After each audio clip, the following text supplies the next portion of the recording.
Good morning. Thanks for stopping the music, 16. Love that. And hello, newest girl.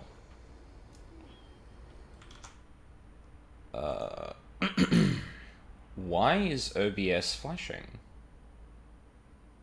Did I get a warning or something? Doesn't look like it.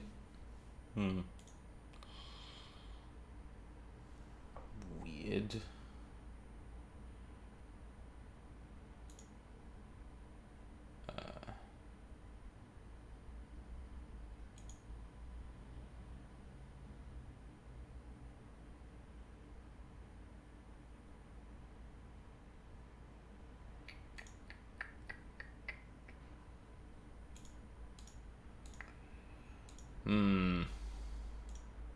Okay. I just better keep an eye on that. Whoop. Don't attack the people, Clive. They didn't do nothing wrong. Merry Christmas. I'm waiting on a package to be delivered. And, it was out for delivery yesterday. And never came. So, I don't know if that, what I assume that means, just because of the way the carrier has worded things, is that they've handed off the thing to local delivery, and that needs to be delivered. But that could take a day or two, I'm assuming, because, they need to process it, and then it's probably in a queue, and it's the holidays, so obviously it's going to take a bit. But out for delivery doesn't strike me as the wording I would have used for that. That sounds to me like that should have been delivered to me the day it said it was out for delivery. But who knows? I don't really know. And at this point, I've just got to hope that I actually get it. I did send an email to be like, hey, I want to clarify something about this. Actually, you know what I should do? I'm going to make sure my phone will yell at me for updates from that particular thing before we get started, because if someone is going to come past my door with the package, then yeah, I would like to know. But yeah, other than that, Christmas was fine. I think, thankfully, no,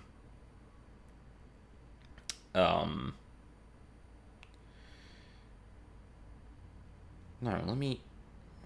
Okay. Yeah. Christmas came and went without incident, which, sometimes is all I can hope for. Clive, stop doing that. It's definitely not me doing that. Don't worry about it. Yeah, we take those, exactly. And especially with me growing my hair out, I was expecting some comments. But no. So, yeah. Well, yeah. Because to some of my family, I turned up with longer hair, a pierced septum, and pierced ears. So I was kind of expecting, Yeah. But actually, something my sister told me at one point was yeah, you've had, at least, visible lip piercings and, borderline gender non-conforming hair for, a while. The fact that you got a new piercing just kind of, bled into, oh, yeah, of course he's had that. And I was like, oh. Well, A, I'm glad I give off that vibe, but B, I would have liked people to comment on my new piercings and hair. They're gonna think you're one of them transgenders. Oh, God. Unironically, I was kind of waiting for something like that, because, I think, the older side of my family, in particular, were already making comments, or have already made comments before about my hair length, and I was kind of expecting so it's finally come full circle moment for them, of, them just going, oh, okay, now you are actually, like, wearing your hair like a woman, and me being like, what? Fucking... No. I'm sorry, I can't have long hair now. Is that it? Like, you're already, like... Yeah, look, I don't want to get into it. Fucking... I'm just glad none of that shit happened. Like, and funnily enough, like, one of the things I always, like, dread is just comments and shit like that, because I genuinely am, like, you know, trying to explore being gender non-conforming. Yeah, just getting more of that shit for inconsequential shit, too, right? Like, oh, the guy who's had a long fringe for ages is growing out the rest of his hair? Wow, that's a radical change, isn't it? Anyway, the second thing is always like, hey, so when are you going to get, when are you getting a partner, when are you going to have kids and that? And funnily enough, my sister started talking about that. I was like, oh no, we can't be doing this. Well, she went after my brother, one of my brothers first, and then she turned to me and she's like, you're going to be a bit more difficult. And I was like, yeah, of course. And, and then she said, how do you feel about morticians? And I was and like, no joke, I was like, go on. Like, oh. Uh-huh. Hold on. Hold on, she might be cooking. Yeah, I don't know how serious she is about any of that. And plus, like, this isn't, like, an immediate friend. This is, like, a sibling of a friend. And I'm like, okay, I don't expect that to end up with anything. But the fact that she went, like... The fact that she jumped to mortician and was specifying, like, oh, yeah, she wears Doc Martens. And I was like, okay, yeah, you had me with mortician. Like, you don't need to sell it more than that, but hey. So yeah, that was the most pleasant version of any of that shit I've experienced in my life, and yeah, I honestly should tell my sister that, because I think she knows how much I dislike the pressure from everyone, but yeah. I'm turning 34 in 2025, and like,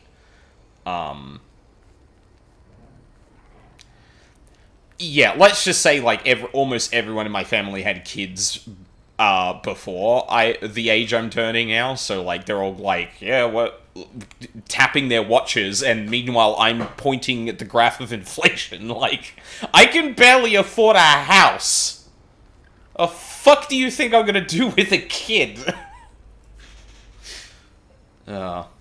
Anyway, on to less depressing topics. Bad video game writing. Okay, so I had time to sit on it, and I do want to preface it before we get into any gameplay here, because I think it's important to at least, like, lay down where I'm at. I also forgot to bring up Task Manager so I could look at how much my PC's being bullied by 16. I'd be so down for the alt Mortician GF. Right? Like, seriously, when she said that, I was just like, yeah, okay, hold on. I thought this was gonna be a bit more cringy, but clearly she's like, no, I can't just suggest, like, high femme, for want of a better term, regular ass girl. I need to think outside the box with this one. And she landed on Mortician, which was just like, listen, if that person wants to, like, info dump about morbid Mortician shit to me, like, that would, yeah, you might have you might have a nephew soon. No. No, it's just like, yeah, like, that was, like, so far more on the mark than I was expecting, but she's always been, like, really fucking, clued in, despite the fact I'm not nearly as much around. You stream mom. Well, be some time before I'm like, okay, hey, so I stream video games to try and get through my backlog, and there's some people that watch me do it. You gotta ease it into that bit. Not that... Yeah, it's like, oh, yeah, sorry, I gotta ease the mortician into the idea of streaming. No. Okay. Let's talk about the video game for a sec. So, I made my disdain of the last kind of plot beat pretty clear, in the last stream. And, you know, I didn't think time away from it was going to make it any, or waver my stance on it any, and it really hasn't. Because ultimately, the level to which I dislike this is going to matter depending on the next couple of plot beats. Like, why did we take Jill away in this moment? Does it actually have a decent payoff? Was there actually more motivation to it than what seems to be on the surface? And was it just a foible of the writing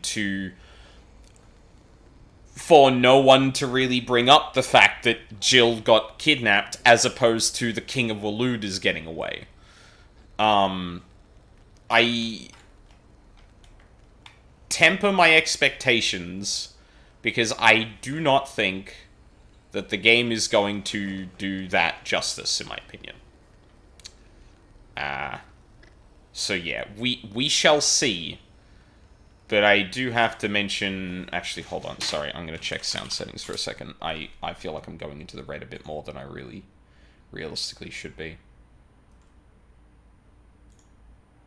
Yeah, input mic is right.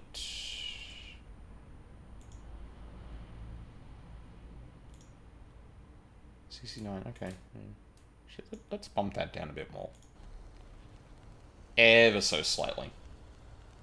See, actually, shout out to the people on social media and shit that have been posting, like, hey, this is roughly where I balance shit. And it actually falls in pretty succinctly with, like, where I've placed everything. But I think I've realized that, like, my mic is really the big problem. I know where I want to set the video game. I know where I want to set, like, you know, Discord and even dialogue from the video game when it's just me. But my microphone is definitely the thing that's currently, like, the Wild West in terms of, like, most of the time it's pretty good.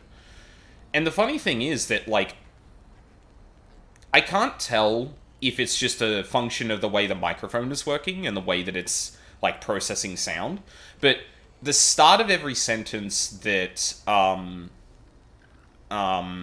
begin seems to be the loudest, and I can't tell if that's...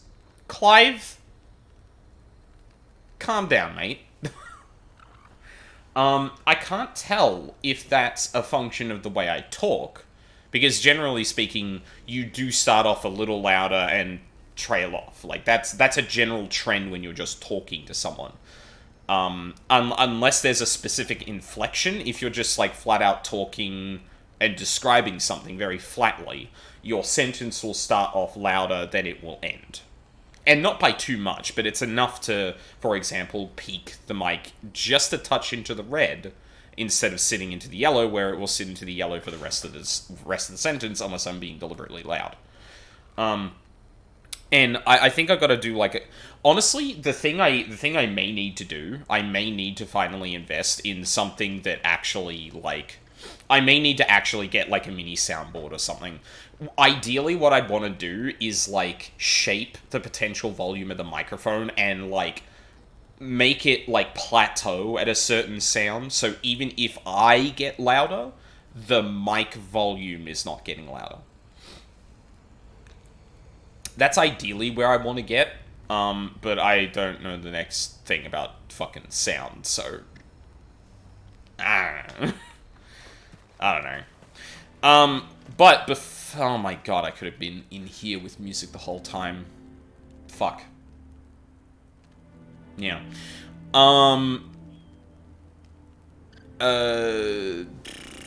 Yeah, we got side quests to do before we do that. We were about to get into the meat of Blackthorn's latest foibles. And yeah, I guess, like, I feel like this stream is going to be telling. There is a major dungeon up ahead then we're going to have some immediate downtime, and we're either going to find Jill again, or we're not, and that is probably going to solidify my opinion on this plot beat, almost regardless of what happens once we get to Waloed. I'm not going to completely rule it out, but... actually, one more thing before we really get started. Is it just me, or did the captain... Did the... what the fuck did they call him?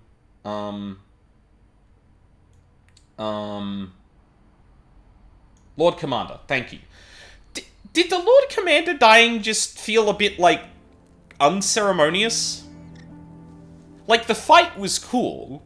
It didn't get too, like, monstrous or anything, which honestly is kind of appropriate, because they're managing to, like, balance out, like, whatever the fuck they're doing. They're not turning into things like that. But he just kind of fell over after the fight, and then the king waltzed in and was like, I'm the threat now, and I'm... Considering the menace that character leveled, I'm actually really surprised they just kind of did him that way? I don't know, like, looking back on it, I actually feel, like, very, like, middling on that entire, that from a narrative standpoint, which, like, I guess goes to the rest of the scene, because, oh my god.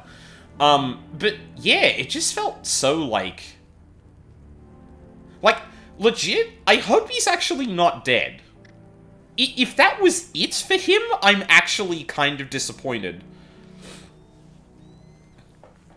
Because I feel like that's like a fan Daniel. You need to give that guy some time to monologue as he's dying, because like, oh, I'm so dedicated. His name is fucking Sleipnir.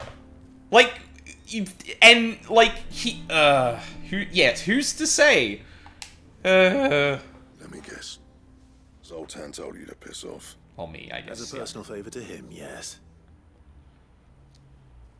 I appreciate that, newest girl. Well, at least he didn't beat about the bush. There'll be no talking him round. Not after what I did. Which is what exactly? If we're to help, we need to know. What turned the village against you? I left. Dravost. Zoltan. The burden of leadership our dying master dropped in our laps. All of it. There are two kinds of smiths in this world, you see. My kind, who are in it for the love of the craft, who labour on a single piece from dawn to dusk to get it just right. And the other kind, who are in it for different reasons. People like Zoltan, whose work is quick and cheap. The kind of smiths who shit out a few hundred blades, reap the profit, and divvy it out among themselves. There wasn't a single day we weren't at each other's throats. And bit by bit, people started taking sides. You would have torn Dravost in half had it gone on. So, I left. You didn't have to do that. Zoltan's a better chief than I would have been. His way of doing things kept food on people's tables. Dravost prospered without me and my lofty ideals getting in the road. Until the crystals run out at any rate. Without magic to fire the furnaces, this place is as good as dead. It depends on how you look at it, though. There's got to be other ways of making fire. We manage it in the Deadlands. Thanks to Sid's ingenuity, yeah. He saw all of this coming. Knew crystals were the problem, not the solution. And spent years coming up with ways of doing without. You know what I mean, though, right? Where there's a will, there's a way. What I'm trying to say is that it's not your fault. You couldn't have predicted this. It doesn't matter whose fault it is. I don't want to be the greatest smith alive just because I happen to be the last. Clive. Dravost won't last long without its furnaces. So, do you think it's time we shared Sid's bellows with the world? The way I see it, it's your decision to make. Hold on, Blackthorn. Sid made those things for us. They give us an edge over the rest. And you'd be throwing it away. All right. Do it. This place was your home. I won't abandon it to its fate. Sid's creations were never meant to be hoarded. It was only ever a matter of time before we shared them. Let this be another step on the road to freeing Valisthea from the prison of the Crystal's blessing. Dravost will show the world that it's possible. Wouldn't you agree, August? When you put it that way, of course. It's like hearing Sid speak from beyond the grave. Thank you, Clive. Shall I go and fetch the plans then? I know I'm off by heart. I'll be needing some help, though. Building a furnace isn't exactly a one-man job. Alright, what do you Do us a need me favour to beat and up? round up anyone strong enough to lug a brick or two with you, August. All right then. Wait, from in here? And I've got a Didn't job we for just you too, establish... Clive. Oh, Finding God. me some salamander skin. Oh, okay. Need leather for the Something I bellows can and beat up. nothing else will Awesome. stand the heat. Luckily for us, salamanders feed out in the fields of Karava.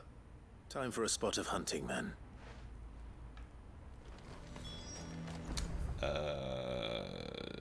Yes. This way.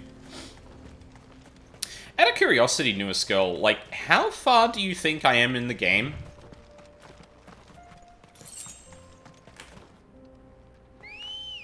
Just, like, percentage-wise. Let's go. No context, no explanation.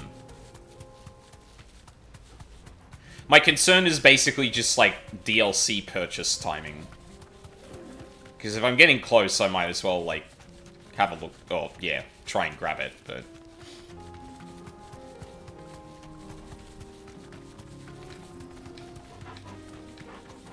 $70, $75. Okay, yeah, cool.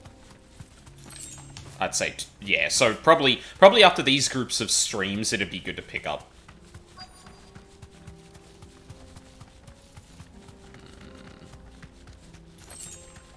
Where be make these this quick, silly shall we? manders? There's the silly mander.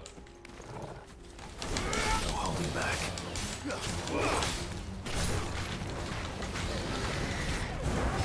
Oh. Oh. Fuck. Too slow.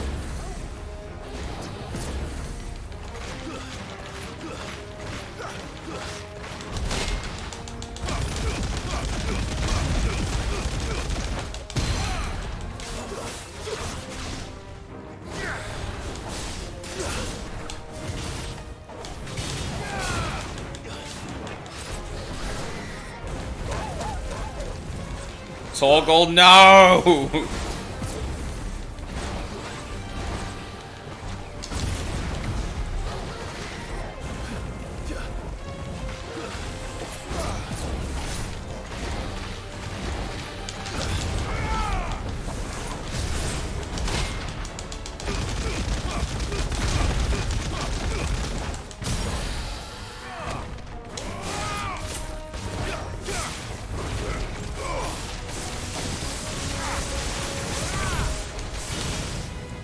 Oh.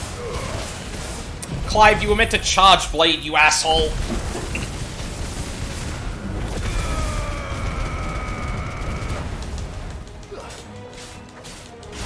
It's over. Oh, that was without DT! Oh my god! Ooh! Actually, so, one thing I'm actually not sure of, just because of, I did, like, I didn't lab, I killed, like, hunts, last night just to warm up for today, because it has been a bit. One thing I'm actually not sure of is if hitting, if you, prime, if that affects the damage your cooldown abilities do. I think it might, or I think it should be, but the damage numbers I saw doing it without that, I haven't done a comparison. I really should actually do I that. say that will be enough for a decent set of bellows. And that sequence was almost nearly perfect compared to what I like from what I want to actually lab, which is Lightning Rod. What's the name of the Bahamut ability? Yeah, Lightning Rod, Impulse, Stinger, Wicked Wheel, Impulse, Helm Splitter, Charge Blade, Scarlet Cyclone, Flames of Rebirth, and that all fits in there. Oh, I think there's only so much MSQ left, but the back half of the game is very side content heavy. Oh, okay. No So, mistakes. even if I'm kind of getting to the end, a lot of stuff will open up, and I'll probably spend a fair bit of time doing that. And that's not even counting the DLC shit. Okay. Honestly, it might be... Because I guess... Because just in terms of how I'd schedule it, I can walk from here. like, yeah, what would I want to do? Ideally, I would, like, if I, for example, like, if it's side content heavy and I knew that, I could go, okay, I know where the point of no return is, so I can do a couple of side quests, choose some MSQ, couple of side quests, choose some MSQ. And then if I run into the point of no return, go, okay, let me double back and start doing DLC MSQ side content, DLC MSQ side content, and just kind of bleed away at it like that. That would probably be the best, like, rhythm for it, but... What's yeah. this all about, then? Dunno. Some kind of new invention. Good news, Clive. When I told people we'd be building them a new furnace, they were practically falling over themselves to help. Talk about changing their tune, eh?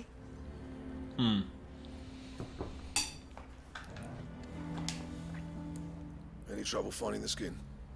Nothing I couldn't handle.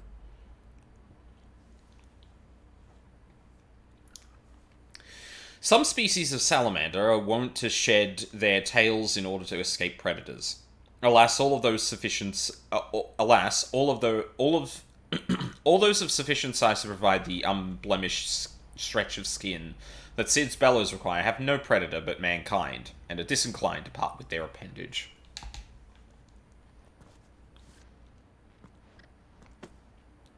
There should be plenty. Right then, time to put these louts to work. If everyone pulls their weight, we'll be finished in no time. I read Louts as Lotus. I've been playing too much Warframe.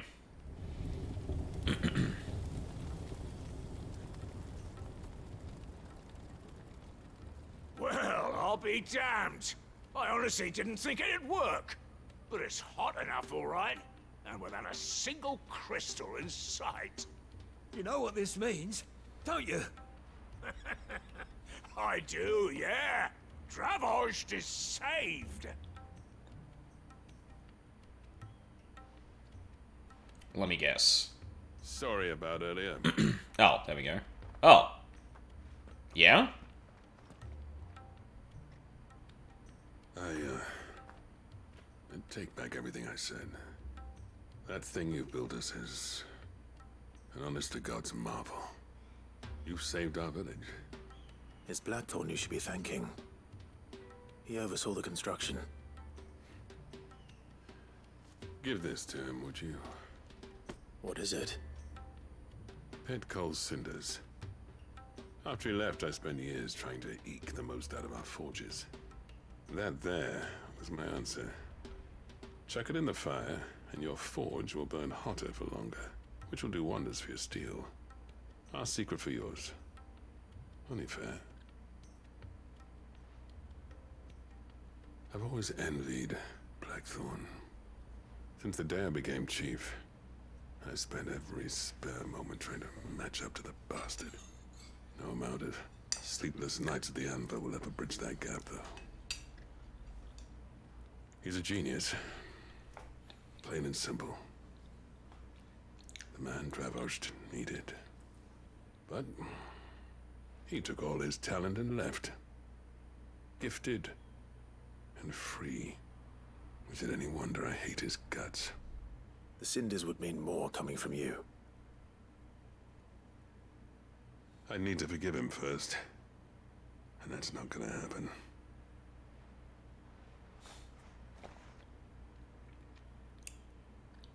Well, you know what they say. Oriflamme weren't built in a day and all that. These things take time. Especially when they involve two geezers who hold grudges tighter than their hammers.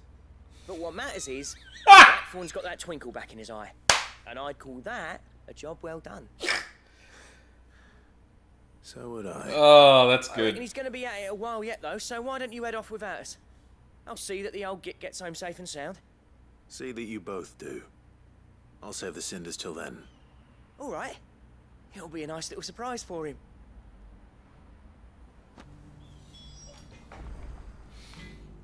That's good. Alright. Back to base, and we can turn all of this shit in.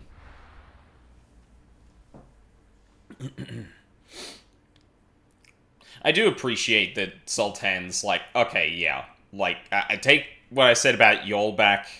Here's the thing, you gave us a secret, blah, blah, blah. But he's still like, yeah, I'm not forgiving that fucker. Like, I appreciate him. He is, I will never match up to him, and I think this place needed him, and that's why I can't forgive him for leaving. Or at least, it's gonna take more than that to do that. It's just like, yeah. Yeah, fair. I am kind of curious, how much the side content ends up affecting other side content. Because, like, if you just didn't do side content stuff, real relationship core, yeah. Because if you just ignored, some of the early side quests, I feel like some of the side quests we've been doing recently may not even appear. And on the other hand, there's also, like, there's a hunt that is specifically for the, seeing to the fact that Lost Wing fell, it had an ether flood. And I have to wonder how much, like, if that story slightly changes if you evacuated everyone and followed the side quests with Quentin. Or if, it's just all the same. Hey, I got the thing. Thank goodness you're back. Talia looks like she's about to collapse. Is this what you needed? The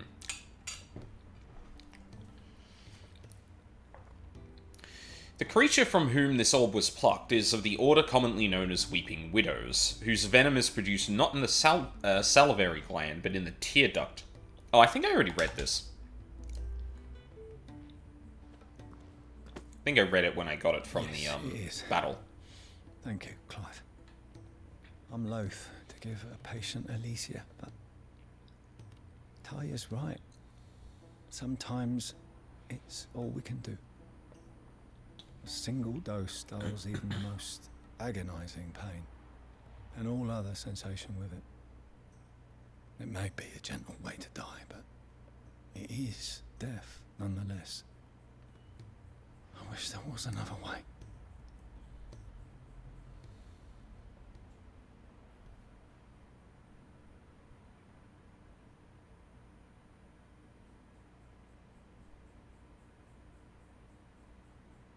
How are you feeling? Light, mid-here. Drifting on waves. Good. Just relax. Let the waves carry you to a better place.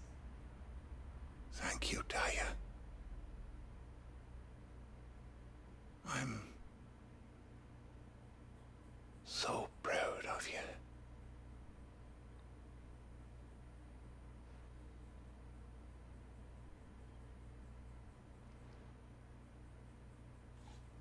Uh-oh.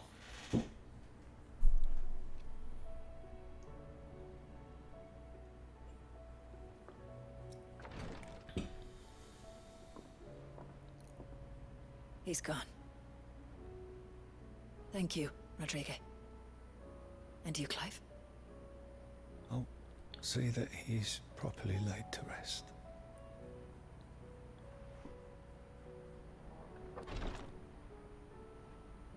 The man you helped today was my mentor. There it is. Back in the Southern Isles.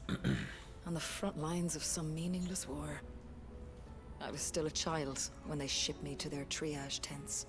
To treat the wounded with my gift. But in such blighted lands, I was next to useless.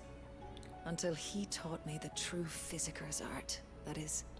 An art we would be lost without. Tears of mercy were his gift to the bearers of the world. A respite from the agony of the curse's end. And a kindness Sid would have approved of. You know as well as I what life is like for a bearer soldier. Marched from one battle to the next. never knowing which might be your last.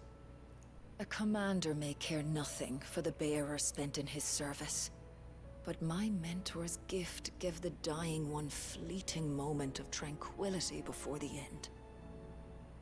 I've no tears left, Clive. I've seen too many of my friends taken. Something needs to change. And we need to be the ones to change it. And we will. I promise. Fucking double entendre there. It was very good. I've no tears left like the tears that they administer, and no tears left because... yeah.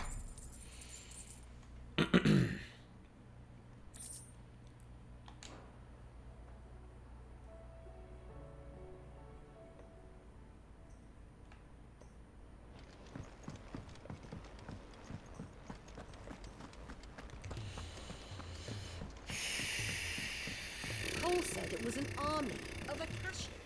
What will happen to me and the others? Man. I just realized something. You remember the things that look like this that I found, or one of them that I found out in the field at some point? I still don't know what those are. If it's knowledge you seek, we've tomes of plenty. What the fuck? Gentlemen, I see you both made it home in one piece. We're so far into the game. We didn't want to outstay our welcome. Oh. Like, I was expecting some kind of, like, secret mission. Like in DMC and the rest. But, like, it still hasn't come up yet. After you left. Everyone except Zoltan has. Didn't see hide nor hair of him. Oh, but that reminds me. I have something for you. Pit coal cinders, sooty black shards recently removed from the equally sooty black depths of the Dravozhed mines. Scattering them over a fire produces a hot crimson flame, for which effect the substance has long been highly prized by desert fortune tellers looking to strike the fear of the inferno into their superstitious clients. That's why it's pit coal. Yeah. I was gonna say, did you retrieve this from the hells? Pit coal cinder. How'd you come by this?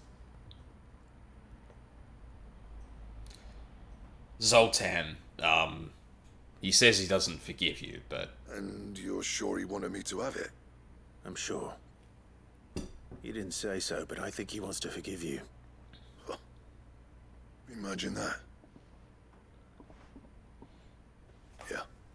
You know I could never leave this place, don't you? Every time you put on mail, you and the Cursebreakers are trusting me with your lives. There's no greater honor for a smith than that. I'm not about to go crawling back to Zoltan for forgiveness, but I will make good use of his cinder. And if that helps save even a single life, then he'll have my gratitude. What was it you said he called me? Huh? A genius? And he spent sleepless night trying to copy me, did he? Sounds like I better get to work. I've got a reputation to uphold. It's good to see you back on form, Blackthorn. I don't know how you pair put up with me sometimes, but I'm grateful all the same. Now, where was I? Oh yeah. There it is. About to put Zoltan back in his place. 'Cause fuck that guy. I can't quite get Ain't got the art to tell him how similar they are. Stubborn bastards. A little healthy competition should be good for him. You're not wrong. Still, it's a shame him and Zoltan couldn't let bygones be bygones. No use grumbling about it now, though. Blackthorn's happy.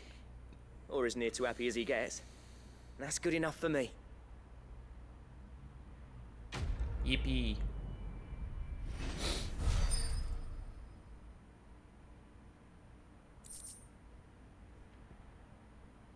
Diagram detailing the steps to craft a belt to end all belts. Ouroboros.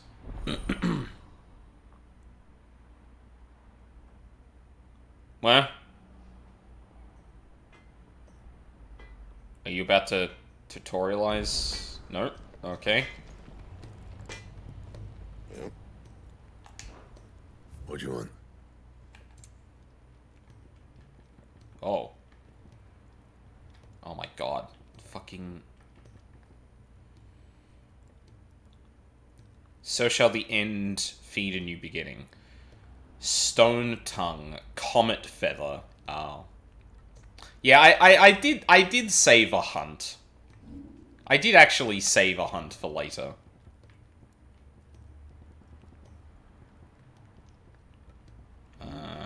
Although, I'm not sure where Stone Tongue would come from. Do I get to... No, I don't. Oh! Stained loincloth. Sons of Ouroboros. 2 sons did the devourer beget, and like their father would they look ever forward to the past. Placing the smooth leather cuffs upon your wrists, they cinch tight to your skin in an oddly warm embrace. Removing them requires more effort than it should. I see.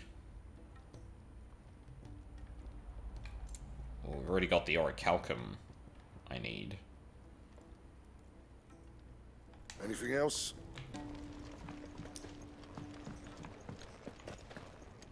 Oh, actually, let's finish off this before we go. Having a look at the hunt board.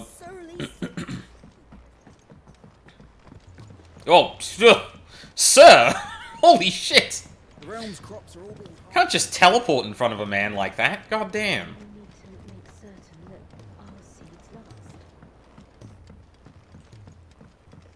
Hey, I got the mobile. Sid, I can't help but notice that your satchel is twitching in a most violent manner.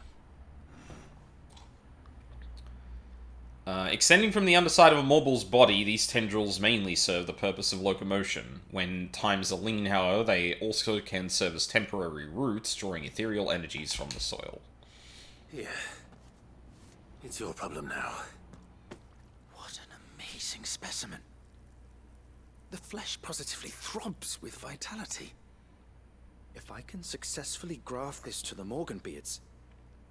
When I successfully graft this to the Morganbeards, I suspect the results will be immediate.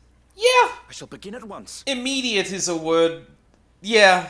No, immediate is definitely a word I would use for the results of something like that.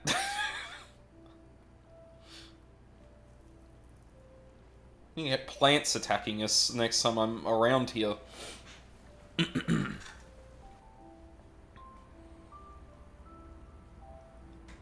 Damn, Just the as I hoped. greenery just popped Witness off. how the Morganbeards have taken to the blighted soil. How they bloom with heretofore unseen vigor. Why, I dare say such a vine graft would yield similar results when applied to other specimens as well. I'm glad I could be of assistance. You've not only helped us, Sid, you've saved us. Do you recall the extract with which I provided you before? I took a moment to distill some more, but this time with the petals from the invigorated Morganbeards. And would you believe? Its potency has nearly doubled. You must accept this file as thanks for your assistance. The rest, I shall give to Taya.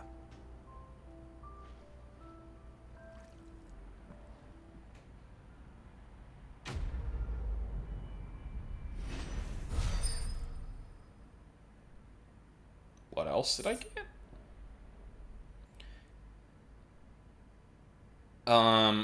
Invigorated Morganbeard extract.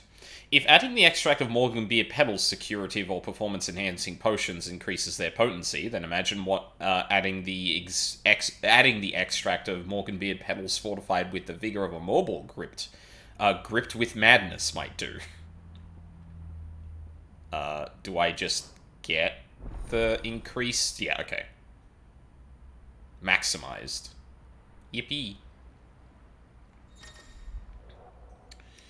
You have obtained a file of invigorated Morganbeard extract, further increasing the potency of most consumables. Both potions and high potions now restore even more HP, while strength, stone, skin, and lionheart tonics last even longer.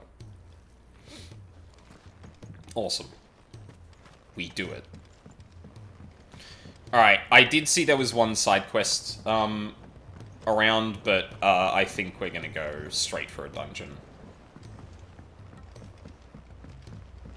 That might make my first break take a little bit longer than I thought, but fuck it. I think I'm good to go. Also, where's Joshua? Is he around? I forget if he's, like, disposed at the moment.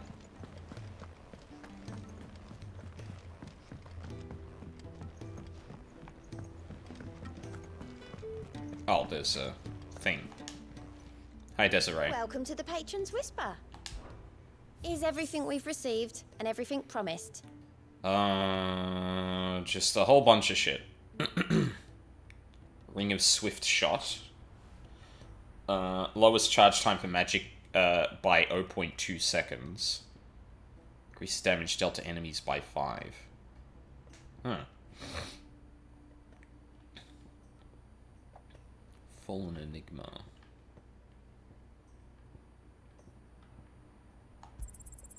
You earned this. It's Clutch Mine. Best of luck out there, Sid. Alright. Let's go get some and see what the fuck is going on here. The Ironworks. Oh, hey, Ironworks. Established within a natural sea cavern situated near the outskirts of Old Canva, the Ironworks served as a discreet birth for Mid's greatest creation. Alright. What disaster awaits us now?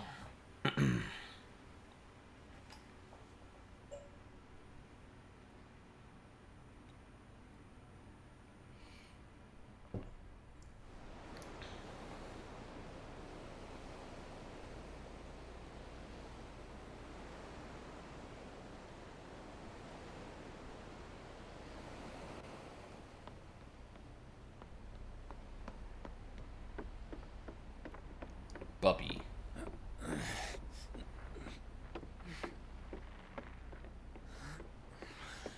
we going out to sea?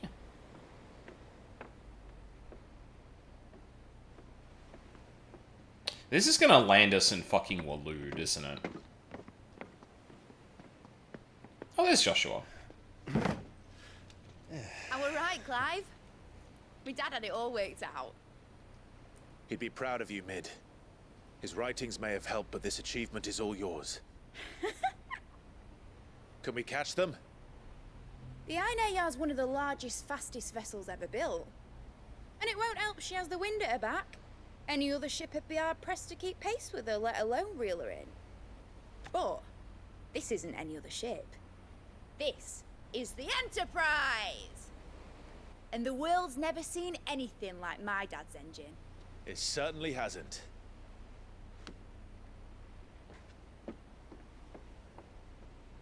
Clive, what do you know of Barnabas Tharm? Only what the bards sing. That he sailed to Ash from southern lands. That it was his mastery of the blade which won him the throne. And that his sword, Odin's sword, can sever the very threads of creation. But don't lose any sleep over a last tilt. We'll do what we must to survive. What we must. The light! I thought this cove was meant to be hidden.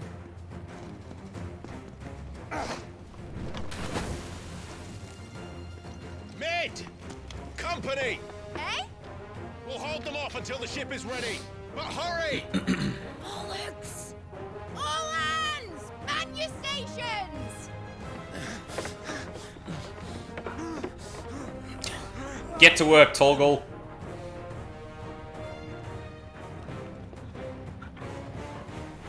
Everyone with me?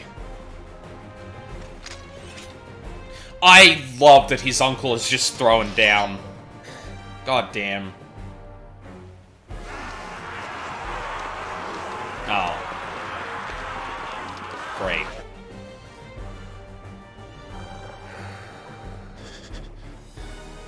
Here they come.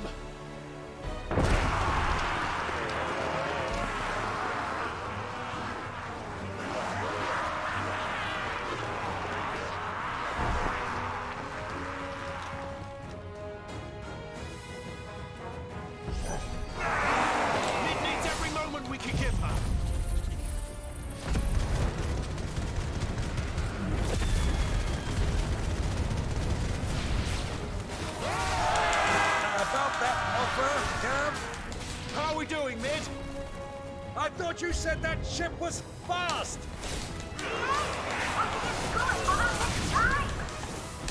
Oh, thanks, Josh. Oh? I haven't got this. Feels like the conflict occurred. Without prepared and outstanding banquet first.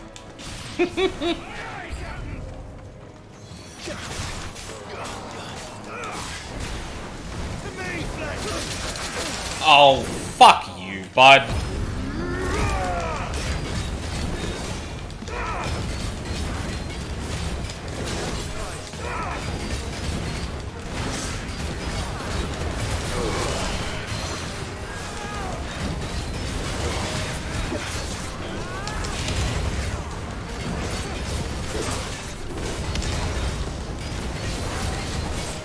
Too slow.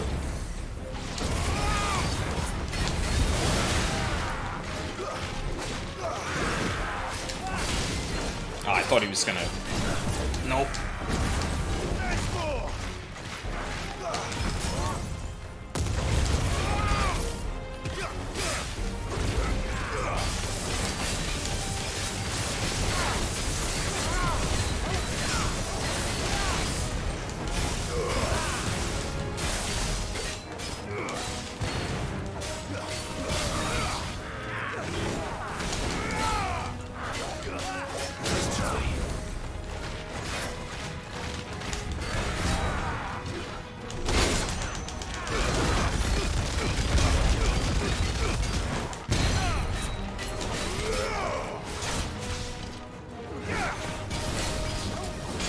Oh, fuck.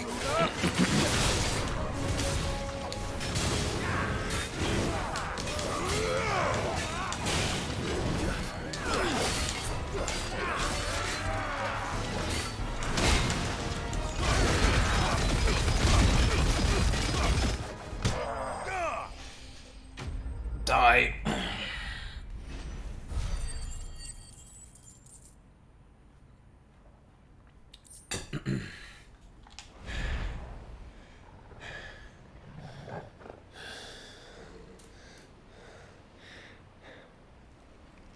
That was easy enough. Alright, you lousy lot. Get your asses on board. She's ready to sail. Do we have megaphones in this world now? You heard the captain.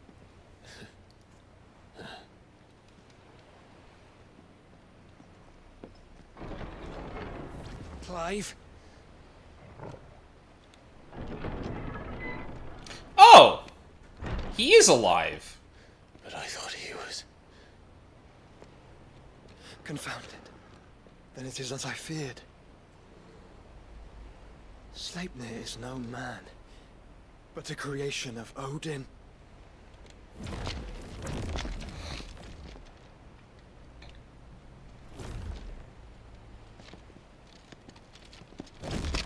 Phoenix's fiery fundament. Have you no normal enemies? Not anymore. What the fuck? Up for another round? Of course we are. Right, Lord Rosfield? My boy, there was a time people called me the Executioner. Or was it my axe? No matter, heads will roll all the same. Mate, new plan! You leave, we follow! Follow? Swimming, are you? Oh, bugger me! Weigh anchor! How are you going to catch up? Engine's dead slow ahead!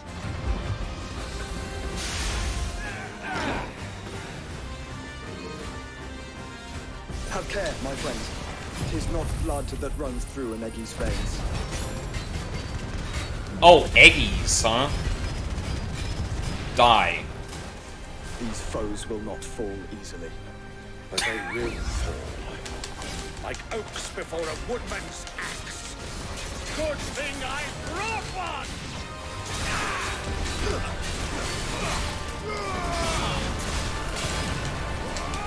How long are we meant to keep this up? As long as it takes. Unless you have a better idea. Well, I've already killed at least 5 of the bastards. Fuck it. Let's do the lot.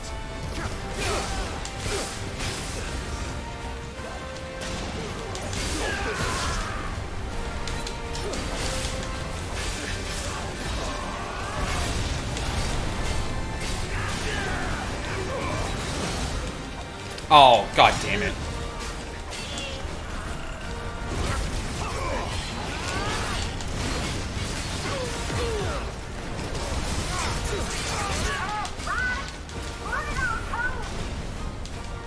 Should we make for the ship?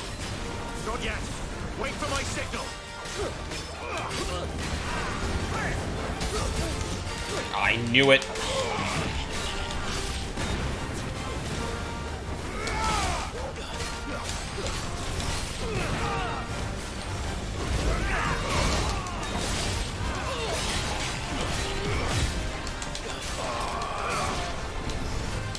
In your own time, Clive!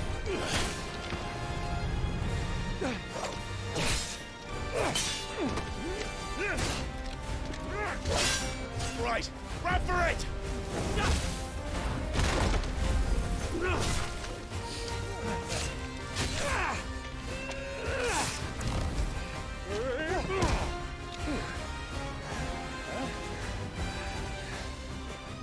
Well, I guess now it makes more sense why that death felt unceremonious.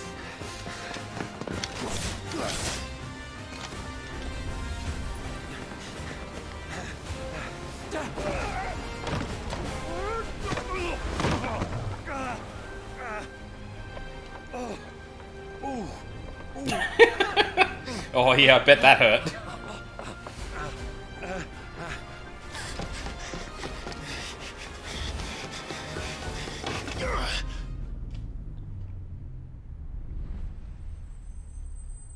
Bro, you have iconic powers. Just snatch to the ship.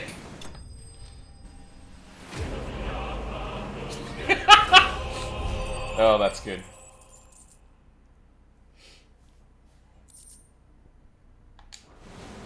Now, mate! Alright, engine full ahead! No, I mean, once I...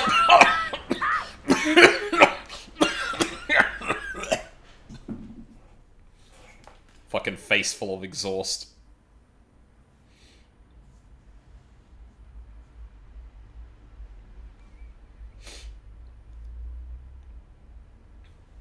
The Naldian Narrow. Do we have... Law? We don't? Oh.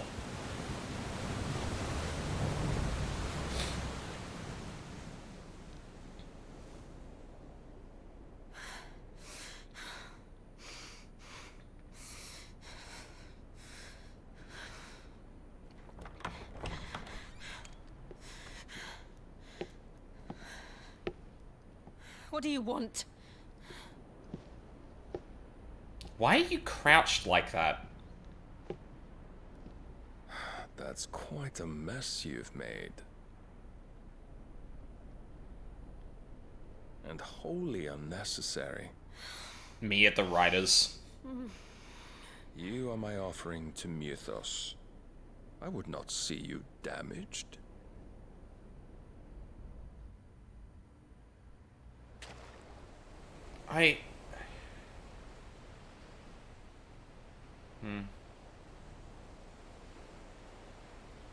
Are they even moving? Now back to your stations! Every bell spent treading water puts another league between us and the galleon. Oh, okay.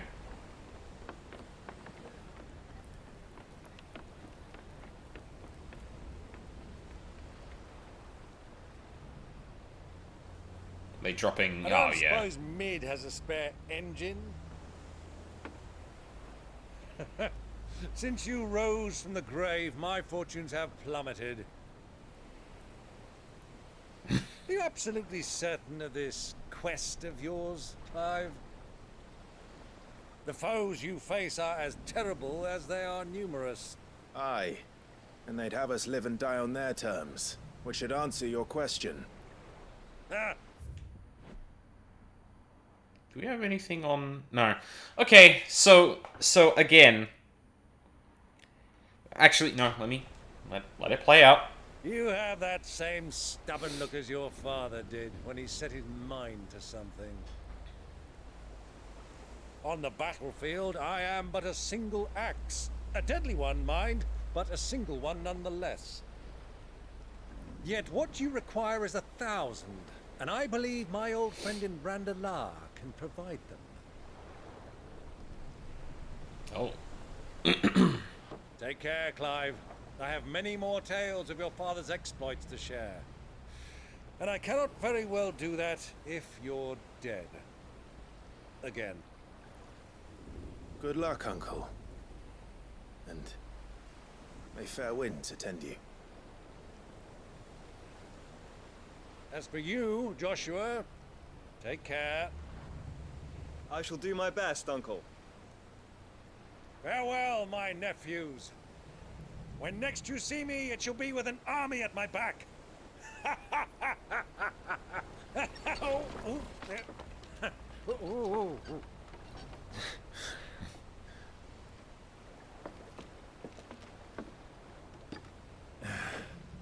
Cheerio!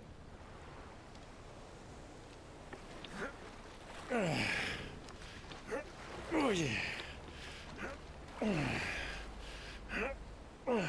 Do keep up, my boy. Yeah, it's a marathon, not a sprint. Well, dipshit. We can't have him showing us up now, can we? We would never hear the end of it.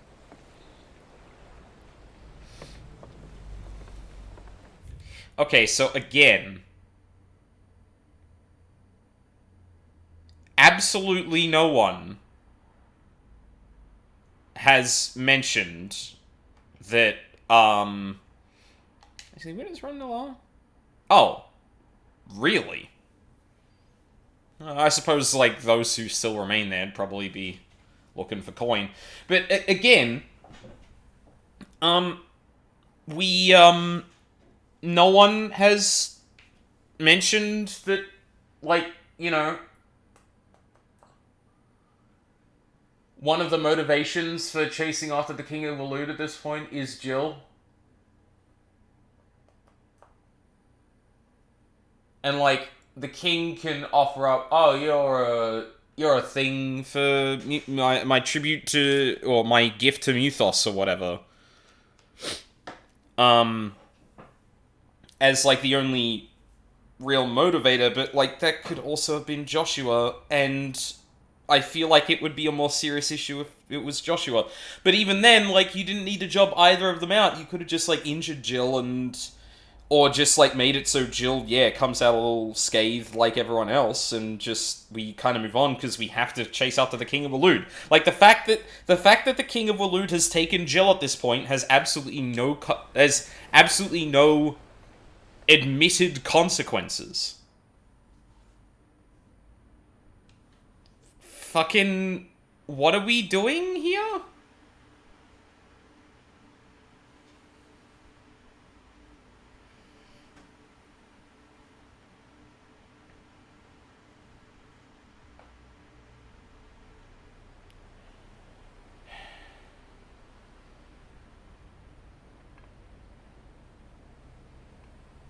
What the fuck? Dion? Bro, what are you doing? You're fucking bleeding out.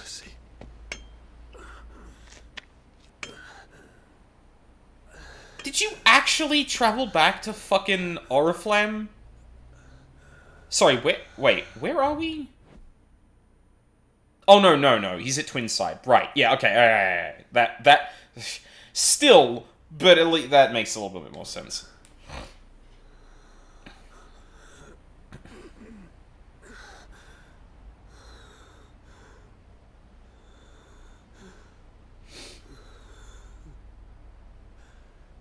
All this.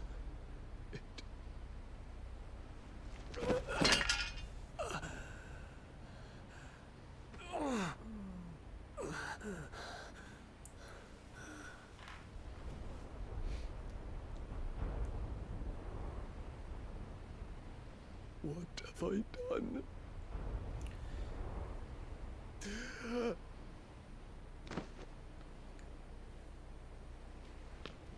My lord. Medicine girl. To the rescue.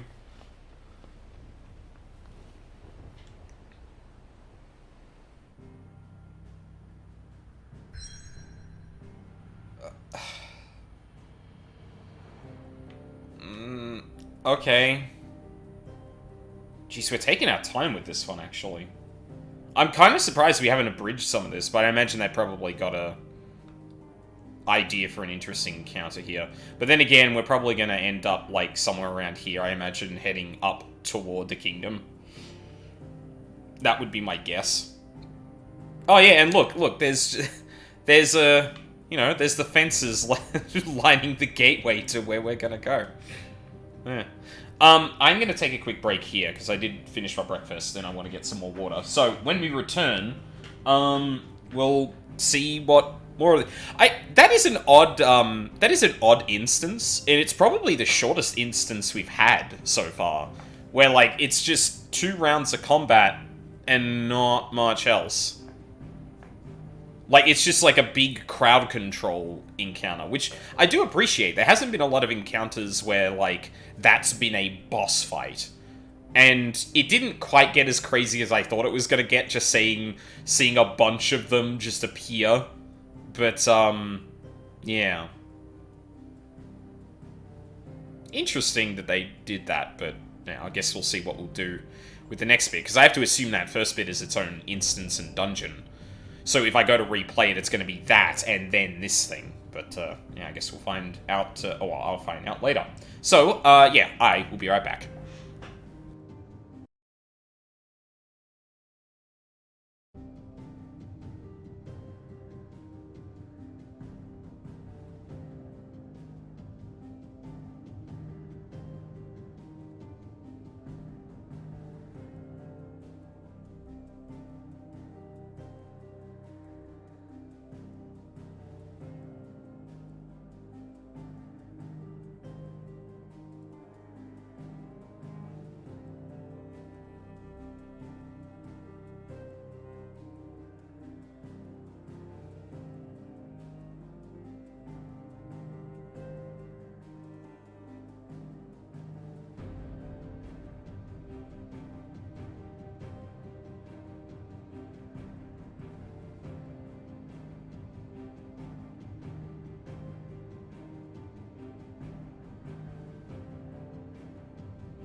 I'm back.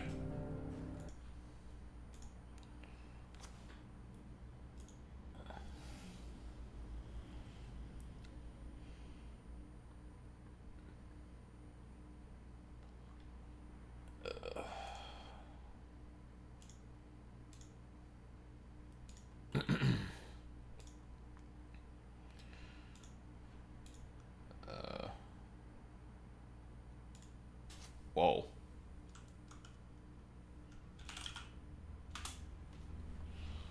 That's weird. The,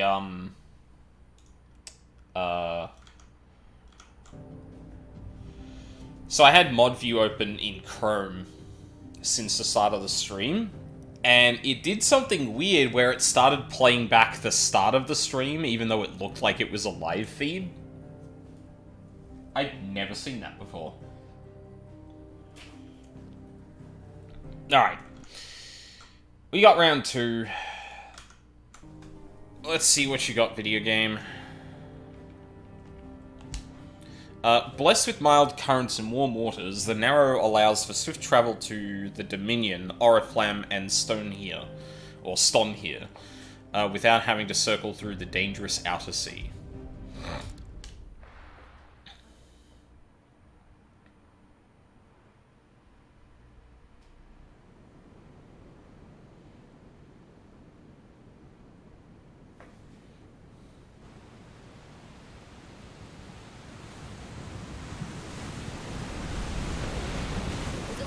Between here and Waloed, but any ship heading north has to round Zemeckis and put through the Narrow.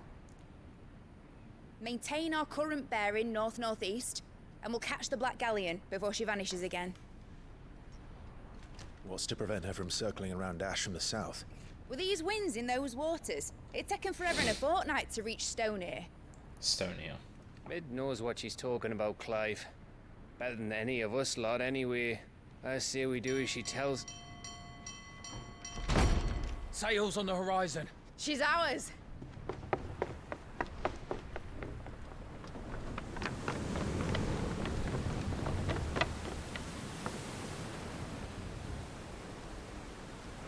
Look alive, boys! Pull ahead! And keep those furnaces fed! Aye, aye. Do you feel that, Jill? All hands! Battle stations! It's so... Oh!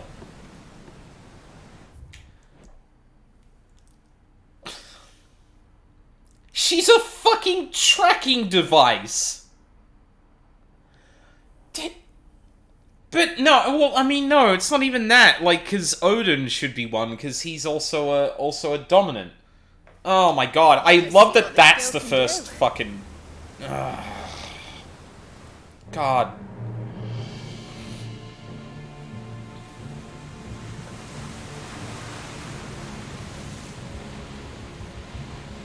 Yeah, I was gonna say, you whip out Odin here, right? Oh, fuck, if we get Odin first, I would love that. So does the other follow. The bond of consciousness which joins them condemning both to the same fate. Yet my every attempt to strike it from their hearts serves only to tighten its hold.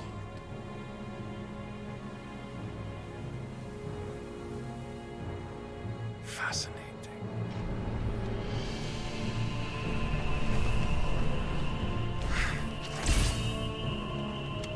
But then, there is naught my blade cannot sever.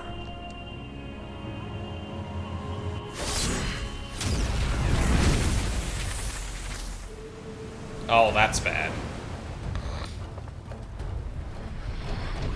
Great Grigos, gosh!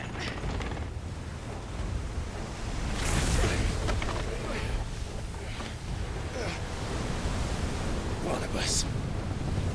Hard a port! Heads down, you brutes! And brace for impact! Damn, girl, she fucking drifted.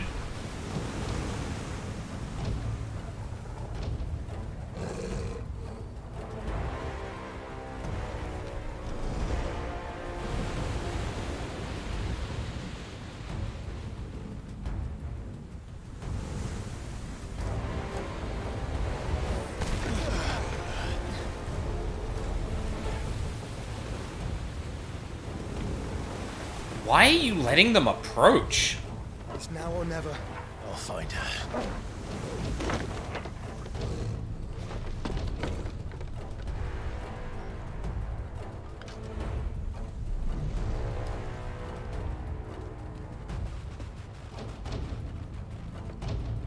That's... Oh, this is...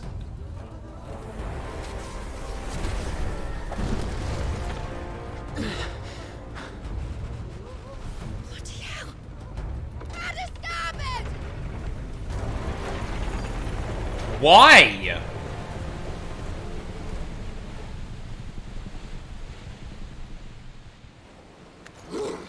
You just gave him... Where did you hide her, Barnabas?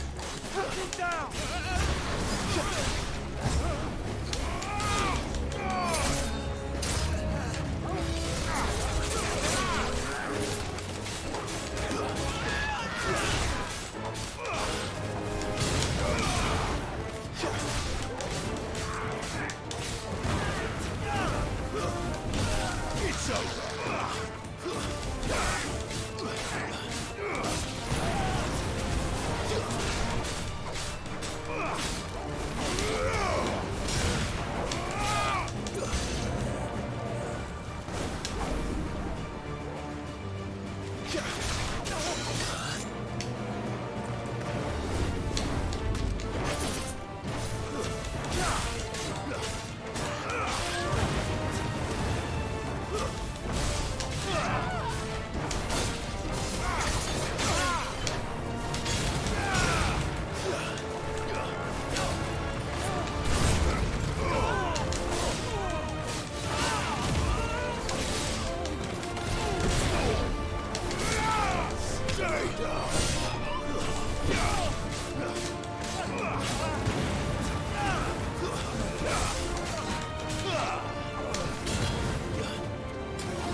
Gotcha, bitch.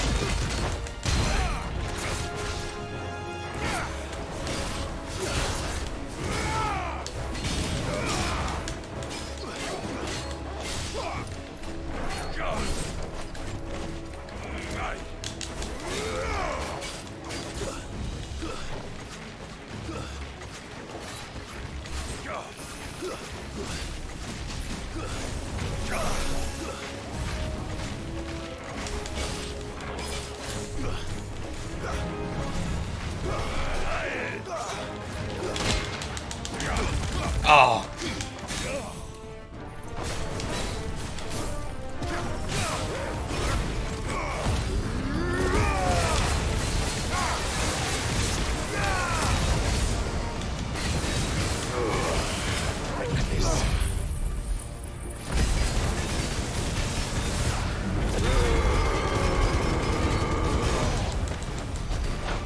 Oh. Damn, okay. 54k, alright. Yeah, I don't think the Prime actually, like, helps my ability, my cooldown abilities, by the look of it.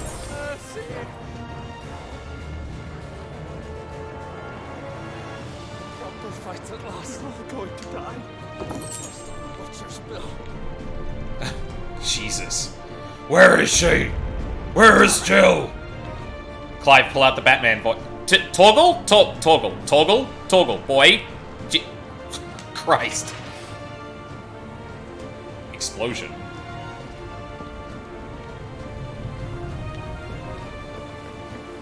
Yeah, that's about right.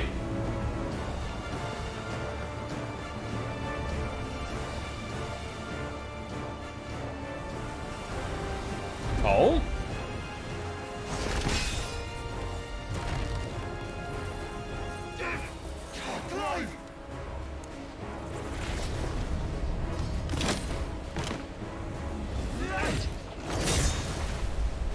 No! There he is! The king wants him alive! Hold on. I'm coming.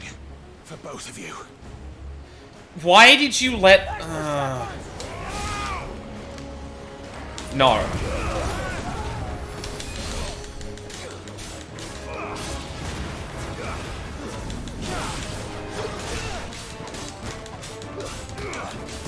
Oh, you fucking bastard. Too slow.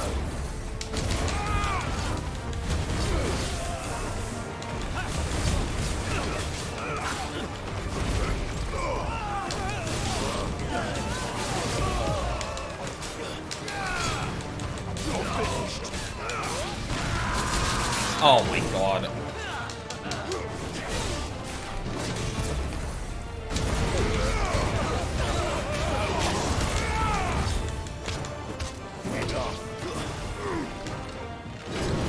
Oh, nope. No! Clive! There is a... Oh, Torgal got it. Never mind.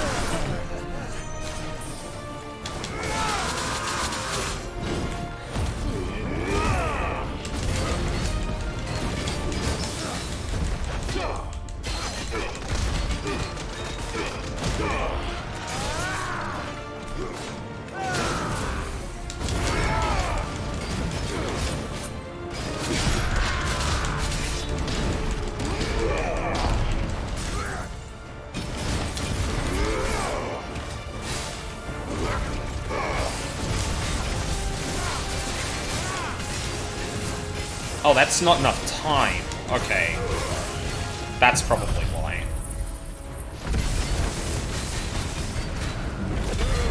I'm not holding it for long enough, I think.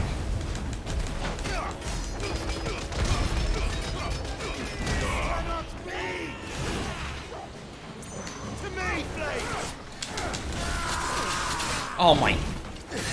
Bro. I needed that.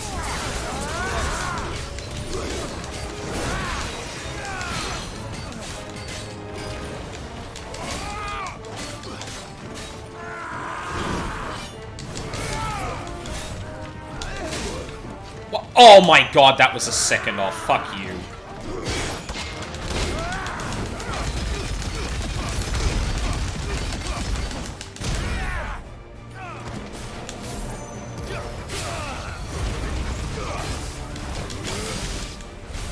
She must be here somewhere.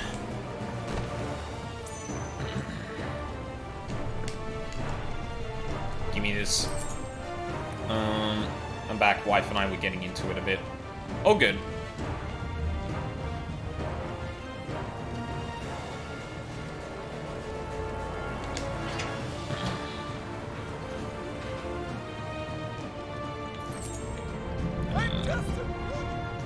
Oh.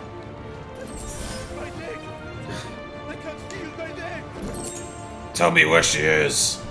Where's Jill? What the hell are you?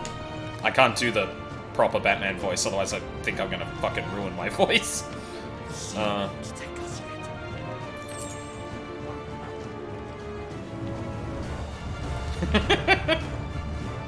Thank you, newest girl. And the others. And only one.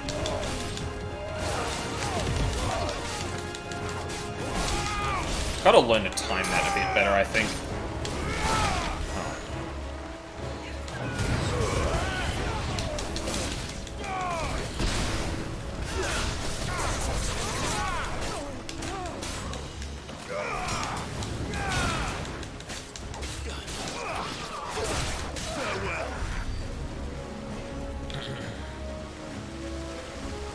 Oh shit. Okay, we're Pirates of the Caribbean in it a bit. You came. Get back.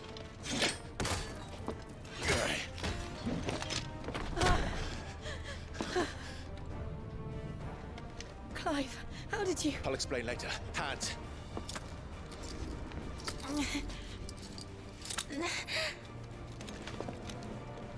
Can you walk?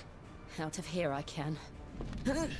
Okay, so far it seems that the actual narrative purpose of Jill being taken onto this ship is to get Clive off the Enterprise so fucking Odin can wreak havoc.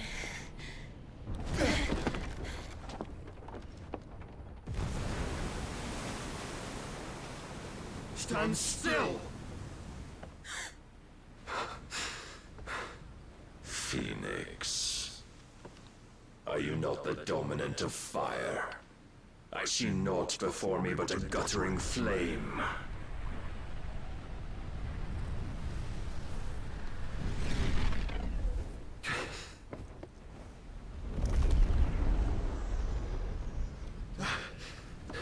The fuck?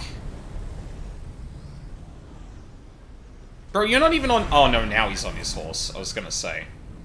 Odin.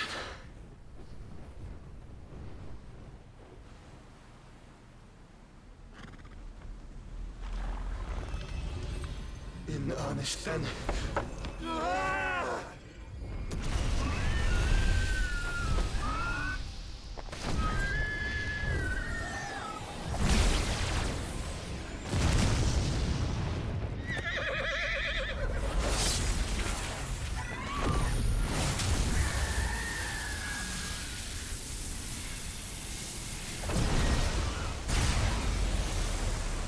Ooh.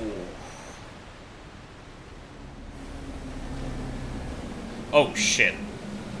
Oh, that's not good.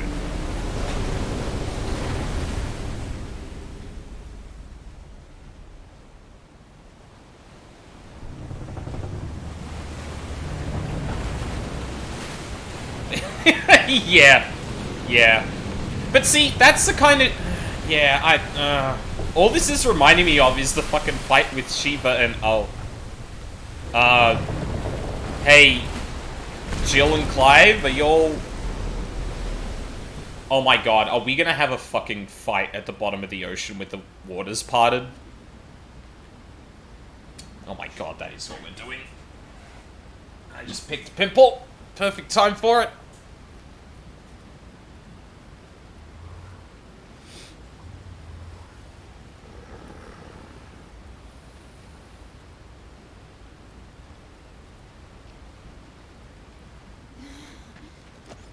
Can you go on? I think so.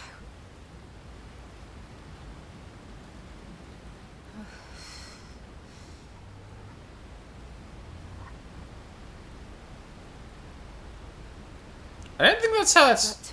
But to where? I don't think that's how that's meant to work.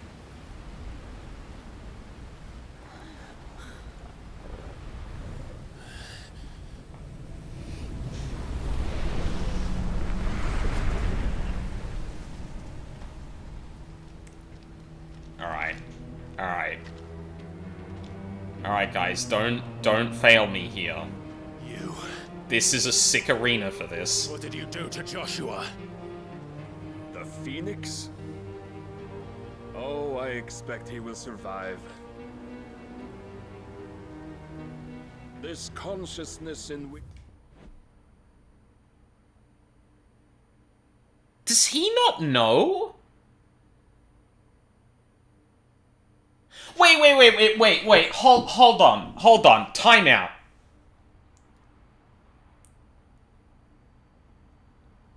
Barnabas, your master, at least in some form, has been captured by the Phoenix.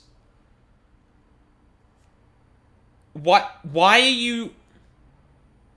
Why is the point here not to... Like, you had the Phoenix... From what I'm understanding, you either severely harmed the Phoenix or Joshua managed to get away. In the case that he got away, okay, fine. But in the case that you actually incapacitated him, he has Ultima in him. Why did you come down here? And if you're on, and if Ultima told you to do this instead of going after Phoenix, then I have to call Ultima out for being dumb as well. This doesn't make sense. Surely, the biggest thing that Barnabas and Ultima would be after right now is Joshua. Because Joshua has a part of Ultima in him, right? But if Ultima has effectively been able to do whatever he wants, and to the point that Ultima actually doesn't even care about being captured within the Phoenix... Why Why did that... That's been a ticking clock for ages, and Joshua keeps saying that he's holding Ultima at bay, but if that's not actually keeping Ultima in check enough that Barnabas and Ultima wouldn't want to get Ultima out of Phoenix, then what the fuck has been the point of that?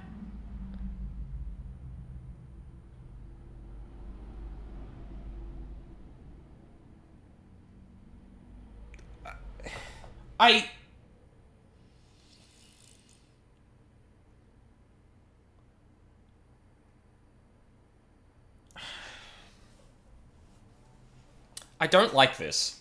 You coil your feeble souls is grown thick with desperation, and thus has my master turned to my blade.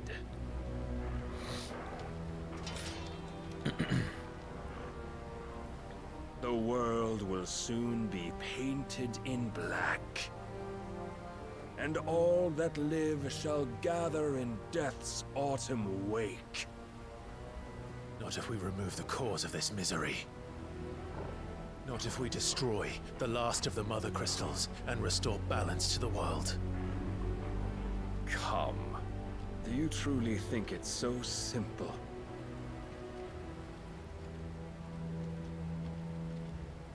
The Blight is inevitable. Not even the Almighty might stop its endless march. Your efforts will avail us naught. Naught, that is, but suffering. You know what I actually would really love here? You know what I would actually really love? Is that Barnabas ends up destroying the last Mother Crystal, saying shit like, alright, if you think this'll do good, bam. Let's see you deal with the consequences, and then it's some Drakengard 2 shit. You must embrace the truth, Mythos. Accept your place with the Lord. Keep it. As long as there's a chance, there's a choice. Ever led astray by your blind resolve.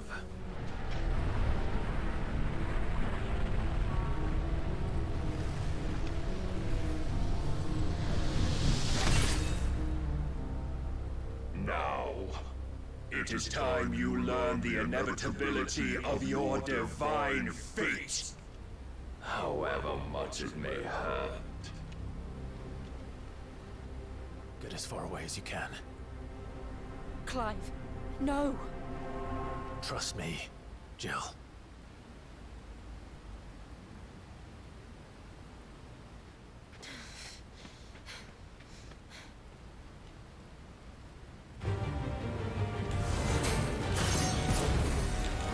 Bitch. We don't have to do this. Oh, but we do. If only to remind you of your duty. Defend yourself. What the fuck?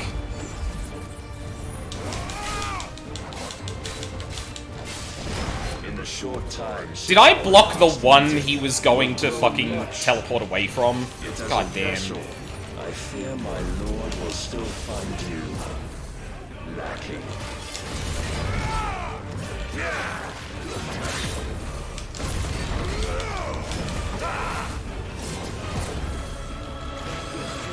Raise your guard. All this fire and oh my god. And for what? Stopping the Blight. A foolish notion fed to you by a foolish man. How dare you? You know naught of this world nor of our place in it. If our fates were so easily rewritten, we would all be gods. Nice try. Are you ready?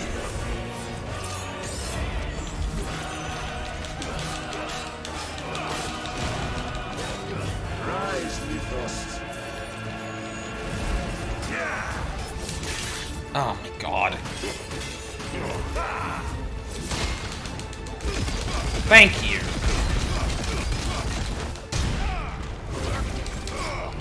seen enough.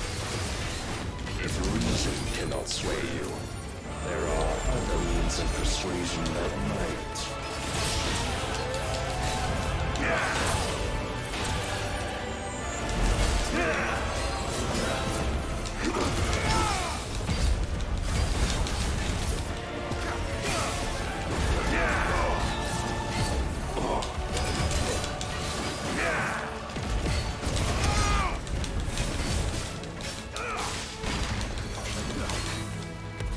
I shall cut you free.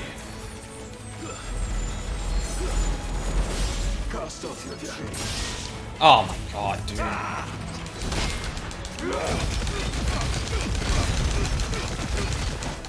Nice try.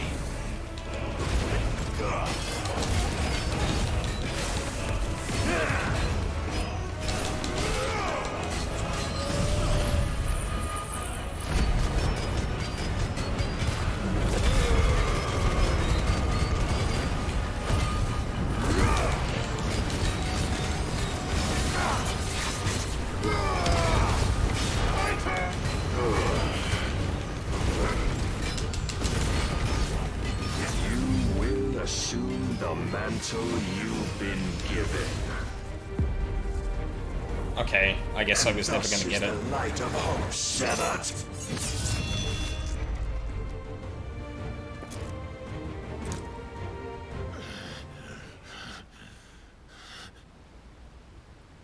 You would yield so soon. Never. Clive!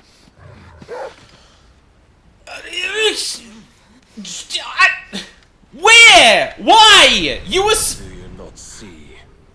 Your iron will weighs you down, dragging you ever further from your purpose.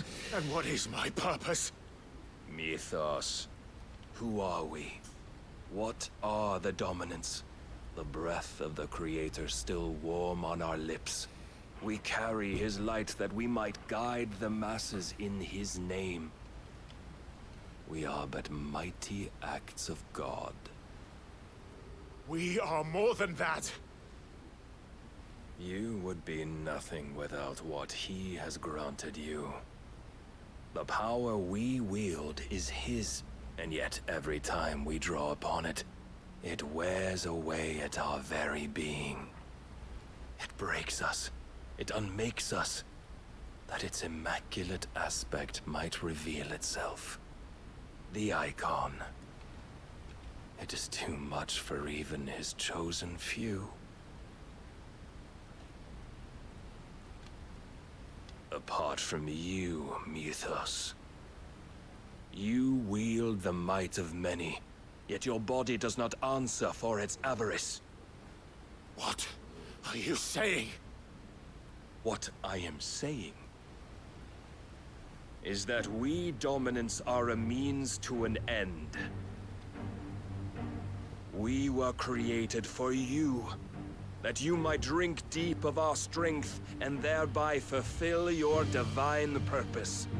Which is? To feed. As you would know, could you only look beyond the walls of your prison of self-regard. As long as you choose to ignore this, you shall never penetrate my defenses. Still, you may take solace in the fact that you are not alone in your plight. The chains of volition shackle all of mankind, but there is yet cause to rejoice. For the Lord, in his mercy, has taken pity on his flawed creations, and shall see them restored to their proper forms. And what exactly would that be? Why, loyal servants to God. No. Manners, Lord Rossfield? They are men, like you and me. Albeit ones unburdened by the wills that drive our kind to madness. They are pure. They are divine. You mean to turn everyone Akashic? Not turn, Mythos. Turn back. For too long has mankind been led astray by their clamorous wills. It is time they return to a world of quiet equality, where they might once more know salvation. Salvation? And abandon everything we hold dear? We don't need your salvation. We'll save ourselves, and we'll do it on our own terms. Not yours. And not your gods.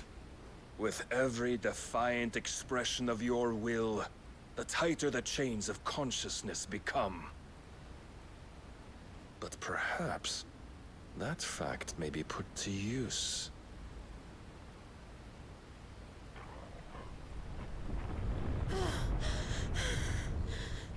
Yeah, it's about that time. The faster it binds you to the remaining dominance, the stronger your hunger will become. Until it leads you back to the only answer there ever was. Mayhap not by the path my master intended, but back all the same.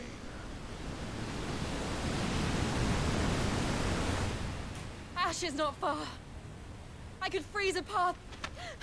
You're in no fit state. Probably not, but I can try.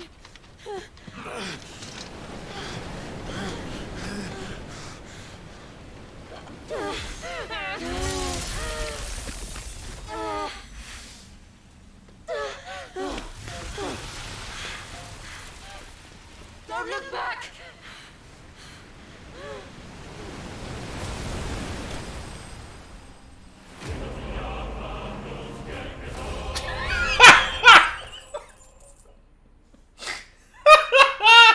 That's a great finishing fucking, thing. Holy shit. Clive defeated.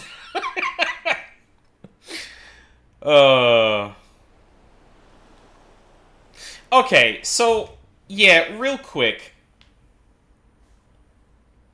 What was the point of Jill being captured?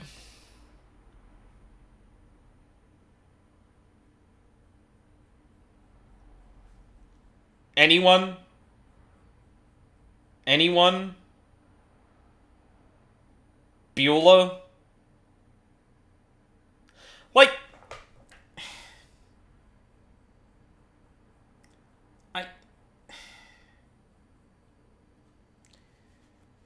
I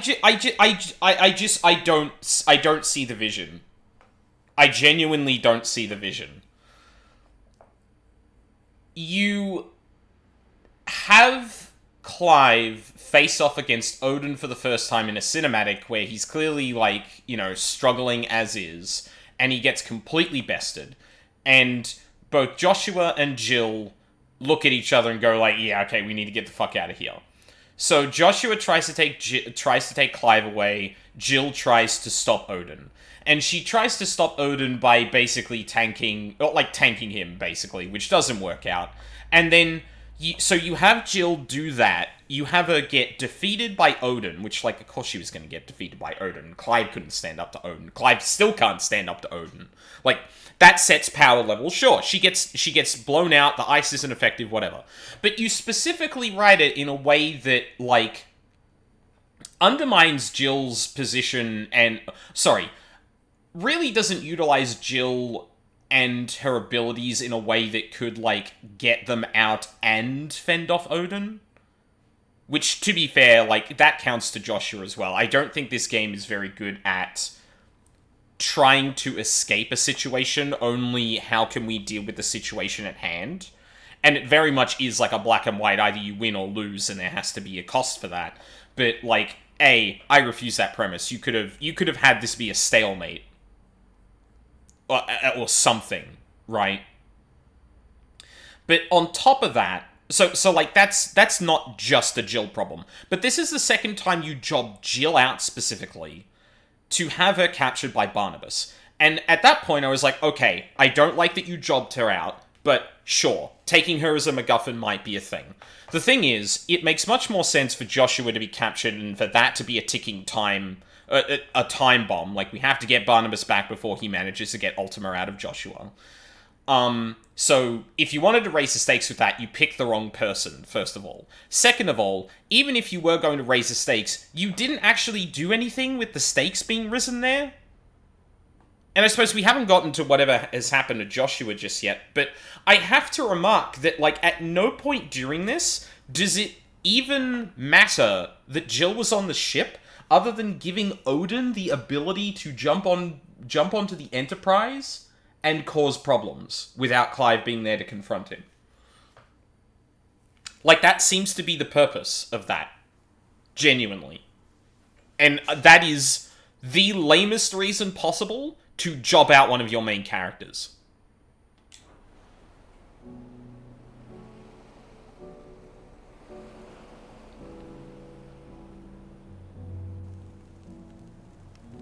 I hope the others are safe. The Enterprise was clear of the gap when we fell. They made it, Jill. And they will have seen the ice. Oh. Where it led. Yeah, you two got soaked. No, this actually makes sense. Until dawn. Puppy. This is the second time Barnabas has bested me. I'm powerless against him.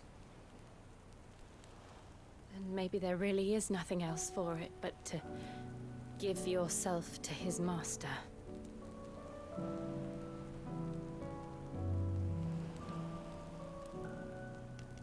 Only you won't do that. The Clive I know would never do that. So you believe? But do you really know me? If what Barnabas said was true, then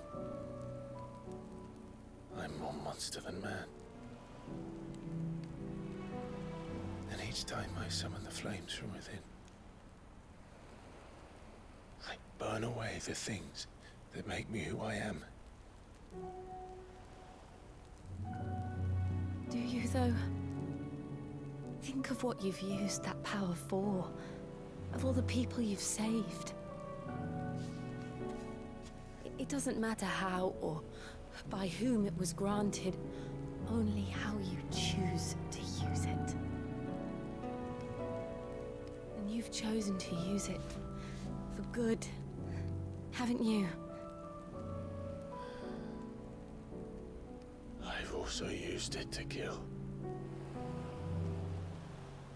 What if that's my purpose? What if it's all I'm good for?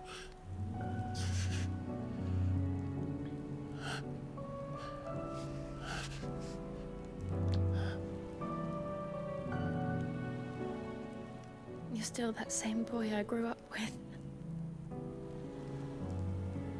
Always so eager to save everyone around you, and yet always so alone. Because you failed to realize the one thing that needed saving most of all. You, Clive. You. You never once took the time to save yourself.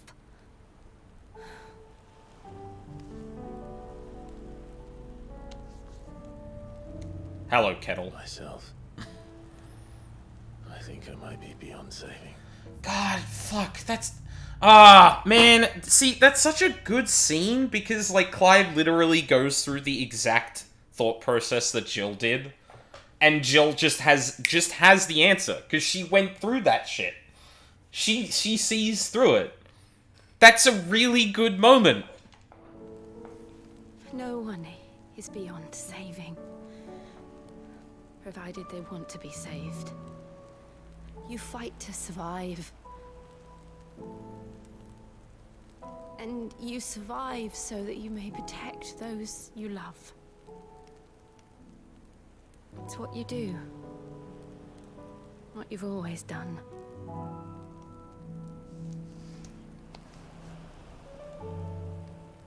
And I know you're not about to change.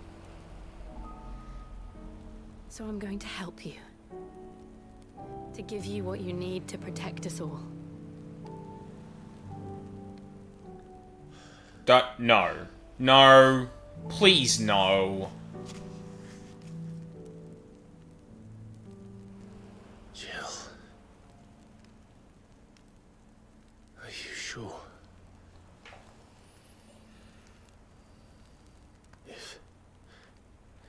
If this is what you Not want, like the. Come on. No. No. Don't worry, Clive. It is.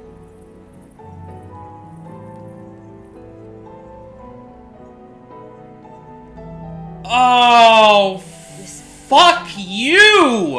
I'll give you the strength to bear it alone. But I'm not alone.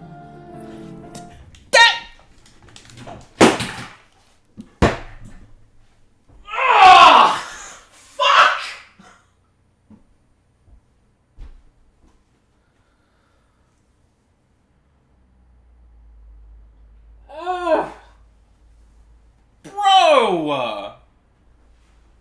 Not like this!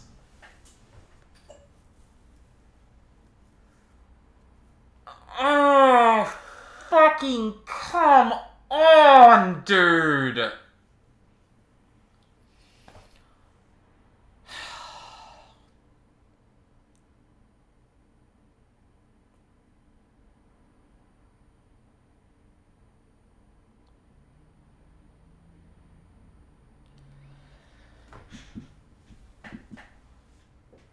Oh, fuck! Okay. Con. Need to hear the rest of what they're gonna say. These burdens I carry, my sins, my pain, my sorrow, I see now that they are all a part of me.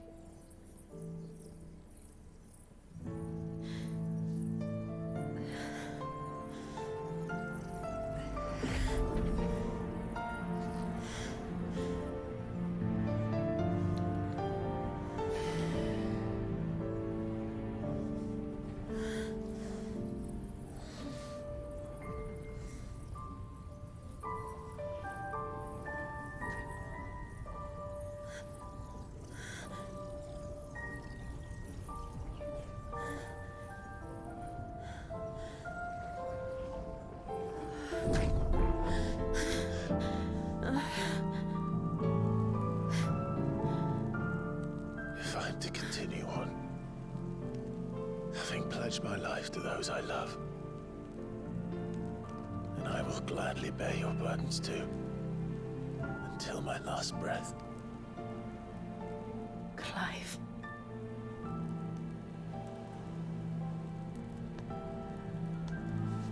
I promise you, Jill,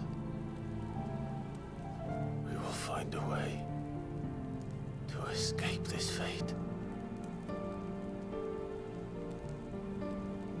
Find a way to save each other.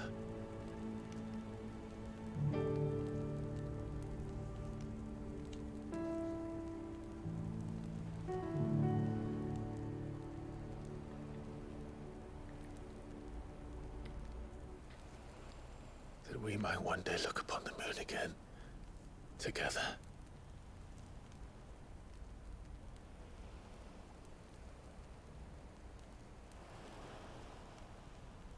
And I promise you, Clive, that I will be there, no matter what you must become. I know.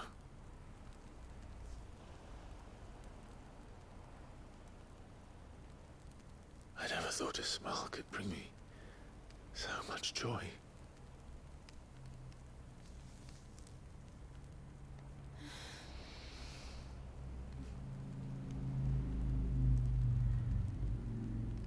And I was gonna make a joke about it, and then they fucked, but like,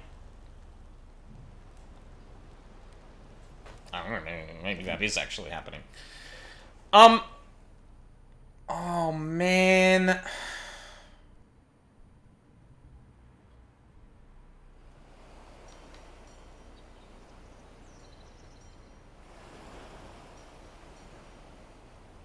Okay. Real quick. Just real quick. So, there was never a question of whether or not Clive was going to take Jill's powers. From the get-go, I knew that was going to happen, right? I'm not disappointed that it happened. I'm going to be very clear. Like, I've also been alluding to, like, well, I mean, I know we get Shiva's powers at some point, so I don't know when we're actually going to get that. But, like, and I was really curious how they were going to do that, because I didn't want Jill to just die like Sid did. And I think it would have been really, like, it would have been the worst option if Jill died, right, and passed on her powers like Sid did. I think that just would have been bad, right? Straight up, absolute irredeemable dog shit. Like, why the fuck are we doing this again? And, like, there's a lot in that scene that I really like, but, like, there's just... So I made the connection that, like, Jill is very clearly telling Clive the answers she has for what do you do when you think you're becoming a monster, and it's a lot to do with the bonds you create and the intent to which you use your power. It does not matter from what you made yourself or who bestowed them upon you. It matters what you do with them. And a big part of her realizing that was having the people around her, especially Clive, to help shoulder that burden, right? And I really like that. There's very clear, like, underlying things about, like, empathy and love that are very powerful within this game.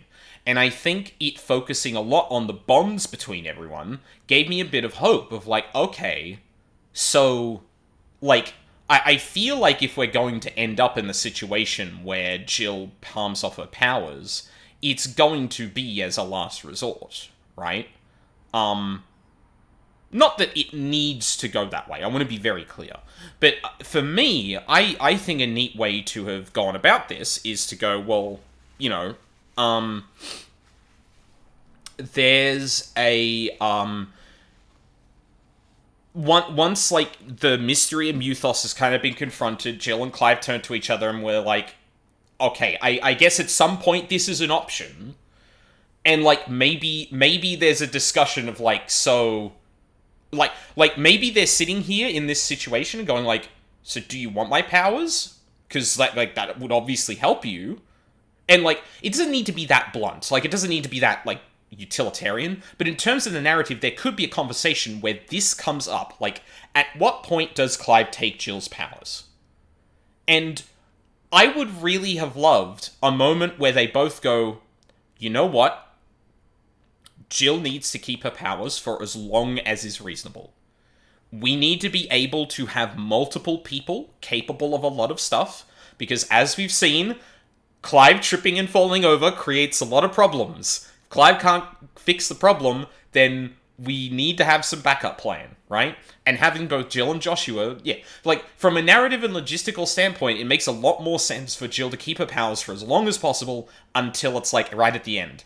And it would have been really cool to have a scene reminiscent of that, where it's just like, okay, I guess we have to do this, and Jill's more for it than Clive, and Clive's like, no, I don't want you to take I don't want to take your powers, you have been, like, that would be robbing you of your ability to do all these things, like, we talked about this, like, you know, intent of powers, we're not monsters, and Jill's like, no, I trust you with this. If we need to rely on each other, I need to trust that giving this to you will actually solve things. But it feels like the game wants to play it two ways, where they are emphasizing the fact that the bonds between people and the trust and love you put in one another is very valuable. But at the same time, you should all probably give Muthos all your powers, because then he's the chosen one, blah blah blah. And I don't like the line of reasoning for why Jill gives up her powers here.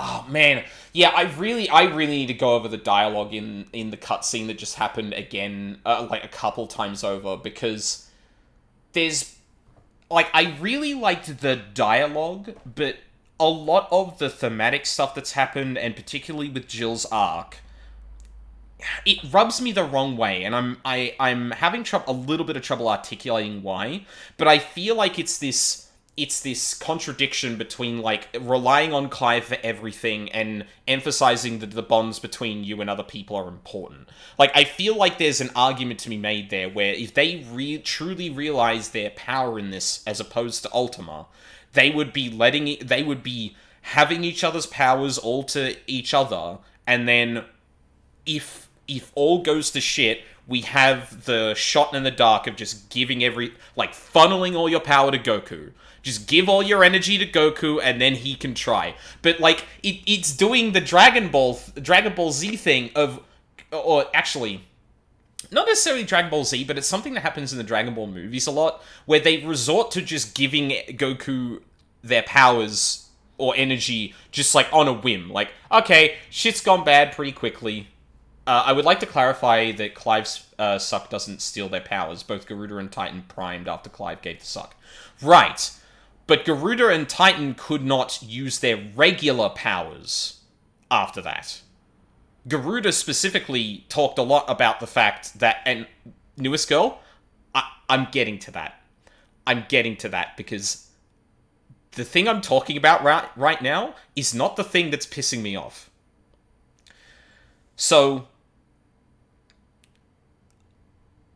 I think that in terms of, like, the broad goal of that scene, in terms of the ideas of turning powers over to Clive, I feel like there's more of an argument to be had there, where that scene is more like, hey, if what Barnabas is saying is true, Clive is very clearly the silver bullet here. Like, if all else goes to shit, funneling your power into Goku is gonna be the way to go, because Goku's the one that can do the thing, right? So, I disagree with that. I think there's a more compelling, and mechanically speaking, it means you have a bit more of a dearth with things. But I'd argue that, like, maybe getting Odin and Shiva being the very last thing would be more thematically appropriate. Maybe not the coolest in terms of mechanics, but I would honestly prefer that thematically. But we're kind of talking past the elephant in the room, where, what does taking someone's powers actually do? Legit. So, for Garuda, it was heavily implied that, like, she couldn't call on Garuda until she lost her mind, right? So the idea seems to be that, like, maybe the baseline powers and the semi-prime thing, just, you can't do that anymore. Like, that seems to be the rough idea of it, right? That thing is absent. But then, as Newest Girl points out, like, Titan was still able to do things with Earth. And, like, if, we go into another battle with Jill and she's just casting her ice magic, what's the point of putting so much gravity in taking Jill's powers? Like, why didn't that happen from the start? Like, we're narratively treating this with a lot of gravity, but it doesn't have any impact on things. And this is a problem that's been going on throughout the game. From the very beginning. Joshua takes in Ultima into his body. That's a big deal. It's clearly killing him. At no point during the narrative does Ultima and Barnabas treat that like it's a big deal. So why the fuck did it happen? Jill gets taken by Barnabas, and then no one seems to care specifically that Jill was kidnapped. So why the fuck did it happen? And if we're making a lot of... and like, I understand, like, the relationship and the emotional things, like, that are kind of evolving between Clive and Jill being a big thing here. But, like, again, it is treated with a lot of gravity that taking Jill's power is a sacrifice of some kind. So if she just walks into the next battle, casting all that magic again, what was the fucking point? You can't treat these things like they will have big problems in the narrative and then never pay that off. You don't get to trap Ultima in Joshua and then not make that a big deal when Barnabas takes down Phoenix. You don't get to job Jill out to Odin, trap her on a ship, and then make that not matter at all for the narrative. You don't get to take away all of the dominance powers and then treat it like that's no fucking... and have every character treat that like that's taking something from them, and then not have it take anything from them. You don't get to do that! Why do I care about anything that happens in the story, then? It may not have an impact at all. We're just... I don't know what we're doing. We're treating these things with narrative gravity at the very moment that they happen, and then they don't fucking matter.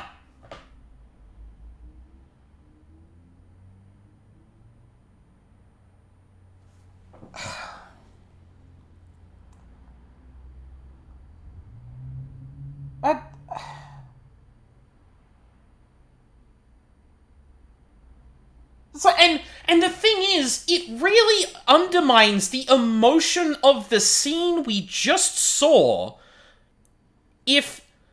And I'm being presumptuous here, because Newest Girl's comment kind of leads me to believe that Jill would still be in battle doing her shit. And, like, if she's still casting ice magic and shit, I'm gonna comment that that's bullshit.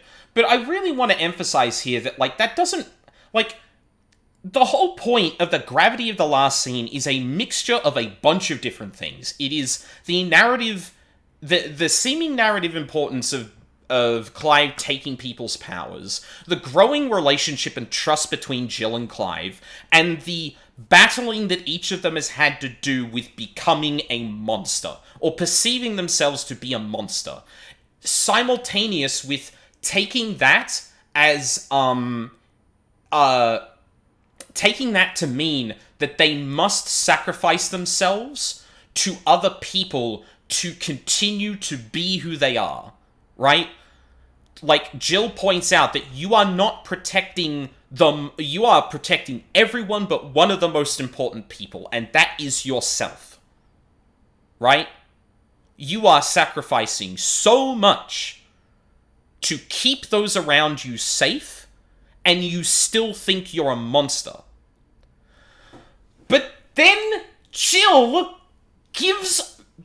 presumably gives away some of her power to Clive, which is directly contradictory to what... And that's the thing that gets me. The moment I realized that we were treating the sacrifice of Jill's powers with the gravity that their narrative wants it to have, but that every point up until this point that stuff has actually mattered, it hasn't had any narrative impact on anything, is the moment I lost my shit. Because you're trying to make it so that Jill sacrificing her powers to Clive to help protect him, going contradictory to what she's literally saying, because she's ultimately giving up the powers to protect herself as well. Or I think there's a reading there, right?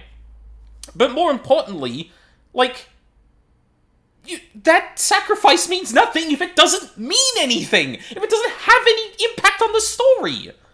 And, like, I want Jill to be involved in the story. I want her to continue to be a part of the party. I want her to continue to be important to the narrative. But it seems like they're making her less important to the narrative, but then, like... okay, yeah, I'm rambling a little bit, but... I don't like the writing in this game.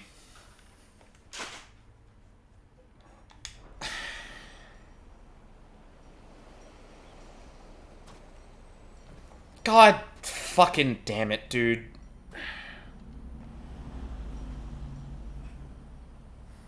Also, is there an ether flood here? There's been particles all over the place.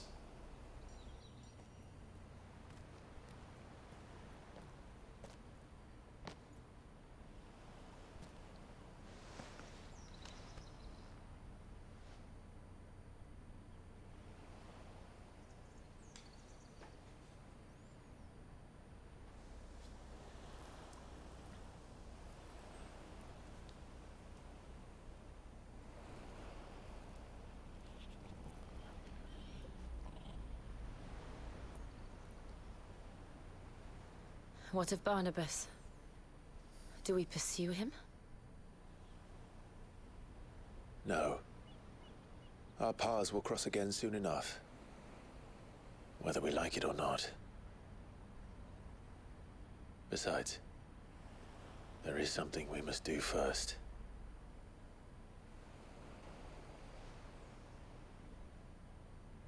Of course. Drake's spine. The last Mother Crystal.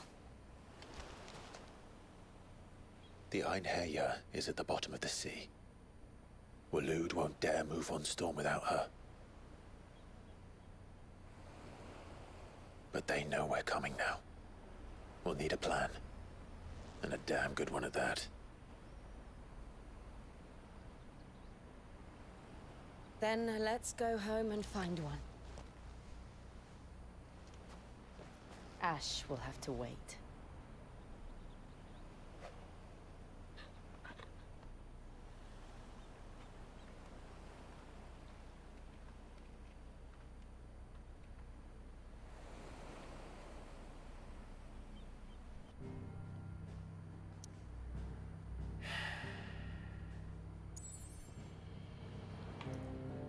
Just got an achievement that says, become one, the promise.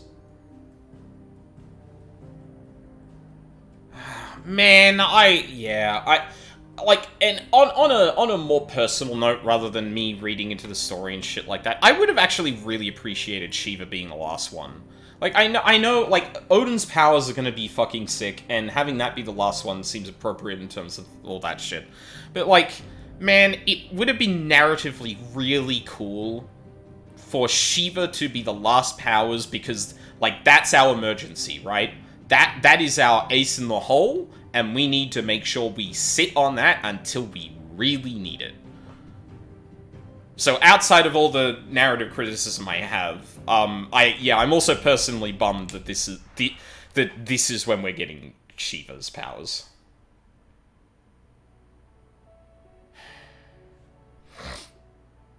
Mid says Odin split the sea in two.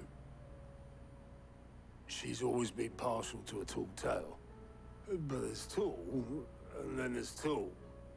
I struggle to believe it myself. I see your uncle isn't with you. He stayed with the Enterprise.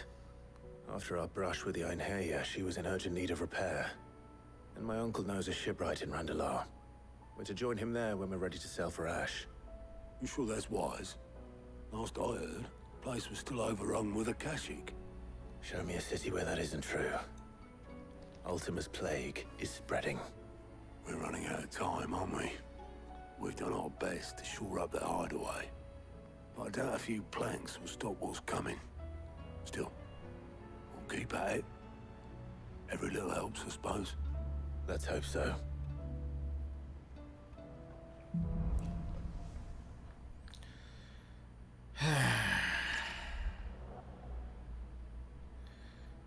Yippee. Clive has claimed a portion of the icon Shiva's essence. Tuning with Shiva not only changes the elemental aspect of Clive's magic spells, but also allows access to several new iconic abilities such as Ice Age, which forcibly knocks back enemies great distances. Yep.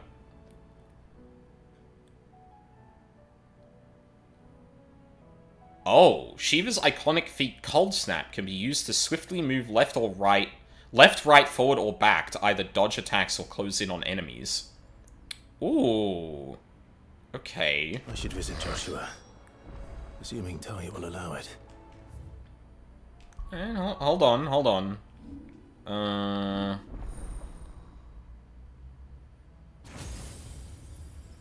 Yep. What? One second. Yep. Thank you, game. What was that thing we just got in our inventory? Shiva's one of my favorites. Yeah, I kind of thought that might have been the case.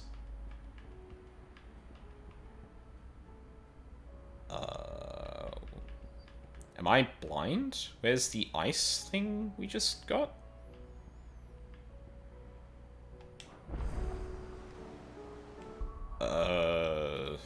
Hold on. Oh. Oh, yeah, oh, right, yeah, we always get one of those when we, get a new power. Alright.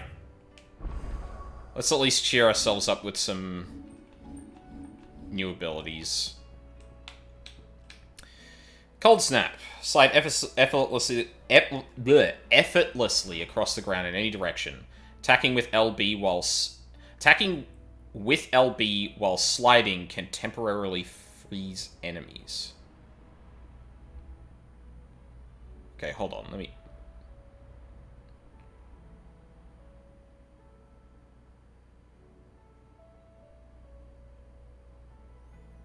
Oh, and then dodging... Huh. Okay. Oh, here we go. Can be used to dodge enemy incoming attacks. LB can be used while sliding to execute a powerful follow-up called Frostbite. Enemies struck with Frostbite will become temporarily frozen. Precisely dodging an enemy attack with Cold Snap freezes all enemies within a radius. This is known as permafrost. Permafrost duration is determined by the strength of the enemy attack dodged. I see. That's cool. What else have we got? Ice Age. Unleashes a river of icicles that greatly knocks back any enemies. It strikes hold to increase potency. Oh, that's sick. Okay. Mesmerize. Launch multiple shards of ice that, upon striking smaller enemies, draw them toward you. Can be used in midair. Okay. Rhyme. Summon a colossal ice crystal that deals continuous damage to all enemies that become trapped inside of it. Ooh.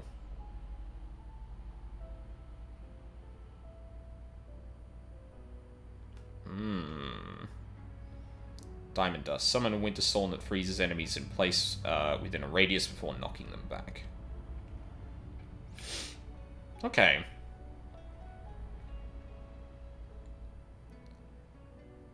So you essentially have a little bit more of a complicated dodge with a bit more payoff than the regular dodge.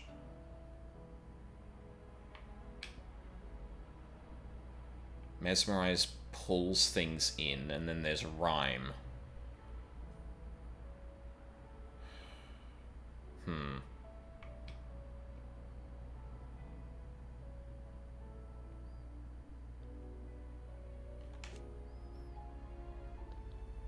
Also fires 3 shards behind Clive.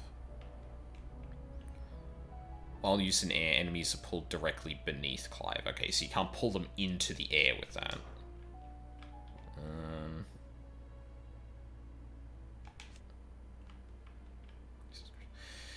Will not disturb enemies immediately in front of Clive. Can be used in midair. If an enemy comes in contact with the crystal, it will be drawn inside and suffer continuous damage until it subsides. Crystal can only draw in smaller enemies. Pressing execute after the crystal has been summoned will cause it to dissipate and be replaced with another.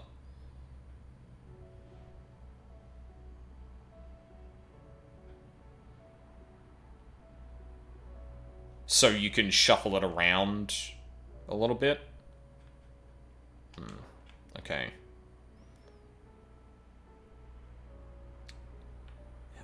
I'm gonna be honest. I'm a bit cold on it. Extends precise execution window. Although the Ice Age thing, like, that freeze in midair seems, like, really cool. Again, this is one of those situations where I'm like, okay, there's a lot of crowd control here that I'd really like, but, like, honestly, a lot of my powers are mostly geared towards exploiting, stagger windows.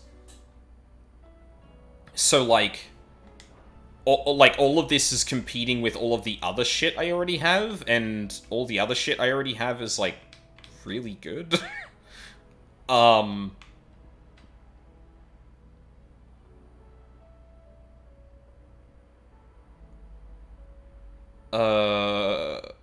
Yeah, I'm...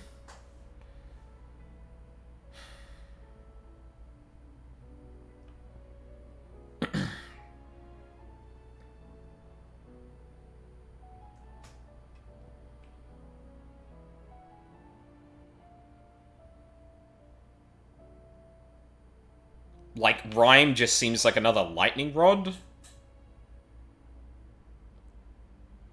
And I probably don't need more lightning rods, because, like... I'm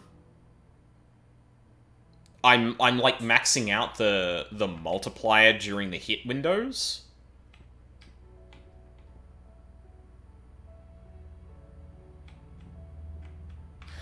Newest girl, sell me on this, because I feel like I'm genuinely missing something. Either that, or I'm too, like, burst window brained to think of, like, something I'd actually want out of this. Which honestly might be the problem.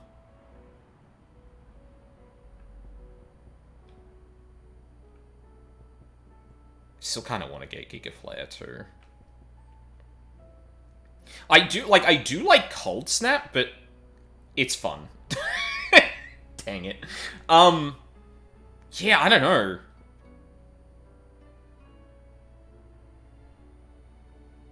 Like, I'm probably just thinking at the moment of, like, the stuff that I'm, like... You know what? I get... The one thing I could do, honestly, is, like, maybe get rid of Wicked Wheel.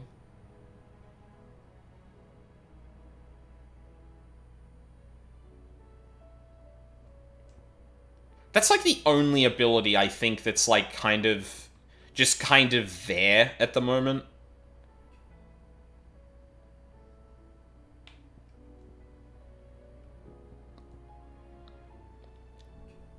And I do want to get Giga Flare, so, like, maybe when I get Giga Flare and swap that out instead of Flames of Rebirth, maybe,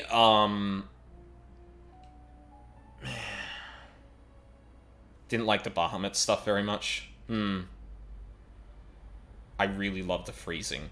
Yeah, I mean, I like the idea of the freezing too. It works on bosses too. Wait, really? Wait, so, like, cold snapping a boss...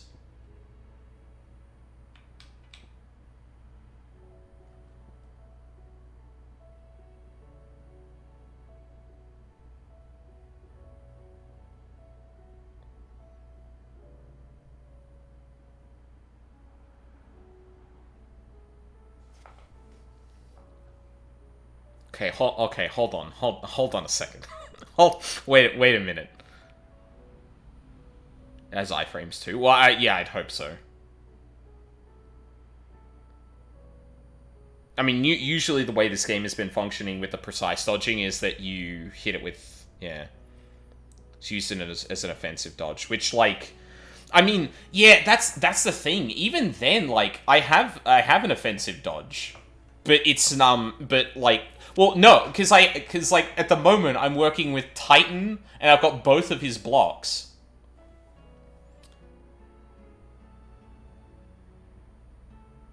Actually, you know what? I might swap out, ooh. Would I want to swap out Titan's Guard for this? Okay, yeah, let me think. My 3 basic abilities at the moment are the... I'm sorry, this might be the rest of the stream, by the way. Like, me just going, what do I actually want? I was mostly Garuda, Shiva, Odin by the end of the game. Yeah, like, I'm wondering now, like... I'm honestly kind of torn. The Ifrit dash... Or, actually, is it Ifrit that gives me that? Or is that, Phoenix? It might be Phoenix. Okay, sorry, Phoenix Shift. Yeah. So... Phoenix Shift is, like, my decent, like, bread and butter thing in the, for regular enemies, right? Because at the moment, I basically do a combo and then charge magic to knock them into the air, Crimson, Phoenix Rush up to them, and then air combo them, right? Cold Snap is air okay? So yeah, that's why I still have Phoenix Rush. For Garuda's, for Deadly Embrace, obviously just pulling something to me. But generally speaking, that's, well, I mean, I guess I could do that and then jump Charge Blade instead of the Ifrit shit. Because essentially the magic Phoenix Rush is just like a fancy launcher. Which, and admittedly, I haven't even been using Torgal for that, so I do have, like, multiple ones. But then again, like, I don't think Shiva's Cold Snap is not going to get me into the air. Like, it's not dashing at an enemy, I'm using it to dash around. Kind of like, Virgil's, dodge logic. Except if you point forward, you just go forward. You don't snap up to the enemy.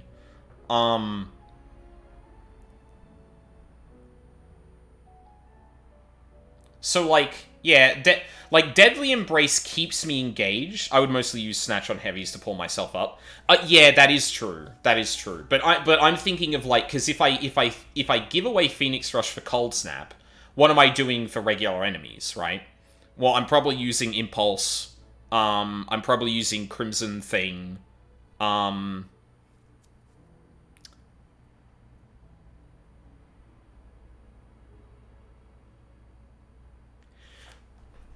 Oh, shit. Actually, you know what? I'm talking myself out of getting rid of Wicked Wheel.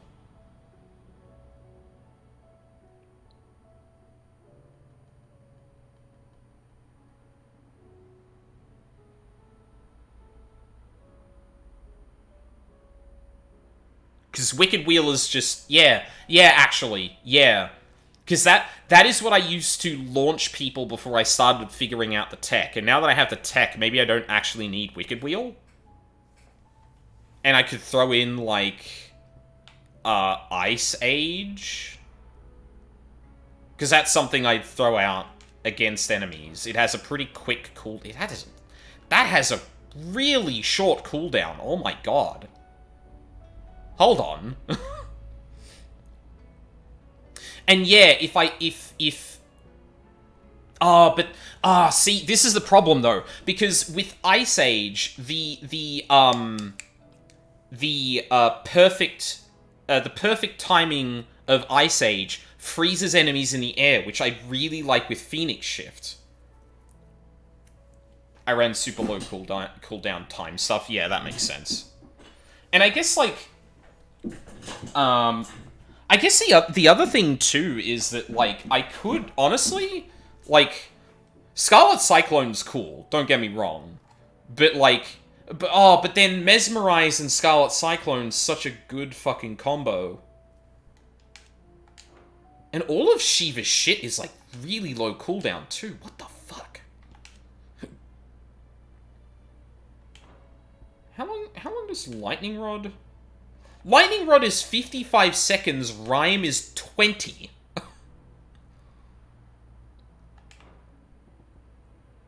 Rhyme is sick with Lightning Rod. Yeah, no doubt. Those pair really well together, but at the same time, I feel like that's a little bit of redundancy, ultimately. Like, in a burst window, I feel like it's redundant, because you can get bigger hits. Well, actually, I don't even know if that's true. Does this have a duration? Do we know the duration of this? I have to imagine it's less than 20 seconds.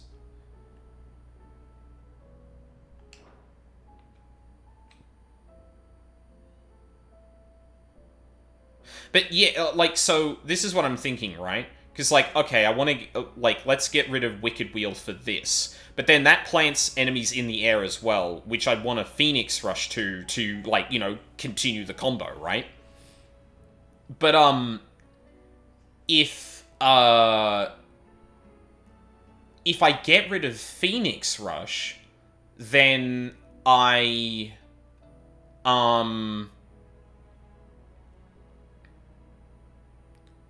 if I get rid of Phoenix Rush, then I can't get into the air. But if I get rid of Deadly Embrace, then I remove my ability to kind of, get enemies to me. And I like having something to get towards enemies and, you know, pull them to me. So, multiple options. And obviously it has the air shit when you're doing that. But then, if I get rid of Titanic Block, like, yeah, I'm going into Raging Fists a lot. But that doesn't have the shortest cooldown, and I don't know. I guess like I haven't been using Titanic Block too much. Like generally, I'm probably dodging more than doing that. But like I have been using it against bigger enemies to get that combo in. Oh fuck me, dude. Never mind. This is a really tough decision to make. Okay, well, okay, hold on. Let's back up for a second. I think my next obvious thing, and because I'm very close to the points for it, is Giga Flare. If I can get Giga Flare on any icon, that lets me replace Flames of Rebirth, which is, you know, decent for the HP, but ultimately, like, yeah, I think I prefer the damage, because, like, that 2-minute cooldown... Is this still 2 minutes? That's a minute?!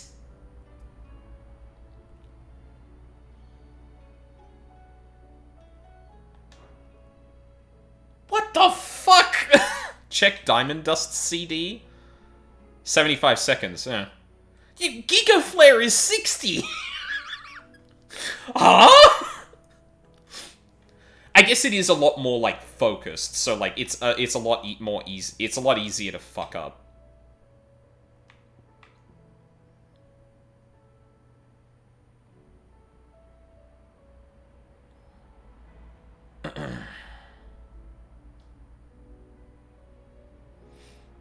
I mean, then there's just entire parts of Titan I haven't messed with. Yeah, oh my god, dude, there's so many fucking abilities in this game. I really wish we had the ability to just, like, swap loadouts.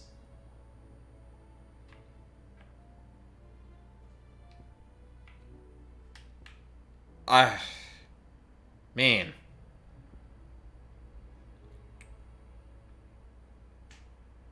Game never makes you use any of it. Yeah, it's a bit of a shame that you're limited to the amount of abilities you are limited to. Does LT do anything? I'm trying to remember if LT does anything in battle. Or also, I did modify my controller layout, so let's go have a look.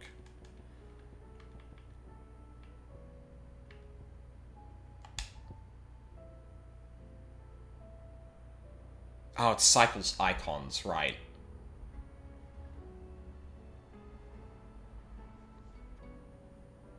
Because now I'm thinking, like...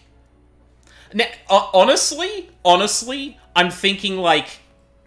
Could we not have had a second button that readies a second set of iconic abilities? Like, genuinely. Could we not have done that?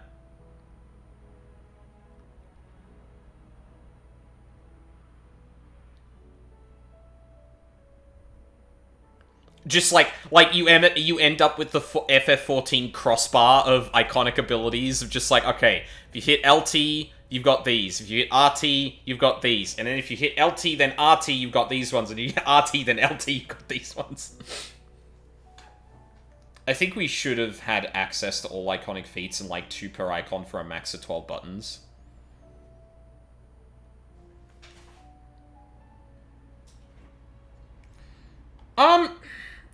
Honestly, I don't mind... I don't mind some of the restriction, because you can fall into the trap of the entire game becoming Dante Devil May Cry 5, which is going to be overwhelming. I do think there is something to the limit, but you could argue that as you go through the game, you can optionally just go into, I want to have more iconic abilities. I think at the very baseline, like, you could have fit in an extra, what? It's a long fucking game, man. Yeah, no, you're not wrong. I'm just saying, like, okay, hold on. Like, let's not go absolutely crazy towards the halfway point or something. Yeah, absolutely. I don't disagree with that. But yeah, like, seriously, I think if you just had an extra 6 abilities here, yeah, that'd fucking solve it. Just, yeah, LT, you cycle through it with different buttons, but RT, readies a certain set of abilities, and LT readies another set. And fuck, honestly, also completely detach the abilities from whatever they've got here. Well, no, but you can't do that, because then...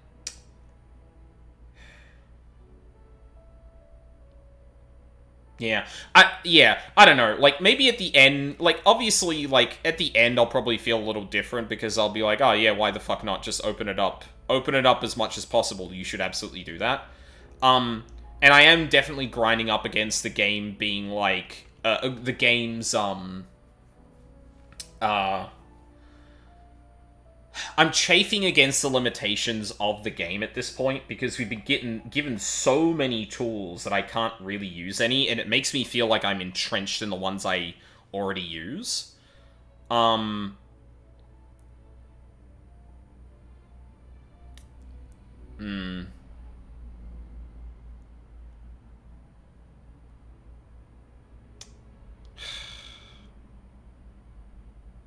Yeah, it's tough. Like, especially because I'm trying to think within the confines of the game's mechanics as is. Like, how would you fit more abilities into this? And I mean, I guess the simple answer for me is just implement the crossbar. You can have another 12 abilities. There you go.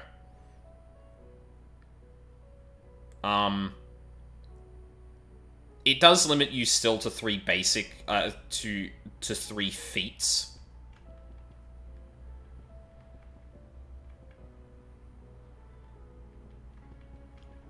Yeah, no, for real. Like, just, you have, for each of the things you've chosen, you have 4 abilities. And, like, at some point, just break that out. Then it gives you a lot of incentive to, master a bunch of abilities that don't match up with icons. Which, I don't know, maybe even do away with that. I think that's kind of stupid. Or maybe reduce the cost of that step in particular. I don't think keeping that step very expensive is actually, like, adds anything at all.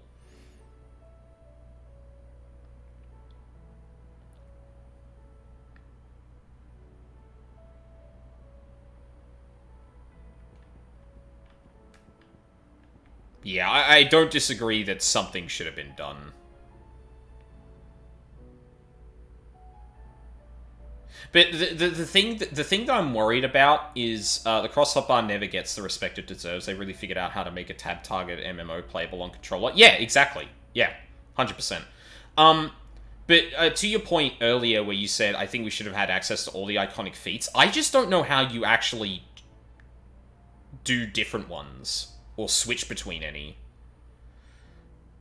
Like, maybe you keep this structure where you select 3, but then you can actually take, like, 1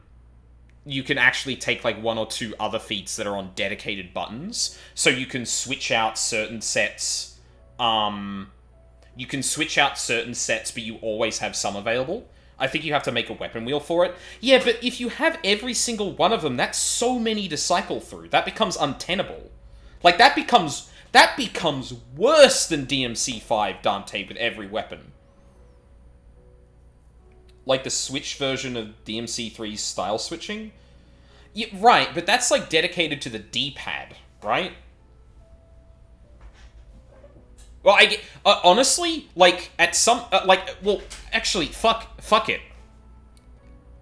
You know what, no, you know what the answer is? We're dumb, newest girl, we're dumb. You know what the answer to that is? Change the iconic feats if you're pressing RT or LT, like they do abilities.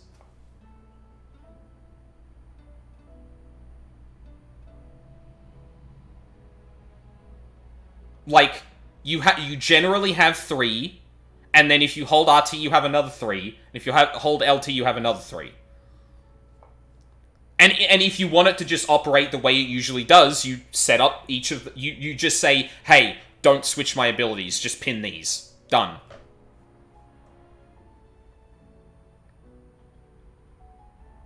Yeah. I am super curious if people... I'm sure people have started modding this game. I'm really curious to see if anyone's done any modding in that vein of, like, letting you have more abilities. Oh, yeah, and that's another thing you're losing with Deadly Embrace, is pulling...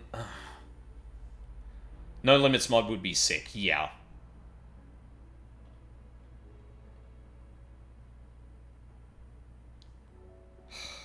Yeah, no, actually, the more I think about it, the more the fact that they actually made it so that X and Y can be both attack and iconic abilities at the same time makes me go, wait a minute, they had the ability to do shit like this the whole time. What do you mean? Yeah.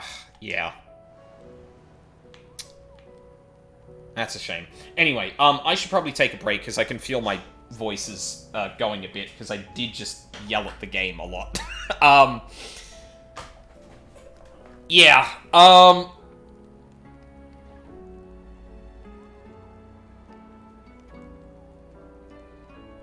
yeah, I don't know. I think at this point, I'm actually, losing my, care for the game's narrative, because decisions they make don't seem to matter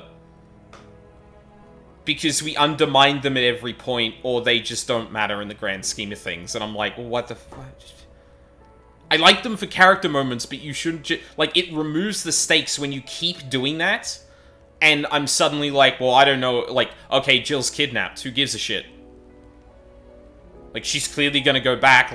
This has never had any narrative consequence before, so, why should I care? And then, I know at some point, arbitrarily, they're gonna go, okay, actually, this is a big deal now. But, if it means that people beforehand haven't been treating it with the gravity it deserves until the actual moment, yeah, 100% newest girl. Oh yeah, and sorry. One thing that I didn't say when I got into the rambling bit, because I cut myself short because I knew I was starting to sound incoherent. But so she has the one moment at the conclusion of her main story arc, and then you job her out twice, and then her powers are taken. So narratively, we've taken away something from her after being jobbed twice. There wasn't any triumphant moment after that. There wasn't much of a saving Clive moment, because she saved Clive by sacrificing herself again. So, woman giving up something or putting herself in danger for the man. Awesome. Love to see that. Yeah, she just doesn't get a moment outside of that arc. She doesn't... Yeah, I don't know. I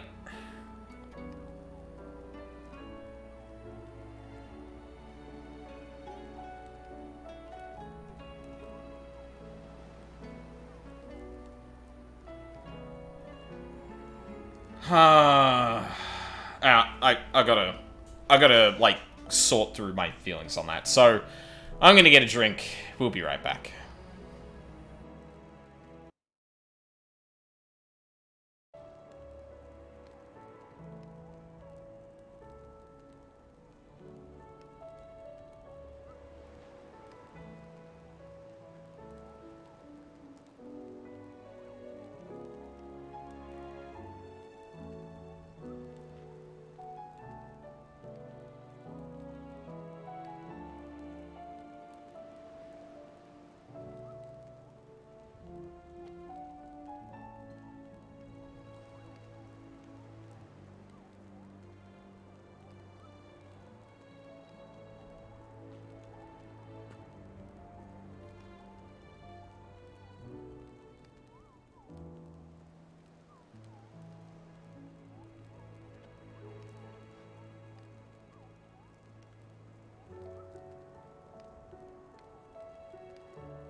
I'm back.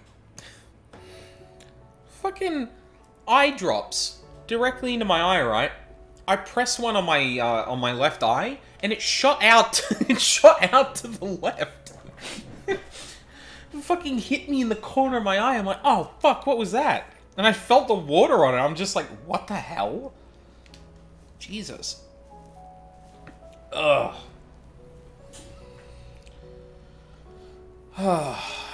Jill's the biggest what could have been character for me in a long time. Yeah, honestly, like, there's just a lot of the narrative, too, that I'm honestly, like, really disappointed in. And granted, a lot of that is to do with Jill. But, like, just... like I kind of outlined, we're treating, we just seem to be trying to have our cake and eat it too in a lot of ways, where we treat Clive's suck powers with gravity, but then the people who matter don't actually have any downsides to their powers getting sucked. What was the other one?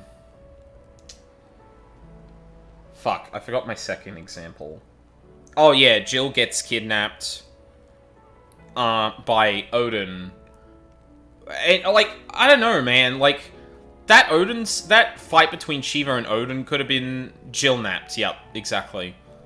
That sequence could have been cooler too, because maybe, like, we take control of Shiva briefly and see, like, oh, Jesus, Odin's, like, a big deal. Which sets us up for when Clive ends up fighting Odin the second time. Like... And it, like, we take Jill, but, like, we take Jill, but, like, we don't treat it like it's actually raised the stakes, so what was the point of kidnapping Jill?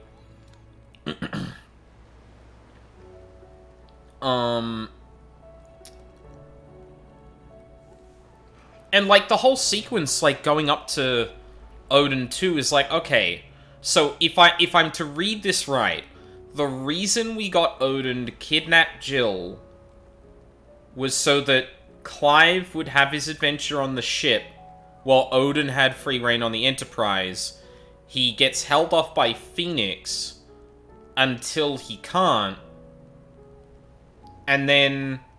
And that was the whole thing, right? But he could have, like... He could have just split the sea to begin with. Like, if his goal was, I'm gonna draw you out into the sea, and I'm gonna blow it all up, and I'm gonna monologue at you. Because I'm gonna try and convince you to make you realize the shit, right? And you know, maybe the whole point was, aha, see, I made you think I was gonna try and get Ultima out of Josh. I don't give a shit about that. I'm after you. And that would have been a demonstration of, oh, wait a minute. Joshua being trapped in Ultima is actually a worse time for Joshua than it is for Ultima. Right? And two, wait, you don't even care about that much. You're just, like, you're actually trying to, like, disrupt the bonds between me and my friends? Like, emphasizing that is the goal by bait and switching you of, like, haha, you thought Joshua was the whole point.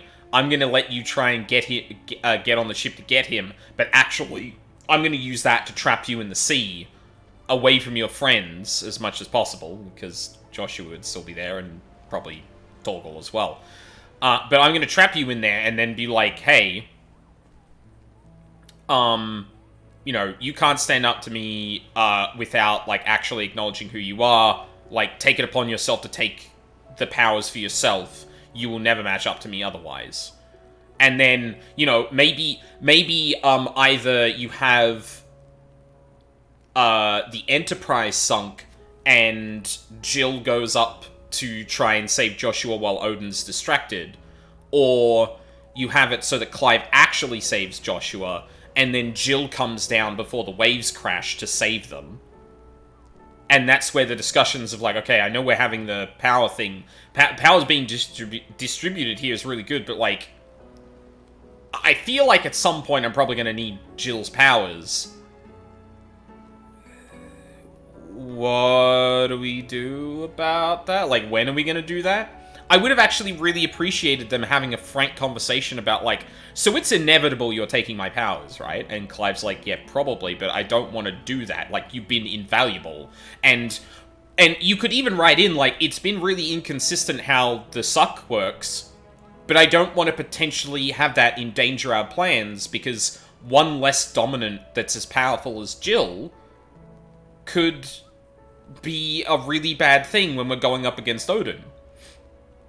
Like, there's an actual discussion there of, like, you know, that broaches on a whole idea of relying on others, and, like, when do you actually rely only on yourself? And the conflicts that arise from being given these powers and being entirely selfless, relying on those bonds so much, but never looking after yourself, right? And I feel like that brings into focus a lot of things that scene was trying to do, without literally jobbing Jill off for the third time by having her powers sucked. I don't know. I'm going to be thinking about the way this narrative has unfolded for a very long time, I feel. This is... I don't like this... I really don't like this a lot. I don't think I'll like it more after reflection, but at the same time, like, I haven't decided all of my feelings on this just yet. All I know is I don't like it. Okay, hold on. Let me throw down a save, and I want to see what the... Yeah, no, exactly. The peaks are peak. Like, I will say it again. This game was outdoing Bayonetta in terms of some shit it was doing, and that's, like, awesome. But god damn. How are you feeling, Joshua? Better than I was. But not nearly as well as you should be. Your cuts and burns may have healed, but your body still bears the burden of every spell cast. And what would you have had me do? It was no ordinary foe we faced. It was the Warden of Darkness. Yet still, it was not enough. The king could have ended me at any moment, but instead chose to toy with me like a curl does a mouse. You underestimate yourself. Oh, it was crystal clear. Only one man established his dominance that day, and that man was Barnabas. I'm sorry, brother. That was ill-spoken. It's just... I have never felt so powerless. And when so many are looking to us for strength, perhaps... No, perhaps the prince feels the same. Dion? What?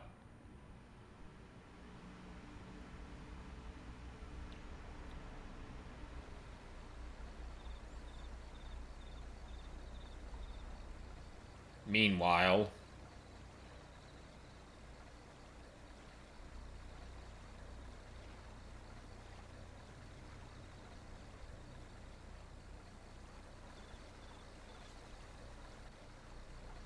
Those 7 in chat.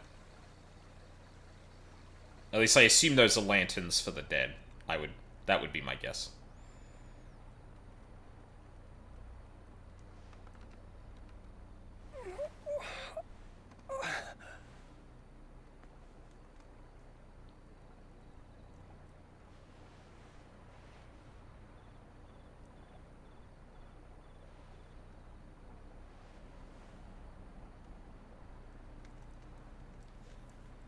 What is this place?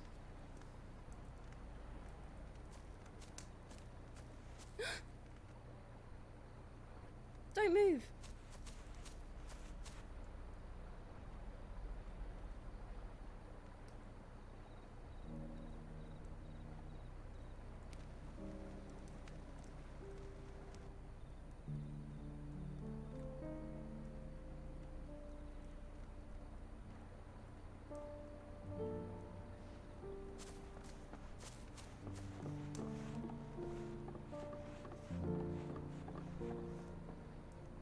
Here, it's fresh from the well.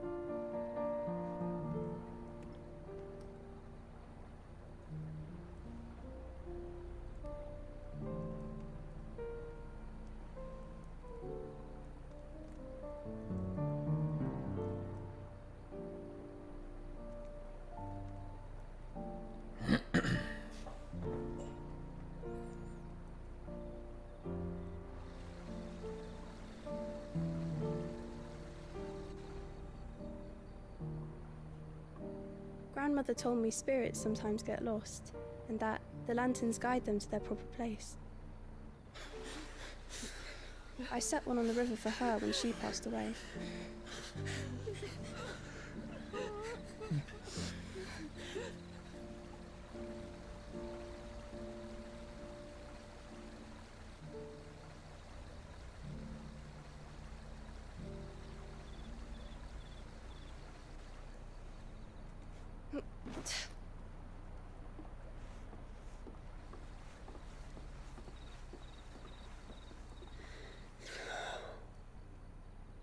The fiend works from the shadows. Was it you who guided my hand then, Ultima? No, not you. This is my doing, my fault, my sin to bear. And for it, I must atone. Your hurts are healing nicely. It was my poultices that saw you well. You make them? And sell them, or try to. Earns me enough for bread, most days. Forgive me. I have nothing to... I know, but I couldn't just leave you lying there.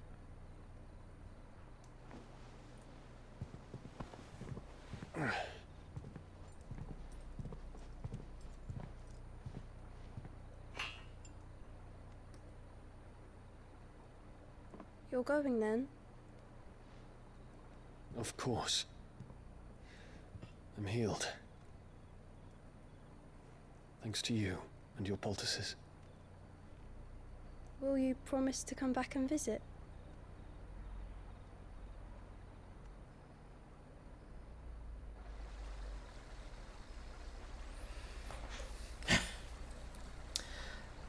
She's about to grow up to be Tataru too. Or Alchemist Tataru. By favor of Dion.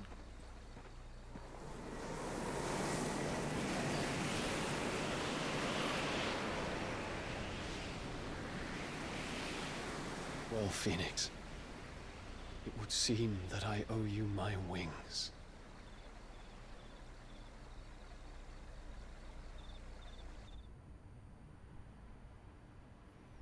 See, I really... Fuck, man. There's such actually really good writing in amongst this shit, and the thing that's really, like, fucking this whole thing up is, like, again, this kind of middle level of writing where it's trying to join the things the game is trying to achieve narratively with the things that are literally written. And the way we're just, like, positioning scenes and characters and all that shit is just doing the writing and the narrative planning all a disservice. Well, I get narrative planning is probably in that, but the larger narrative and the literal writing a disservice. That's the real tragedy of this game. It's just, like, there's so many good moments and stuff like that and things it's trying to drive at, but they just never seem to, like, walk in time with one another. Perhaps he can find an answer. You will be returning to Waloed soon, I gather. I see no reason to wait. Then neither do I. I can think of a few, but I doubt they'll stop you. You will take your medicine. Of course, Lady Daya. Set on leaving already, are ya? How long will it take us to get back to Ash? Dunno, about the same amount of time. I'm gonna put money on it right now that no one is actually asking what's happened to Jill since her powers got sucked. It took us to get here. Maybe less, if your uncle can find someone trustworthy to patch up the Enterprise. All depends on where we're putting into port, mind. Yes. It's not as if we can put ashore wherever we choose. We have to assume that the whole of Ash is hostile, and that we'll be attacked on sight. Then we must find a place they won't think to look. And I have an idea who might know of one. The Professor! I'll go and tell you coming. While you're plotting our course, I'll be in the shelves with your lawsman. I wish to pick his brains about Ultima. Then I'll talk to Karen about supplies for the journey. They may not be easy to come by in Ash.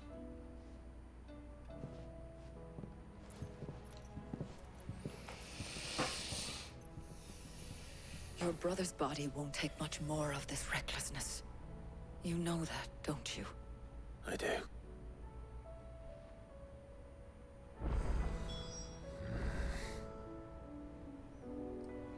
A. I guess we don't care. Cool. B. Again. Isn't... Like, why are we not bringing up Ultima in Josh's body? That seems pretty fucking related to what's going on. Like... I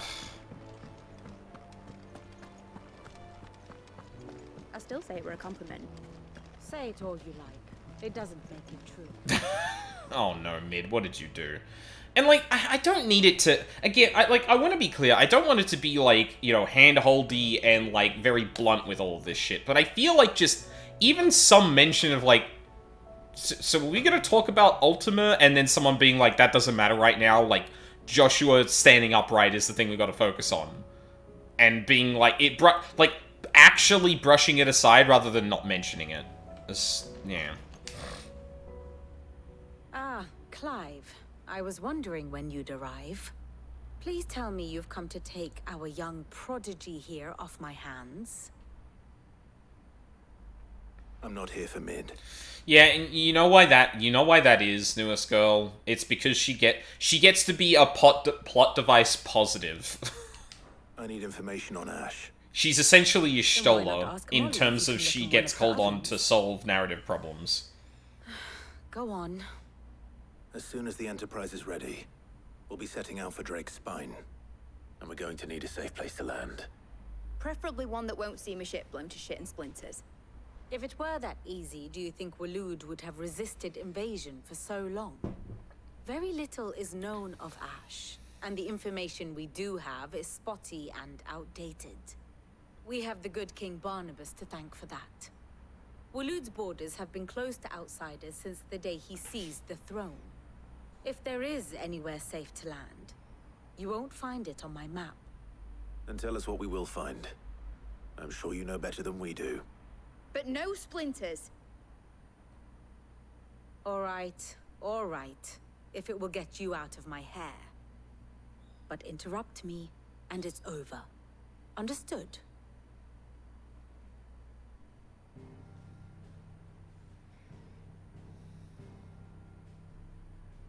Barnabas Tharm, the one they call the Last King.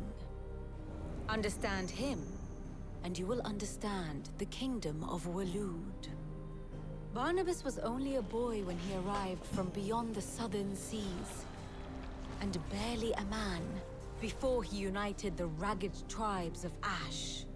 And having unleashed them upon the formidable Veldamark, he set his throne upon the ancient kingdom's ruins. The victory sent shockwaves around Valisthea. Tales of Odin's might spreading through every court, parlor, and drinking hole in the realm. Note that this... Oh my god, he wasn't even properly primed. I didn't even realize that. That was him semi-primed. So, one of the things I was thinking earlier was that, like, oh shit. You know, he was trouncing us, but, like, we didn't try and Ifrit when he was clearly Odin. But no, he wasn't. He wasn't Odin until he split the sea, and I think that was the only moment. Then he went back to kind of the regular armor. Not this visage.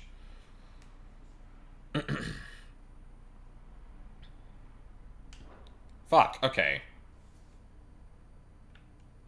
You know much about Veldamark? Formerly the most powerful kingdom in Ash, until Barnabas Thamir led his armies in rebellion against its rule and established his own kingdom of Waloed upon its still smoking ruins. Half-chubbed. In the year 843. And that the king still sits upon his throne some 40 years later, quite untouched by time. Waloed's recent inaction left many wondering if Odin had lost his appetite for war. And yet here we are. The Einherjar was committed to the fray, a bold declaration of intent. Orcs swarm around Drake's Fang, and throngs of Akashic haunt Canva's streets. Though how precisely the havoc they wreak serves Waloed remains unclear. Regardless, if the order to attack truly came from King Barnabas, then one thing is certain. Waloed has achieved the impossible and made bedfellows of beastmen and the ether-addled alike. All of which is a roundabout way of saying that you will be in unknown territory when you set foot on Ash. Much of the continent has already been lost to the Blight, and what few ports remain will be fiercely guarded. And that is to say naught of its natural defenses. Offshore currents will cast an ill-equipped ship out to sea one moment, and dash it against the rocks the next. But then the Enterprise is anything but ill-equipped. And Mid has made land there before. Now, if only there were someone with an intimate knowledge of the Shadow Coast, and where a daring gentleman might put ashore.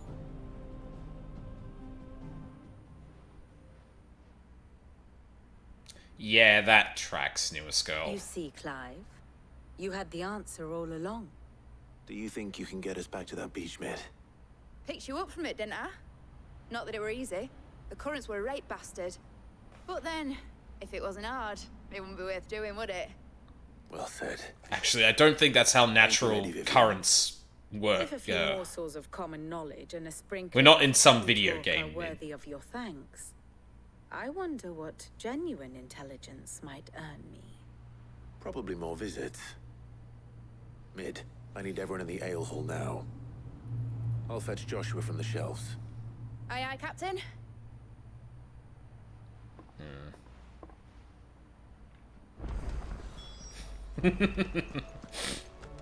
Don't let the opening landscapes deceive you. Alright, I think at this point I should probably pick away at the side quests, because I'm probably gonna... Oh my god, there's a lot. Phoenix, heal thyself! That's good. Hi. Clive, I wanted to give you something for the kindness you showed my mentor. What's this? A chest of all the medicines you're ever likely to need. Seeing as you're so reluctant to come to the infirmary, I thought you might as well take a part of the infirmary with you. I'm sure it will be very helpful indeed. And Taya, try not to work too hard. And work Rodrigue all the harder, you mean? He's a quick study, but he's got a long way to go yet. I'll take that particular piece of advice when you heed it yourself, thank you very much. Besides, who else is going to see that your brother takes his medicine? Who indeed? Oh, right. I should probably do that. Right. Oh. That... What? Wait, what? Wait, hold on. What? Also, what? I don't remember these. It's a thing for the room. Oh. Interesting. I forgot I got these, actually. I didn't realize that would just give me a thing and not have a quest. It seemed like it would have given me a quest. Your Grace, stay. Today, Clive visited the infirmary to have me dress a laceration on his left forearm. I cleaned and stitched the wound and instructed him to rest the arm so that it could heal. But not an hour later, he was leaving on another mission. This must be the 100th time he's disobeyed my instructions. The next time he comes to me for treatment, I'm tying him to the bed. Strong. The wall of dumb shit? God. Hey, Yote. Yote, is anything the matter? You seem troubled. Perhaps I might be able to help. My lord. Yes. Perhaps you might. It's your brother. His condition continues to worsen, though he does his best to hide it. The lesion on his chest pains him more with each passing day. I had feared as much. There are certain elixirs which can ease the suffering of those afflicted by the curse. Why is this in a side quest?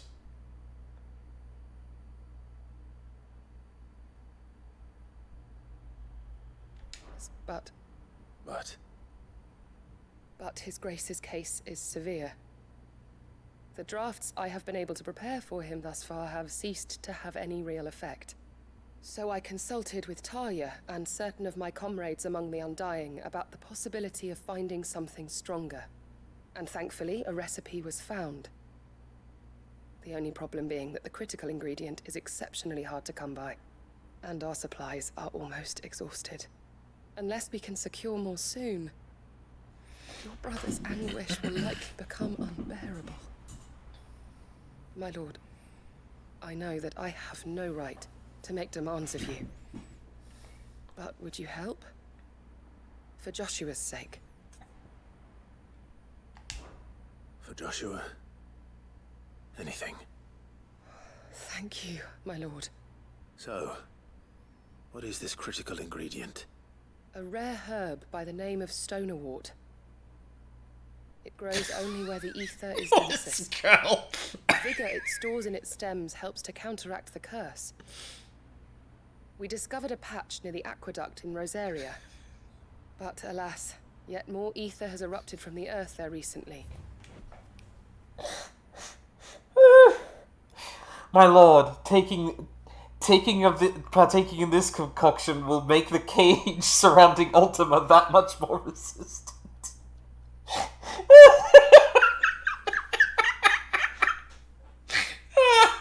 It will be far more difficult for him to get out.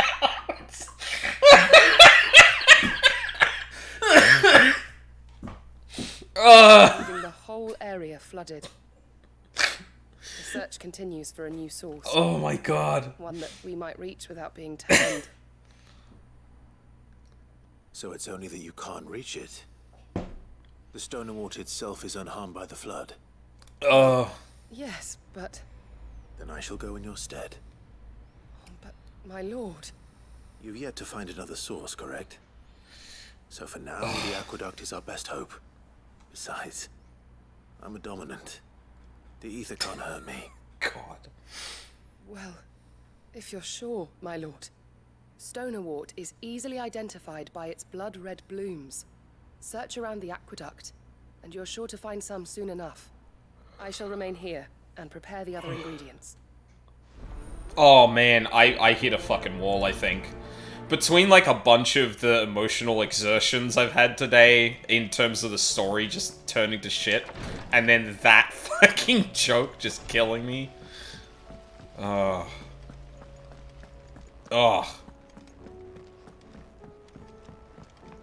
Stick a fork in me, I'm done. It is kind of getting a bit long in the tooth in terms of the stream, so I might do like the side quests and With then call Camphor it. in the hands of Akashic, we'll need to find another port. Preferably one as well hidden as the ironworks. Ah, Sid. Just the man I was hoping to see. Did you have a mo? Don't tell me. No, I don't grow a mustache. Oh, a moment. Oh. We still got plenty of that left. I'm working on bringing another one of the Chief's designs to life. This time, it's a new smelter. It's got a reverberatory hood over the top for additional thermal amplification and a system of reciprocal recirculatory regenerators that... Alright, Orion J. I don't... Let's just say it gets very blimmin' hot. A heck of a lot hotter than anything Blackthorn's got in his forge, that's for certain. Only mithril engines get hotter, and you can't chuck ore in one of them and get metal out the other end. Trouble is, we won't be able to make out of any old rubbish neither. We need the good stuff. And I hear you once helped Helena get her hands on exactly that. Any chance you could help me too? Even weirder science. If it's for the good of the hideaway, I'd be happy to. Oh, it is. I promise you. So, what exactly is this good stuff you need me to find? We've got a couple of examples here. Spherical echoes, we call them. More fallen materials. So this smelter is similar to the Mithril engine in more ways than one. That's right. They're a bit like the thermal helms. Fallen ceramics deal with heat like nothing else, see? And what's more, they're directional, transferring heat from the inside to the outside. But these things, they're all outside. If we line the hub with them, they'll reflect the heat right back into the furnace. We've collected as many as we can, and I know where we can get the rest. Trouble is, they're all watched over by their bigger, uglier cousins. So you want me to visit some ruins, destroy some echoes, and bring back the spheres they're guarding? That's it in a nutshell, yeah. We're only 3 short, mind. And we know exactly where they are. There's one up Amber Way, in that ruin that they call Lost Plume. Oh, God. And another in the Silent South, over in Dalmekia. Last one is in the ruins of Advent, which is in the Empire. All right, then. Wish me luck. That's a lot of Will do. running I'll around. be keeping all Damn. my fingers and toes crossed.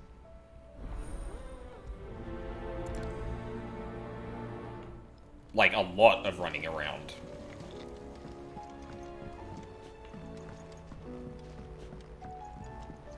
I guess it makes sense. We've got more areas open to us now, so the, quests are gonna get a bit meatier. In terms of what they're actually trying to accomplish. Is there any...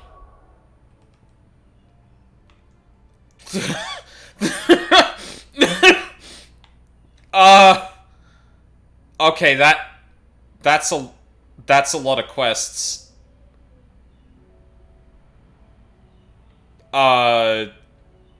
Damn, okay. Fuck me. Heard the Hilgus. bad news then, did you? Blackthorn. Bad news. About Dravost. Blackthorn's old haunt. With the forge and all Oh that. no. Well, anyway, the mine's just down the road from there, are spewing at ether like no one's business. Oh fuck. And the village? Safe from the flood for now, but they've got other problems. Akashic. Every creature in the area is either turned, or on the way to turning, apparently. Zoltan and the others are living on borrowed time. They need help, and quick. Doris sent a few curse breakers to keep an eye on things, but there's only so much a couple of scouts can do. Except get eaten. If something ain't done soon, the old place will be overrun. I won't let that happen. Didn't think you would. Does Blackthorn know? I thought it might be better if he didn't. He'd only do something stupid. Probably, You yes. reckon we should tell him? No. It's better this way. Yeah, well, I can't stand about knowing what's happening out there, so I'm off. I'll see you in Dravost.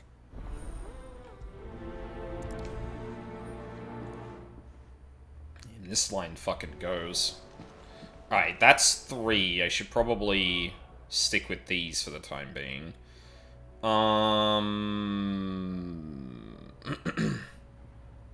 Yeah, let's get the reeds first, and then I can get some abilities. If I can get some ability points, that means I can put it into Giga Flare, which means I can put Giga Flare on the thing instead of, the Phoenix shit.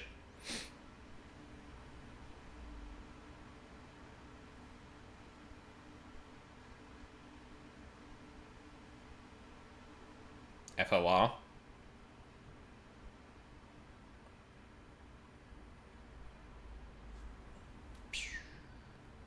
I think you lost me. Oh. Flames of Rebirth. Ah, yes, yes, thank you.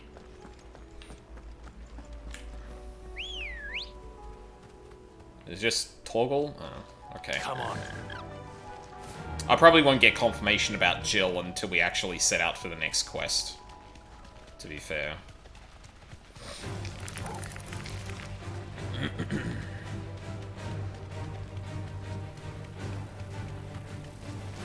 All right. No, go away.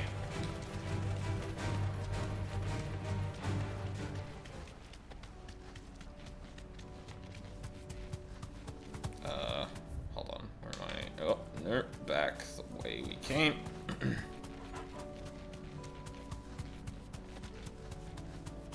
Oh, yay, Aether Flood. Nice. Here's the aqueduct. Now to find our stonewort. Yote mentioned blood-red petals.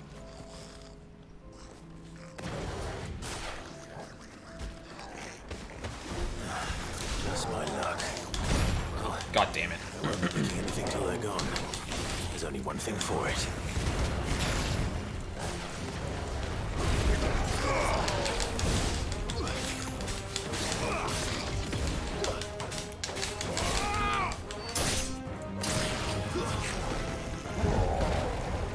They all dead? Okay, yep, cool. Alright.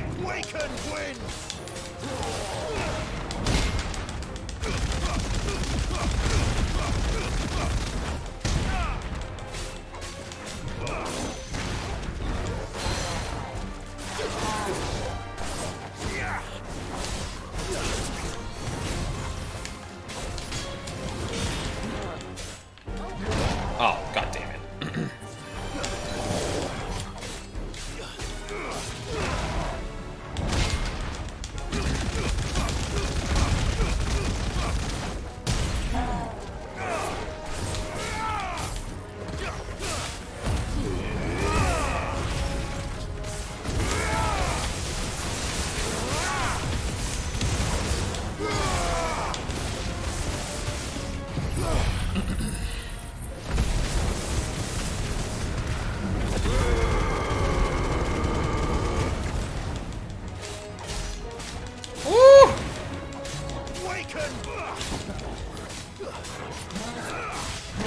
Big swing.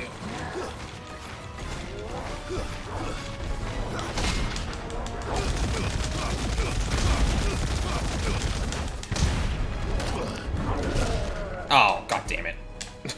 I was trying to be fancy. Fuck you.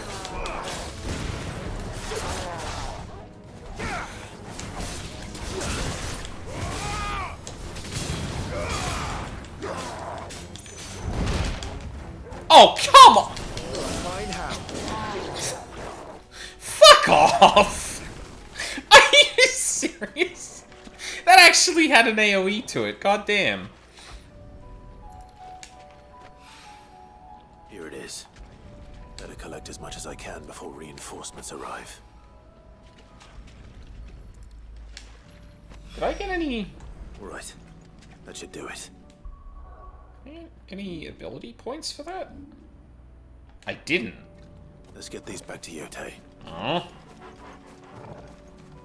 I guess I could go back to Yote and see if I get ability points from that instead.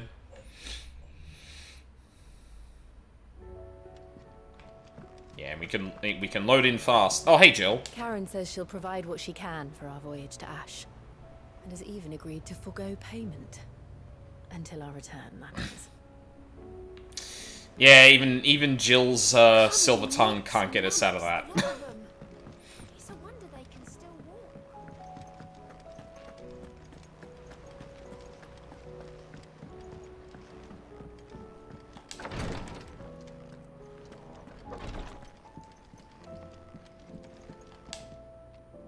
Yote, I brought back all the stone and water I could find.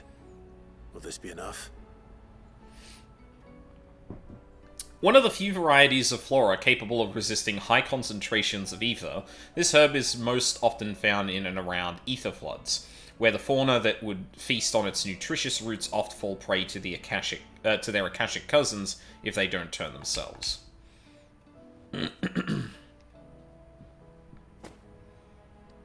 Yes, my lord. Thank you. I'm sure it will serve us until we can find another source. I'm very glad to hear it. And how do we make sure he His Grace actually are very takes much it? alike, you know. You think only of how you might help others, and never of the danger to yourselves. No more than you have minding my brother. You've risked a lot for him, and I thank you for it. I am honored that you should say so. But I beg you, my lord, do not give too much of yourself for the sake of others. We could not afford to lose you.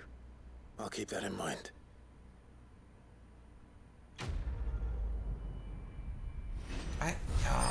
Man, it really is gonna... Okay, that's plenty. It really is gonna bother me that, like, we don't get, like, a really serious conversation along these lines with Jill about taking her powers and shit.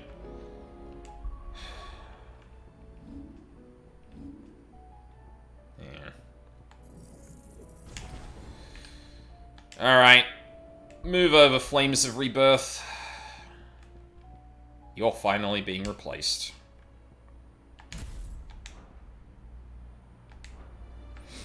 Do I want to grab a new quest while I'm here?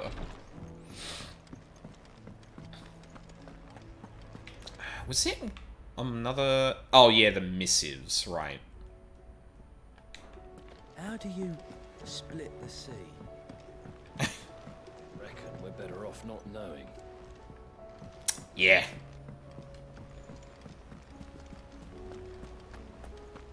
Ten out of 10 would recommend. Oh, actually, you know what I haven't done is also looked at Blackthorn's shit. Oh, and the hunt board. Well, actually, no, the hunt board didn't have a new thing on it. Whoa. What do you expect? Farmers are abandoning their fields and traders their routes. Most of what we have now comes from here in the Hideaway. Trouble with your gear, or what do you want? Ice brand. Yet deep was Frost's bite, leaving her fell mark upon their skins. See, like, so I wanna take a moment to just like sell. I don't think I need to sell too many people on it, but I want to really sell the idea of Jill being the last one we take powers from, because things like this, like having the ice brand and having like Shiva's powers, is like a it feels like a capstone to all of this. Like, we got here. She iced on my brand until we drop her... no, newest girl, no!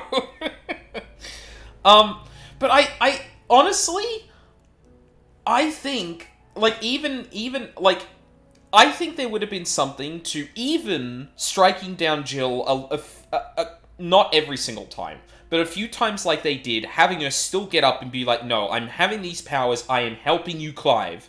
And then at the very end, they're both like, okay, so I guess this has to happen now. And that being, like, a very poetic, emotional moment, because, like, you know, we've held off for as long as we can.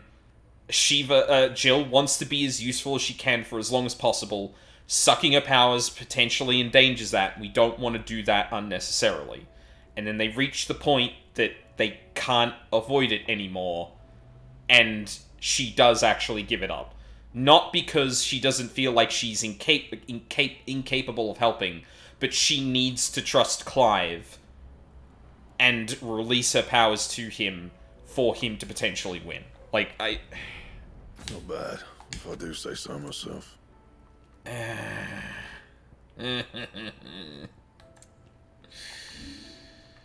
If only.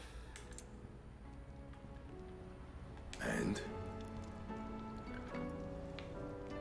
Oh man, that blade is practically helpless. Fuck.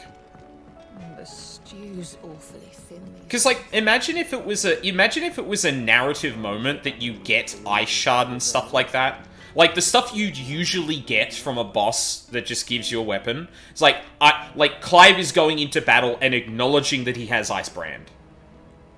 And I know, like, we haven't acknowledged fucking anything about it, but, like, you know, he steps into the arena with Ultima, and, like, ice is, like, encircling his hands. Like, I have claimed it. Ultima sees that as, like, ah, yes, you finally cast off the, idea that your friends will help you. You're mine now.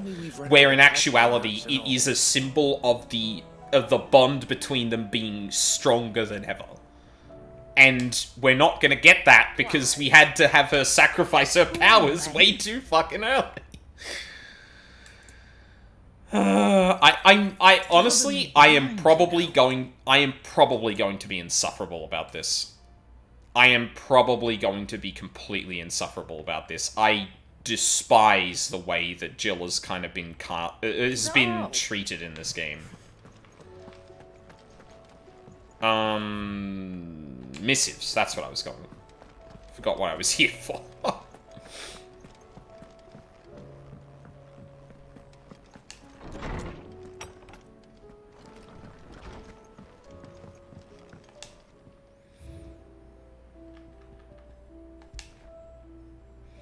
Beautifully carved chest that opens to reveal countless compartments full of tonics and tinctures.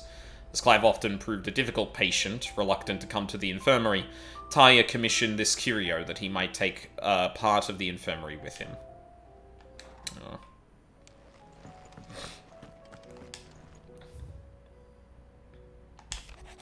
And tale makes 4. There's but one crystal left needs cracking, the one man who can do it. See that you don't miss. Healer's price. Thank you for helping me guide my mentor free from his mortal coil. Contrary to what the maddening crowd believes, we physicers are not without our limits. We cannot hope to cure every ill, mend every wound, save every life. The only medicine that will see you home safe without fail is prevention. Not that this knowledge will ever stop any of you from chasing down some behemoth for its toenails. Beautifully carved chest, hitting up that craftsman when I... yeah. God damn. Sir, I and the other Cursebreakers have grown concerned regarding this well-being of the well-being of our captain. Despite the apparent unrest recent investigations have listed upon her, Lady Doris refuses all offers of assistance. If it is not too much trouble, I would ask that you please speak with the captain and learn what troubles her so deeply. There's no way of knowing if Doris will confide in me, but I can speak to her at least. I forget who Doris is.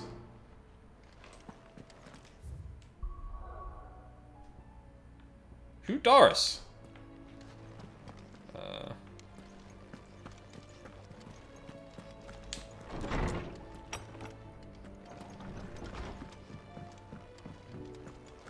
The stew's awfully thin these days.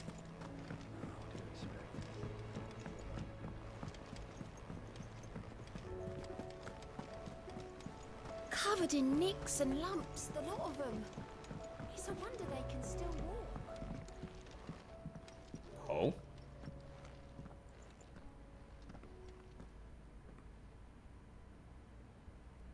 Where are you?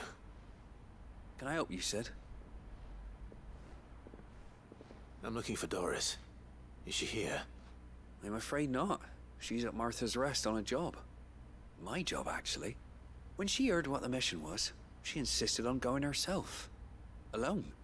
Did she? What was the mission? Following up on some new information. Once they'd settled in, the bearers you helped liberate in the Dragon's Eyrie were keen to talk about their imprisonment. And about their captor. The slaver Cole's team were tracking when they were attacked by the Beastmen. I'll go and find her. She's at Martha's Rest, you say? If she's not moved on already, yes. I hope everything's all right. Why would Doris insist on going alone? Maybe Cole was right to be worried.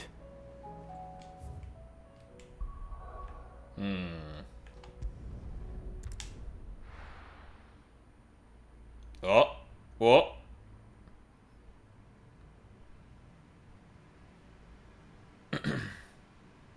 We were practically just there. Hopefully this doesn't take too long.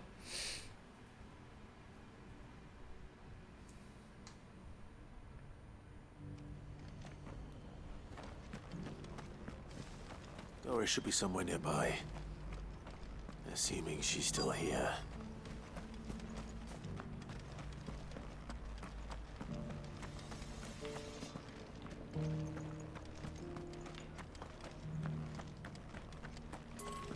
Can't see the boundary of this thing when the fucking... Just because the heavens have gone to wreck and ruin it, don't you? Anything catch your eye? I don't know.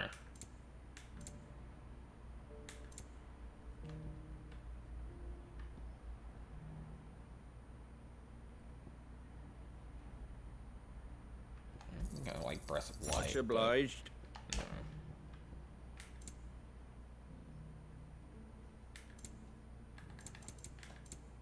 should probably just buy these when I see them. I don't know if they get changed out, but yeah, fuck it. Let's grab that one. Thanks very much.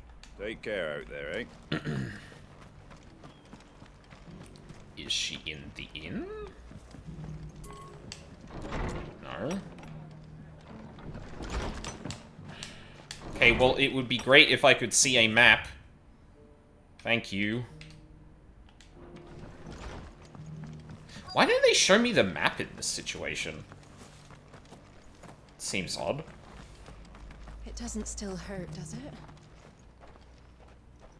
It's been a pleasure, Doris. Just like old times. I'll give your offer some thought, my lady. Oh. How goes the investigation? Sid, what brings you to Martha's Rest? God, we haven't seen her in ages. I heard you were out here on your own, tracking our slaver. I trust you're being careful. Of course. And it had to be me.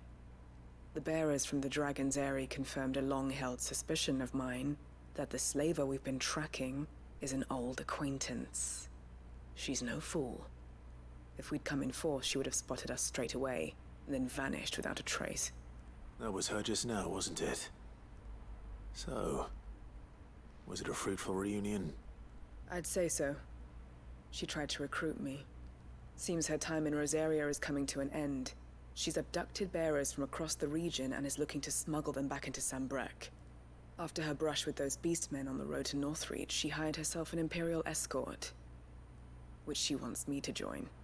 She's dangerous, Sid, but I think I can stop her. Then I'm going with you. I'll take care of the escort. You can see the bearers to safety. Where are they? The Baum Archers, soon to break camp. You go on ahead. I'll follow once I've sent word back to the hideaway. Awesome. I'll get to try out my new beam attack. Your new what, my lord? Clive just walks away. Where are we going? Oh no, that's not what I wanted to do.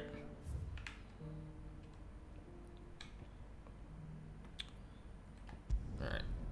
Travel down here. I don't think we've been in this part of Rosaria in a while. 'Cause, yeah, this is the... Yeah, this is the village that got rocked. Yeah, by the Black Shields. Yeah, okay, cool. Yeah. Yeah, it's been a bit, hasn't it?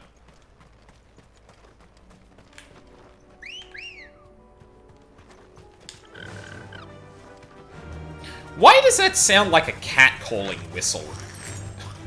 Clive?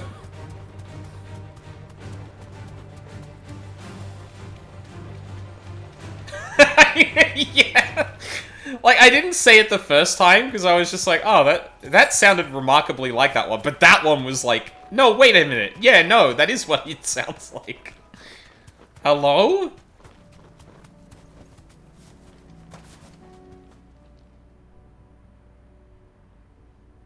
Good. They haven't broken camp yet. How did Doris come to know a slaver, I wonder?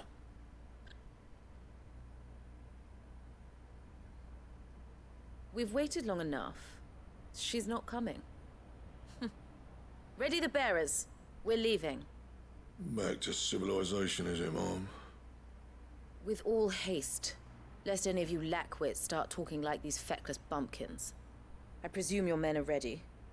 We've suffered too many delays as it is. Any more, and I'll be docking your pay. Yes, Mom. Oh, but before you go, it appears we have company. Kill him. You're welcome to try.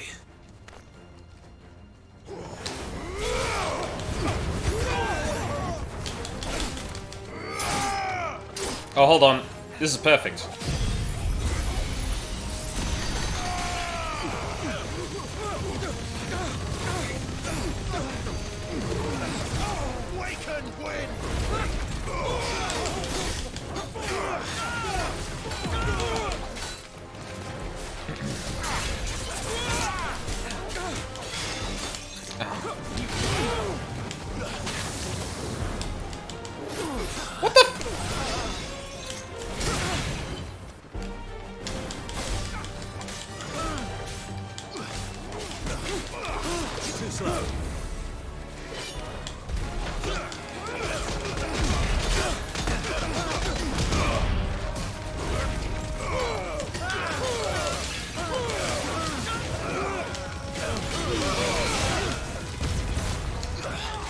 Oh, I didn't catch them. Damn it.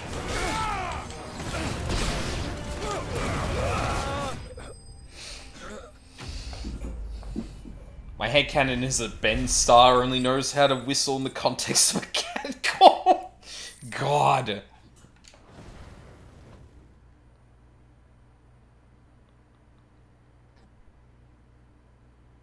So much for your escort. You'll forgive me for not avenging my men. I'm not the swordswoman I used to be. I surrender. Do with me as you wish, Sid the Outlaw. Sid. Ah, Doris. I take it you're not here to rescue me from our brooding renegade? You know, I always wondered where you'd vanished to. But casting your lot with this criminal of all people. Better fighting for a cause than killing for coin. I'm sorry, Sid. I should have told you sooner. Probably the slaver you are in This woman, Yep. my former master, once trained bearer children to be weapons in service of the highest bidder. She raised me like a daughter, and I did terrible things to earn her favor. It wasn't all terrible, surely. We had our fun, too. You were always so eager to learn, and had such clever hands. All my other children took either to the blade or to the books. Always either or. But you proved yourself a master of both. That's why I kept you for my own. How about it, my little dagger? Care to swear that blade to me again? I never swore my blade to you, nor will I ever. I fight for a higher cause, to liberate the bearers of this world. Farewell, Master. Thank you for making me the weapon I am. You always were a righteous child. Perhaps that's the reason I loved you so.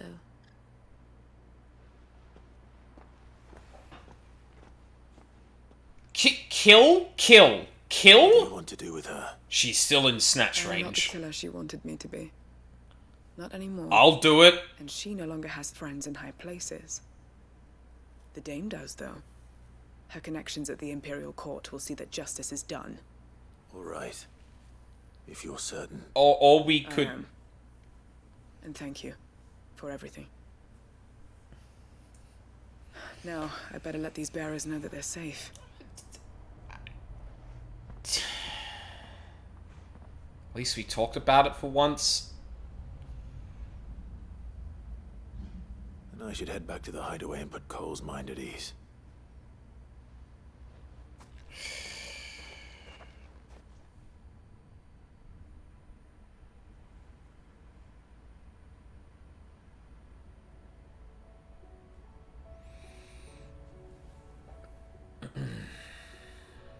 Okay.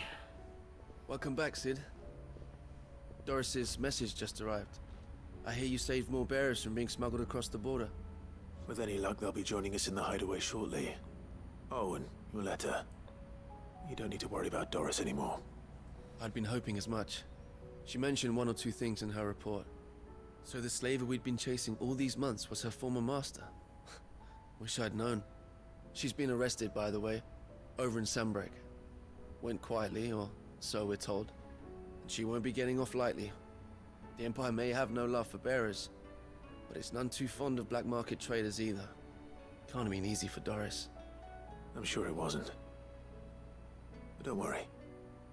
She'll be alright. I mean... I hope so.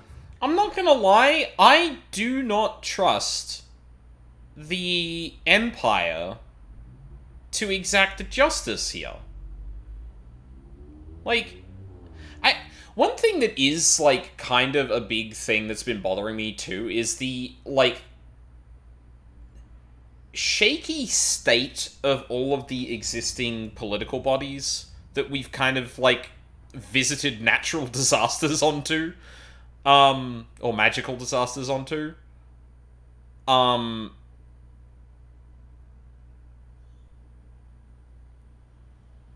like, because there still seem to be functioning to some degree, despite nukes going off in some places. But, like, but at the same time, I don't really trust the societies that were really okay with enslaving bearers to have a slave driver put into their midst and not, like, use them to further Suppose that you should know, purpose? You Like, had quite the past yourself before you came here, or so I understand. God. Anyway, thanks again, Sid.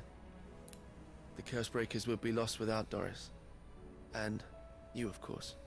Keep up the good work, Cole.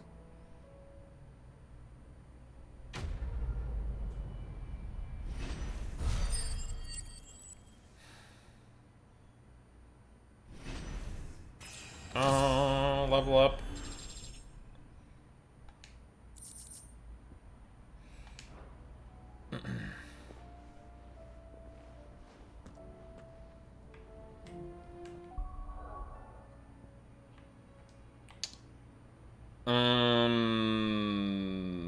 Abilities.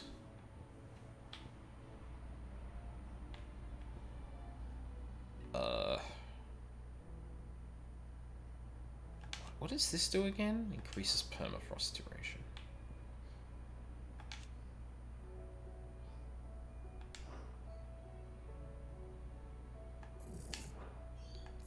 Yeah. No, I need to do this, and I need to get 1,000 more to make sure I can actually use it on other things. Alright.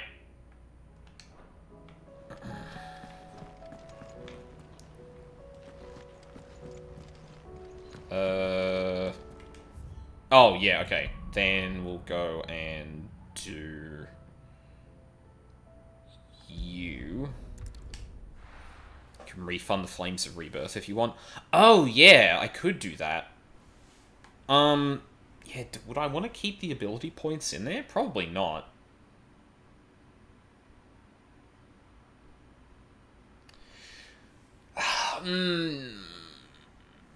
Yeah, I guess, like, if I don't, like, if for whatever reason Gigaflare doesn't work out, I can unspec the points I put into that to make it usable on anything and throw that back into Flames of Rebirth to keep it there. Or keep it usable as before. Because my only concern right now is if I end up labbing with it a bit and finding that actually, and lab sesh between streams. That's probably not going to happen between next stream, but we'll see. Fuck, what was I going to say? Because one of the things I did notice is that real time seemed to pass when Gigaflare was going off. So, and I know Flames of Rebirth, seems to pause time a bit more.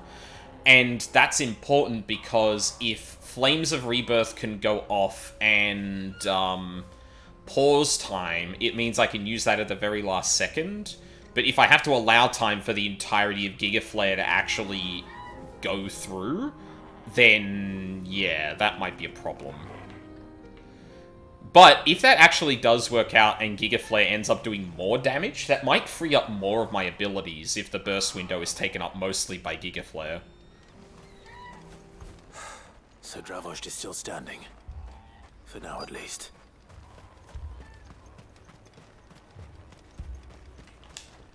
I have some things for sale. Oh, shit, I was going to say that is the only thing you have for sale, but not quite. Certainly. May we meet again. But there's more shit in here? Oh, no, rendezvous with... Wait, but it doesn't have the one symbol. Oh, no, because I'm in an AO. Yeah, right. Clive!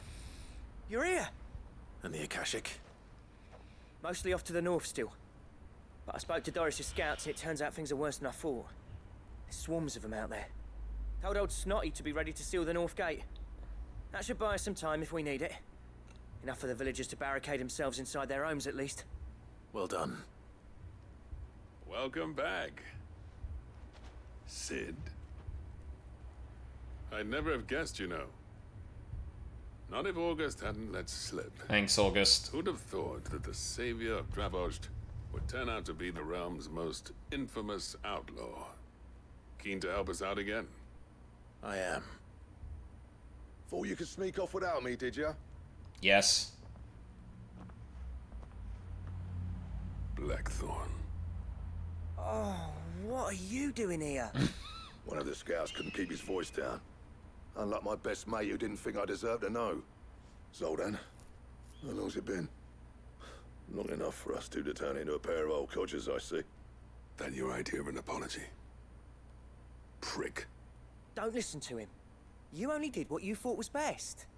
For the village and that. I did, yeah. But that ain't the whole of it. Vulcan, our master, didn't leave the chiefdom to the two of us. He left it to me. The best blacksmith in Dravost, barring himself, of course. Oh. Bloody stupid tradition, in my opinion. If someone's got talent, you should let them practice their craft, not ask them to settle petty feuds and barter for grain. Our master wasted half his life that way. I wasn't about to let that happen to me. So you wasted half of mine instead. You're what Dravost needed.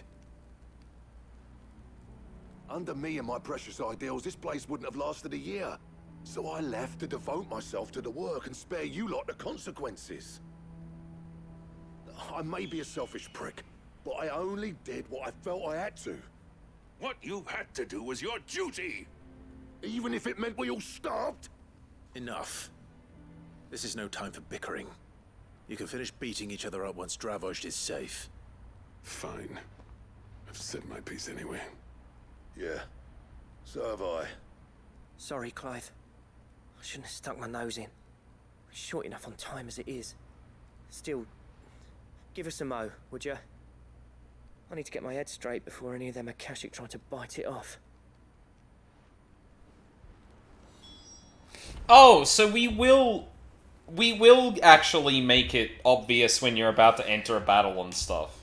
Wow, I wish we could do that in the MSQ. Ready for the off, then?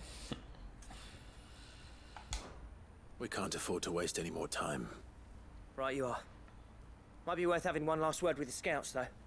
Don't want any nasty surprises, do we?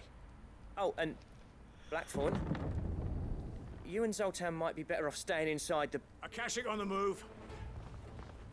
How close are they? Within sight of the walls, and there are more coming up from the mines. What was I saying about nasty surprises? They'll wash right over us if we stay out in the open. We're pulling back behind the gates. Good idea. Get yourselves inside, but keep your weapons handy. Understood.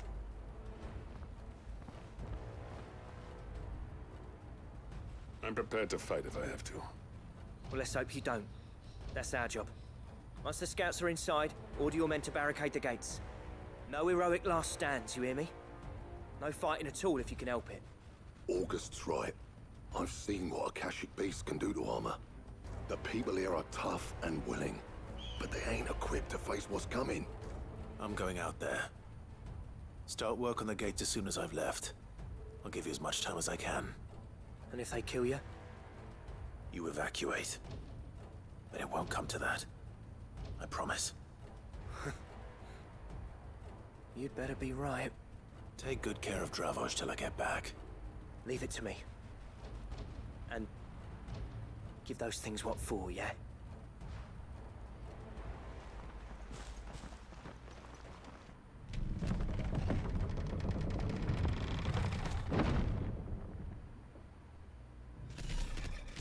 Oh boy. All right. Which one of you's first?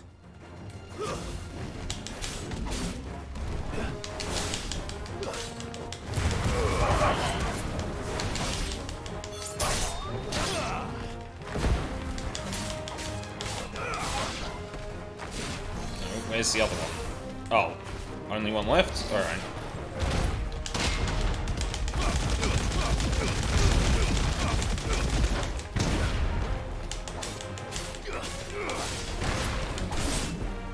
Nice try.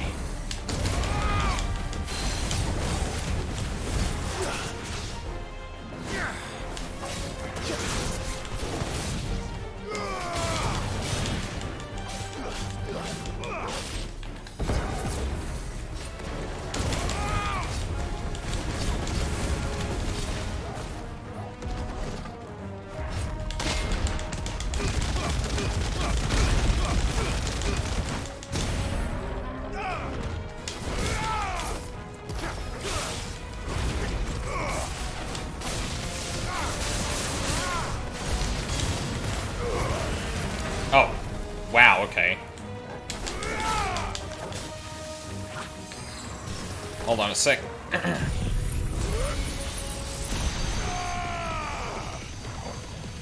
God, that does a shitload of damage. Holy shit.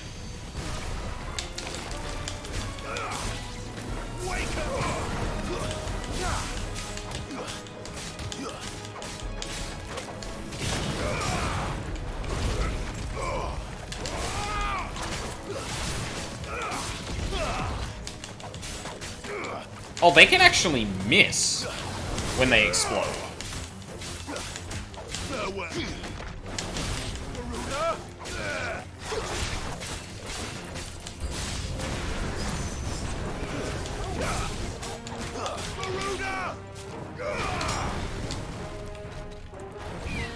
Cool.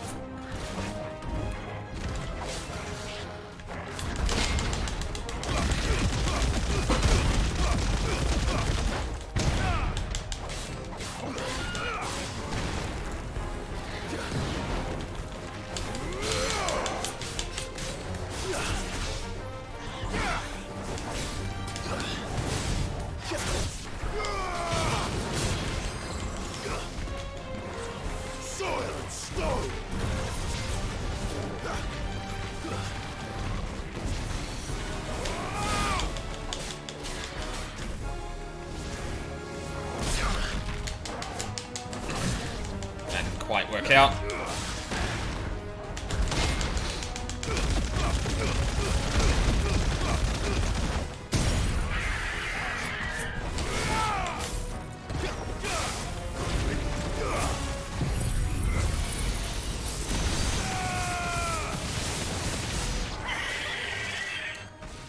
Okay, so it does look like that spends time, but I honestly might be better off popping that at the point I did.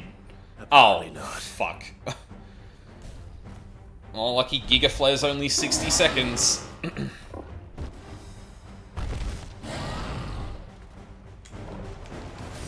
not getting past me.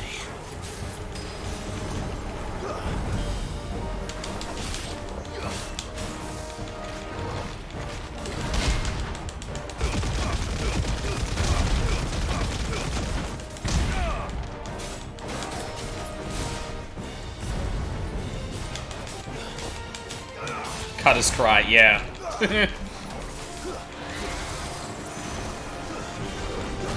Oh, fuck off.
Alright. Ow.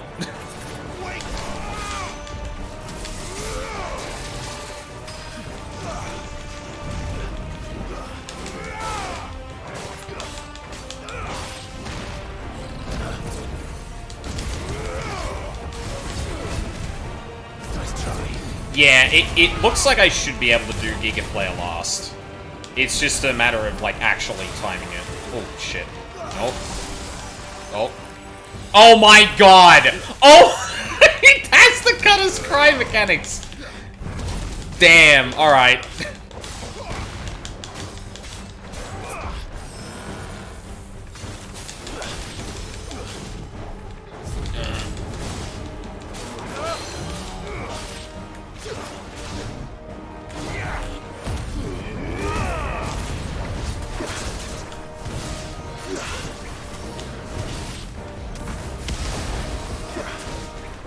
Oh, God.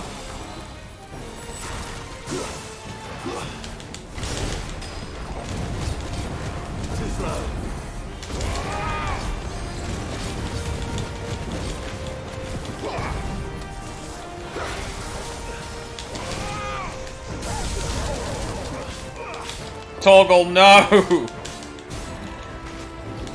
Thank you.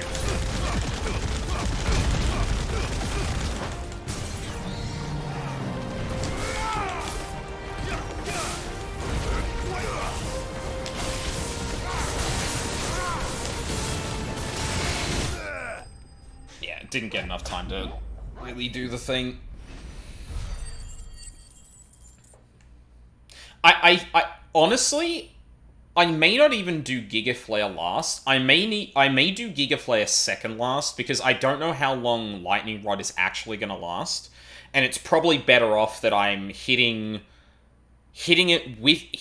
Lightning Rod with Giga Flare in the slowed time rather than that potentially petering out just before I manage to close it out.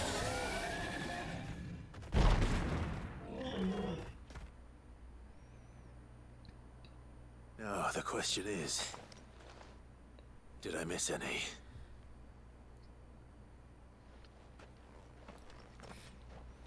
Man alive! You're still in one piece! I slew as many as I could. As many as I could, he says. The old bleeding lot, more like it. Well, almost. Only almost. Yeah, one or two did try to sneak over the wall. But we got the bastards, don't you worry. Good. Though you do know, more will come in time. In time, yeah. But we can think about them later. Let's get you back inside.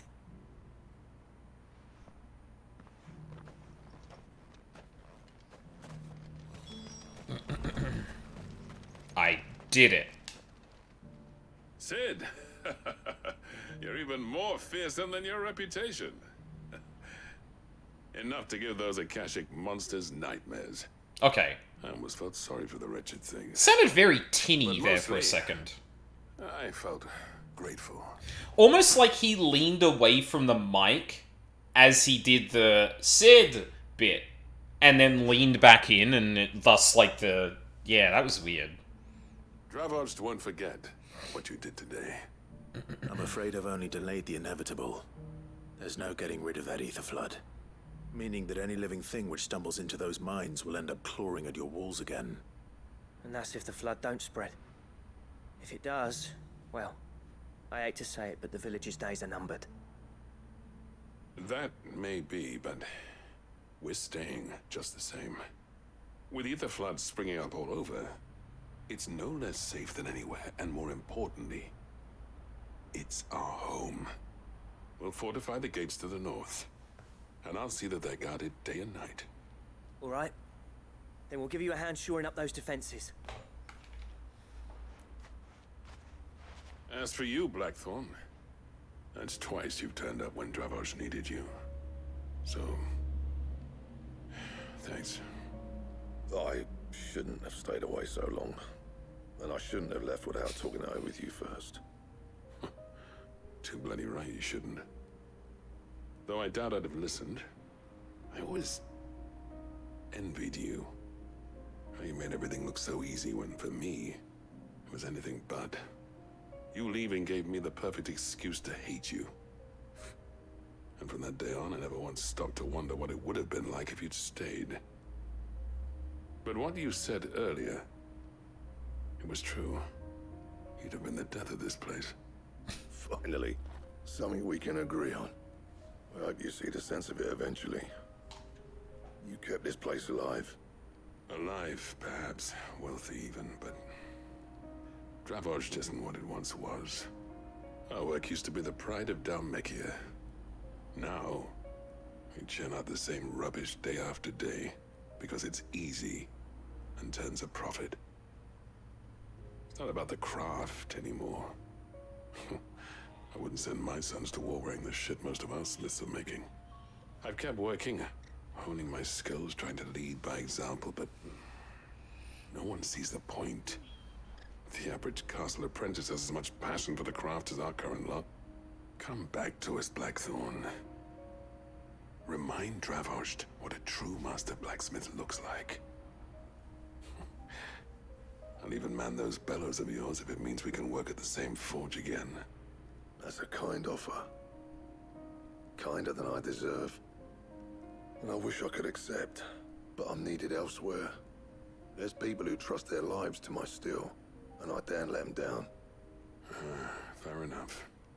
But that doesn't mean I couldn't visit from time to time. Let's see if we can't rekindle this town's passion for the craft, shall we? I'd like that. Just be sure to tell Snotty to let me in the next time I come calling, yeah? Knowing him, he'd let you in anyway. Blackthorn. The Master Smith turned outlaw, back in my good graces. I never thought I'd see the day.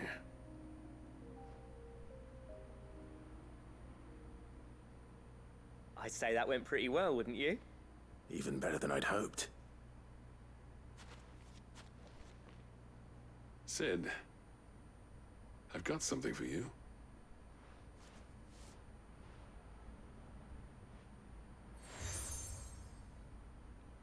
Oh. And this is? A token of a lasting gratitude. But I'm of a mind to make you a far grander gift. Designs for a certain sword have been passed down from chief to chief for generations. Now hold on, Zoltan. There's a reason no one's made that blade in centuries. There's not been a craftsman equal to the task. I'll admit your cinders make impressive steel, and I've learned to own an edge Odin will be proud of. But the engravings on that thing are enough to make a jeweler cry.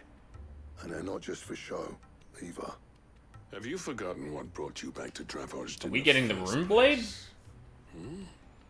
A certain ring? I knew I'd never surpass you with a hammer and tongs. So I turned my hand to a different kind of metalwork. Between the two of us, I'd say we're the equal of any master craftsman ever to have graced a forge.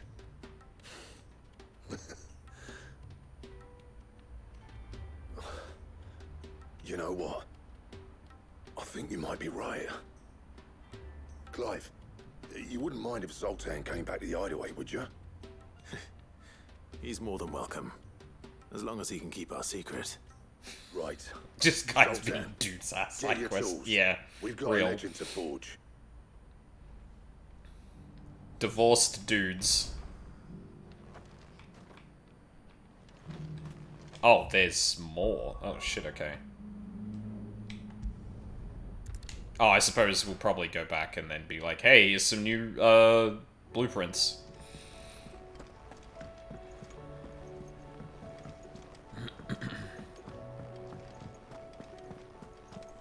Oh, don't tell me we've run out of Papio nuts and all. Ah, the man himself. We were just about to make a start on that sword I promised you. It's funny, but none of this would have been possible without your help. Me and the boys in the forge because our bitch ass wives want to watch Orange.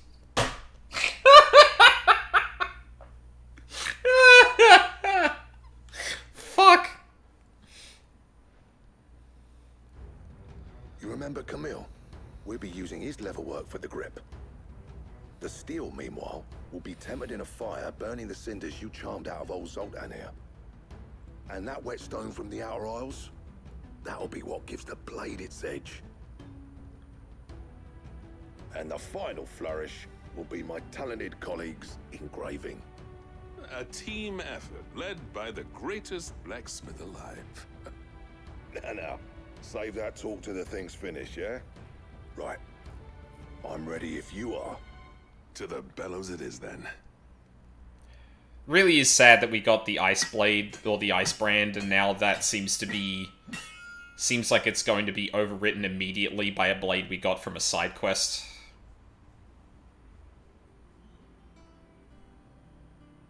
Well, bugger me.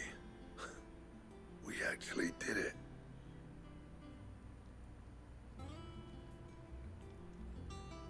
Sheesh. The sword to end all swords. Ragnarok. God damn, alright. Quite something. I, trust you'll take good care of it. Thank you. Both of you. So, does this make you pair the greatest craftsmen alive, then? This? Nah. This was just following the footsteps of the greats of old. I think the FOV's murdering Blackthorn a bit. Place in history, but we're up for the challenge. Here. More. A list of materials. Zoltan and I got talking on the long road back from Dravost. We reckon with those items there, we could craft something even better than the Ragnarok. Something worthy of a legendary outlaw like yourself. You named it Ragnarok. You leave this list with me. I was hoping you'd say that. One legend at a time, eh, lads? Before you start on the next, who fancies raising a cup to friendship reforged? Friends? Good idea. Oh. No more drinking to forget my past. It's about time I had something to celebrate. Then tap the kegs! Vulcan's boys are on their way!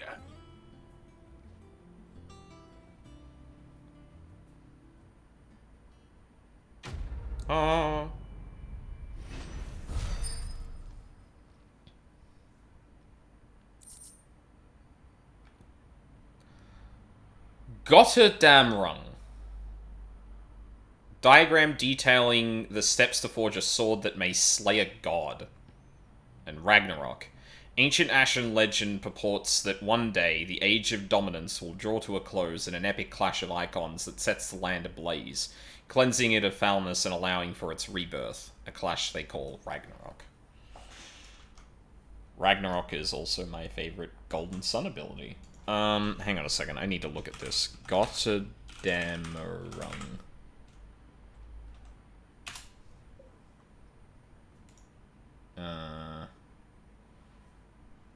Is the last of 4 epic dramas that constitute Richard Wagner's Der Ring des Nibelungen.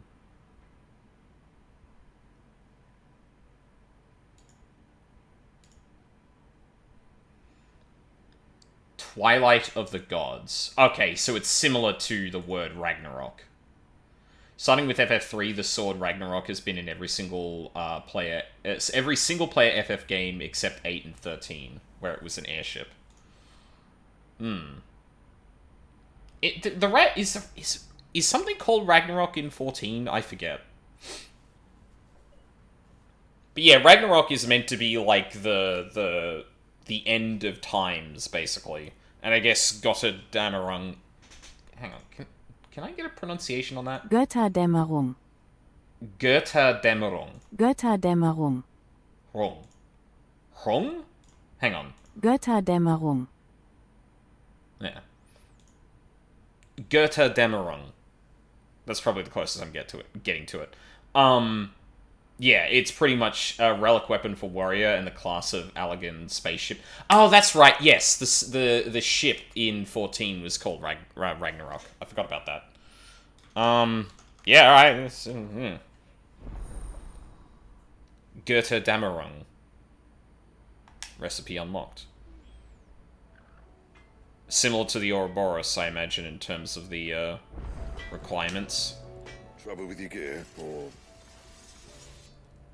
What? I never thought me and Zoltan would ever speak again, let alone work together. And if it hadn't been for you, we wouldn't. You've been a good friend to me, Clive. The best. What do you want?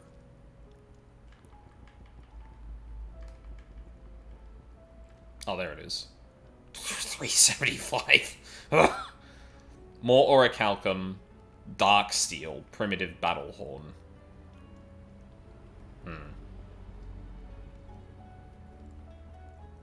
I see. And?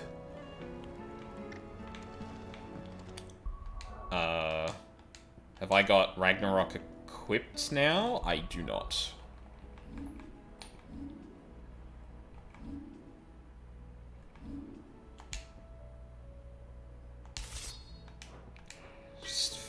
fucking immediately replaced. Awesome! I mean, that is basically the way every single iconic weapon goes, but it hurts a little bit more because Jill fucking...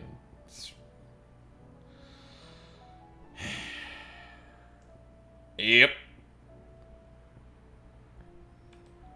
Do I want to stop here? No, let's push through this last quest, because... Or this last quest I've got, because there's more to come. So... Let's go. Yeah. I don't really want to get too far ahead without grabbing the stuff I can get.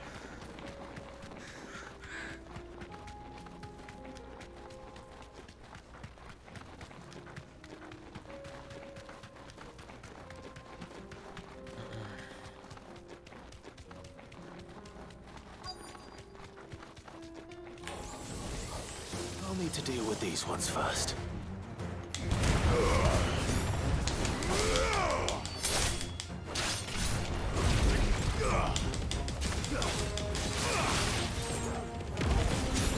Oh, god damn it. Ow.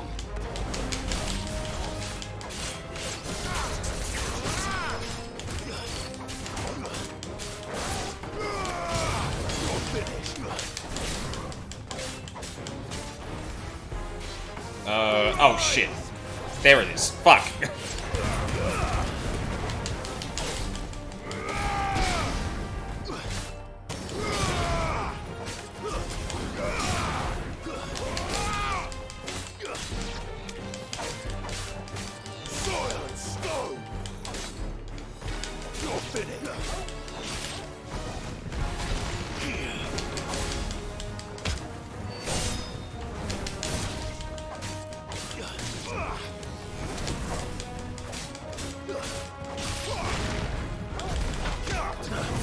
Oh, missed it.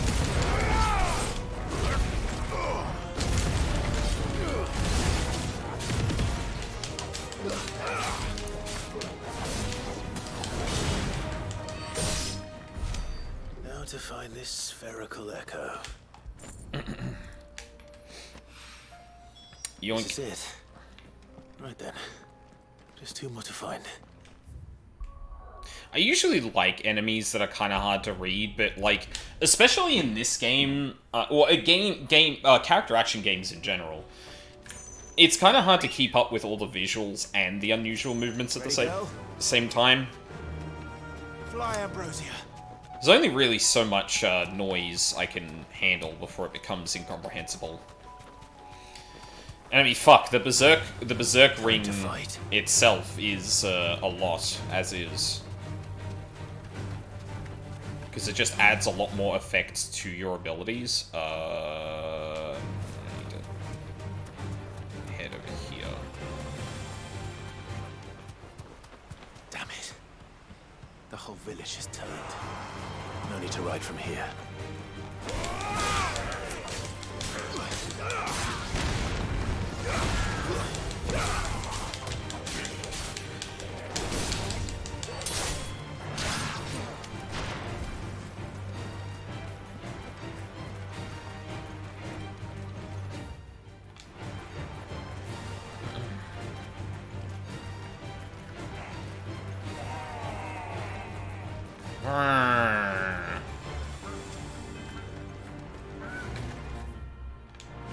Keep going this way.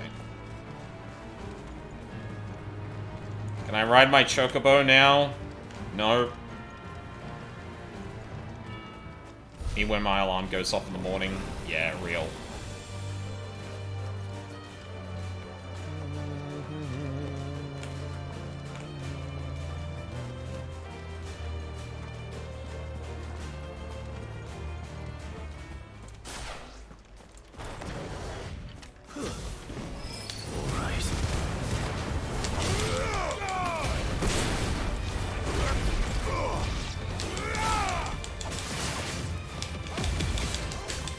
Oh, fuck.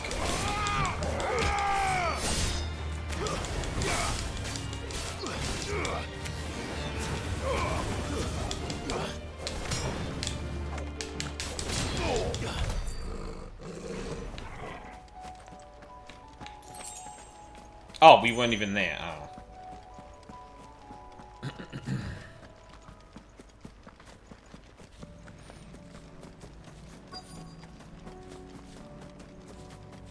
Ah, now we're here.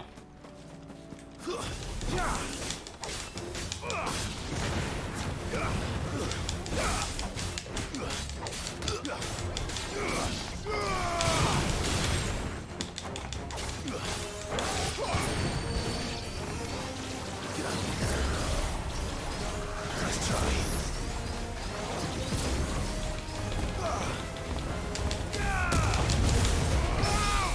Oh, get fucked!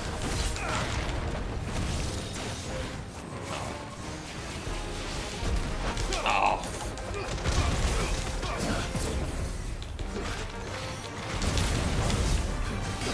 Oh, okay.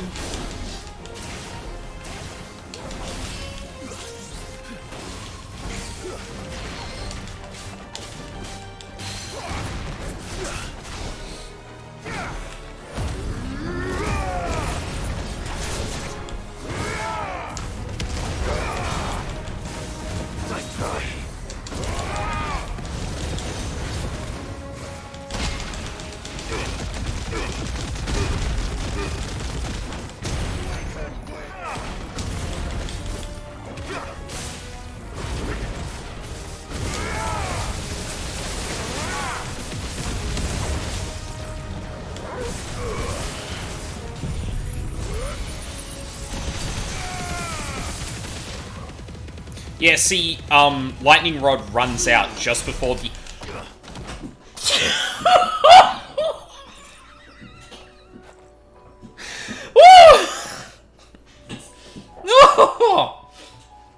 Okay.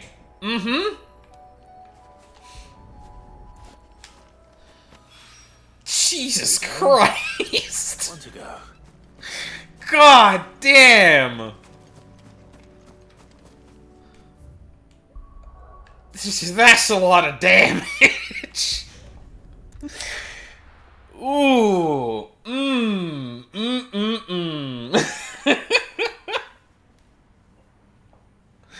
Oh, that's some good shit right there. I'm gonna have to think about prime timing as well.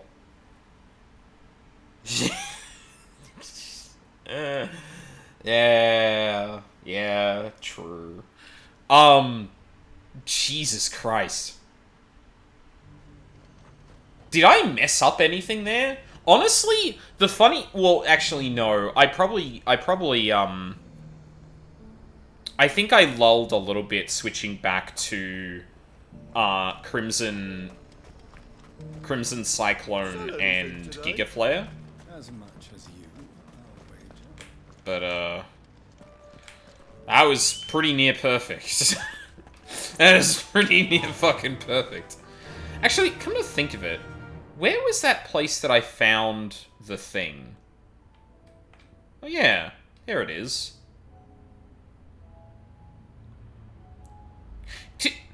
Okay, I have a very specific question, newest girl. Should I go back to that at any point, or will I be prompted to have a look at that thing?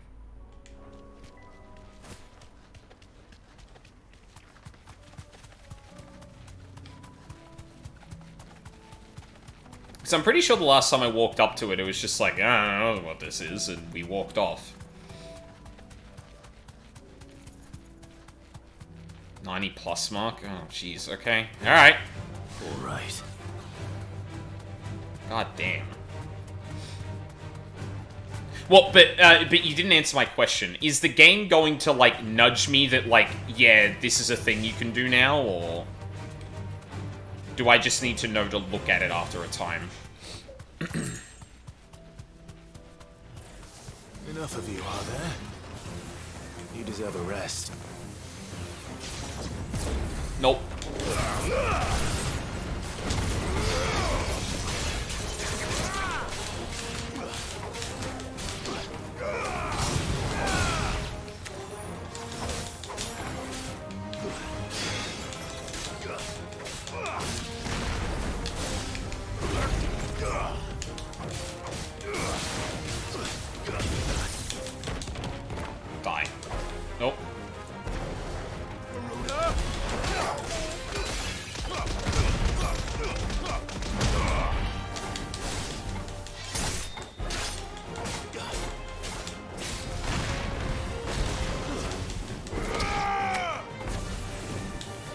Shit.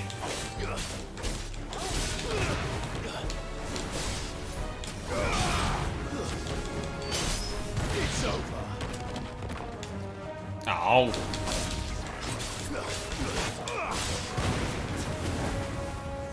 Oh. I thought that would have killed him.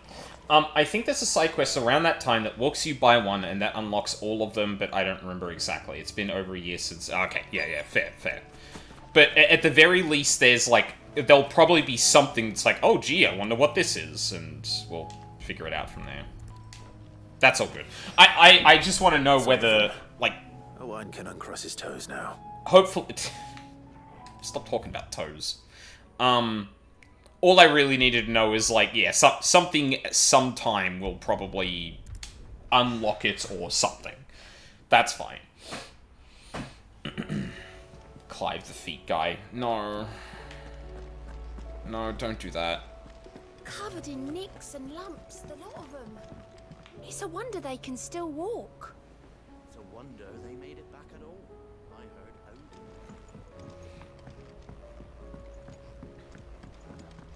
Oh, now there's some new hunt targets.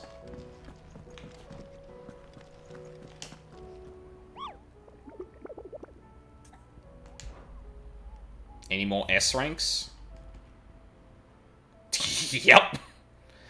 The Tricephalic Terror. A cavern of traders traversing the Velcroy told me of a colossal beast they had encountered. Oh, it's a chimera again. I contested that it might be naught but a mirage phantasm, but the sweat which ran down their foreheads was cold and the fear in their eyes was real. And we still haven't done Dread Comet either. Velcroy.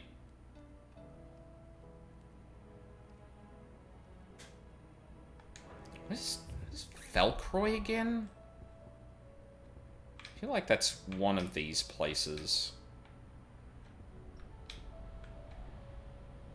There. So somewhere in the desert. Okay. Maybe we'll... Actually, no. No. You know what? I'll save that for tomorrow. The S rank can be a warm-up. I actually know my way around the hideout now, too. Look at me go. I didn't have to walk all the way through the market back into here. So, she don't need sails or oars, but she still... You goddamn right. Canva in the hands of a Akashic. Ah, Sid. Wasn't expecting you back so soon. So, is it good news or bad? You should feel sorry about that, newest girl. Terrible. No doubt the Fallen had some other purpose in mind for these contrivances than to stud them in a smelter, and would ridicule us for doing so, just as a man of the present day might laugh at a goblin using a carefully filled cogwheel to enliven his hat. Good, thankfully. I don't know, that sounds like a great fashion statement. I think the person writing this is a dipshit. Thanks a blimmin' million! I'll fit him to the smelter right away!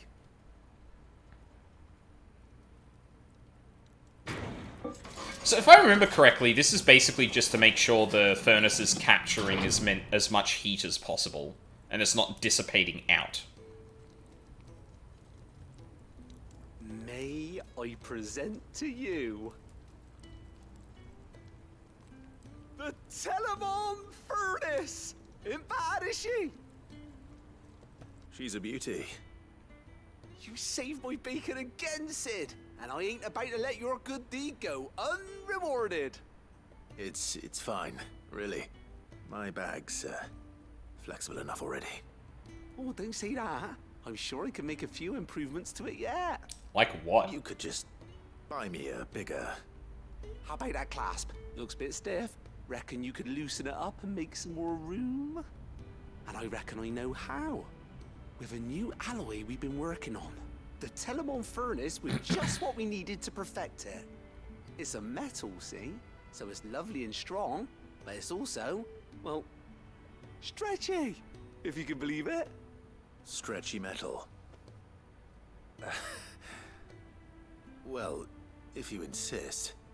That is the spirit. You'll love it, I promise. We get even more potions, or what is this gonna do for us?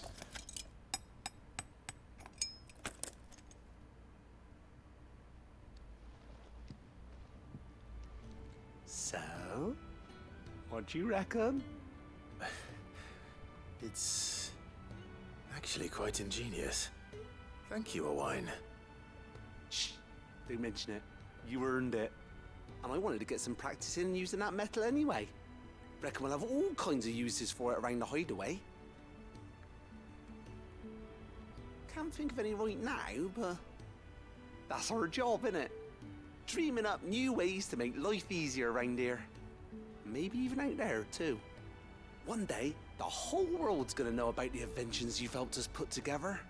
That bag of yours will be the first of many. You mark my words.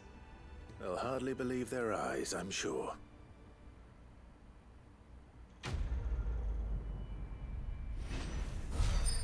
Even weirder science. Expanded potion satchel. Again. Further increasing the thing. Yippee! Can I hold 8 potions? 4 high potions now, or... 5 high potions? Oh my god!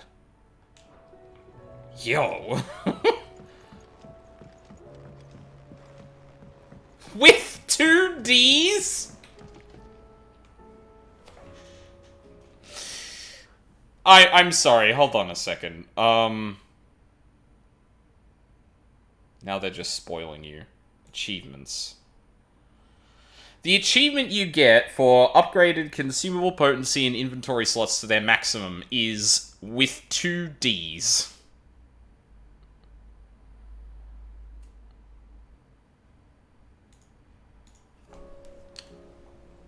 Got it.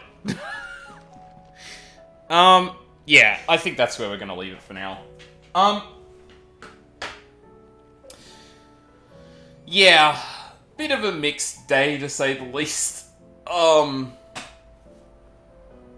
know, it's still giving me stuff mechanically that I like to play with, and there's some Shiva shit I'm probably gonna try out tonight that, is worth, kind of picking through. But, yeah, I'm very not a big fan of the way the game is, has utilized Jill. It really feels like she's just been a damsel for ever since her storyline ended. She hasn't really gotten, like, a huge dub since then, other than, like, her talking skills, which, like, she's a fucking dominant as well. Like, her stuff's been more utilitarian, but, like, it hasn't been at the forefront, right?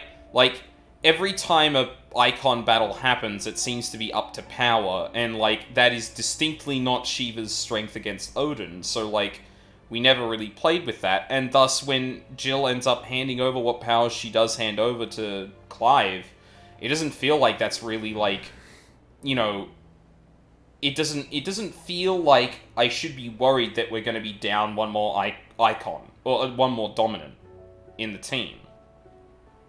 Which I feel like should be a big deal. The fact that we're potentially kneecapping one of the dominants in our group, that should be a big deal. And it's treated with a lot of gravity, but she hasn't really done much. Which is a silly thing to say, because she does do stuff, but it doesn't further the plot. It's getting captured and then being jobbed out by Hugo. Yeah, like, this is one of those really difficult situations where I bet, like, there's a bunch of people who probably, like, who would say, oh, Jill doesn't do nothing in the narrative as a defense, but not, like, understand that, like, her presence and, how much she matters to it,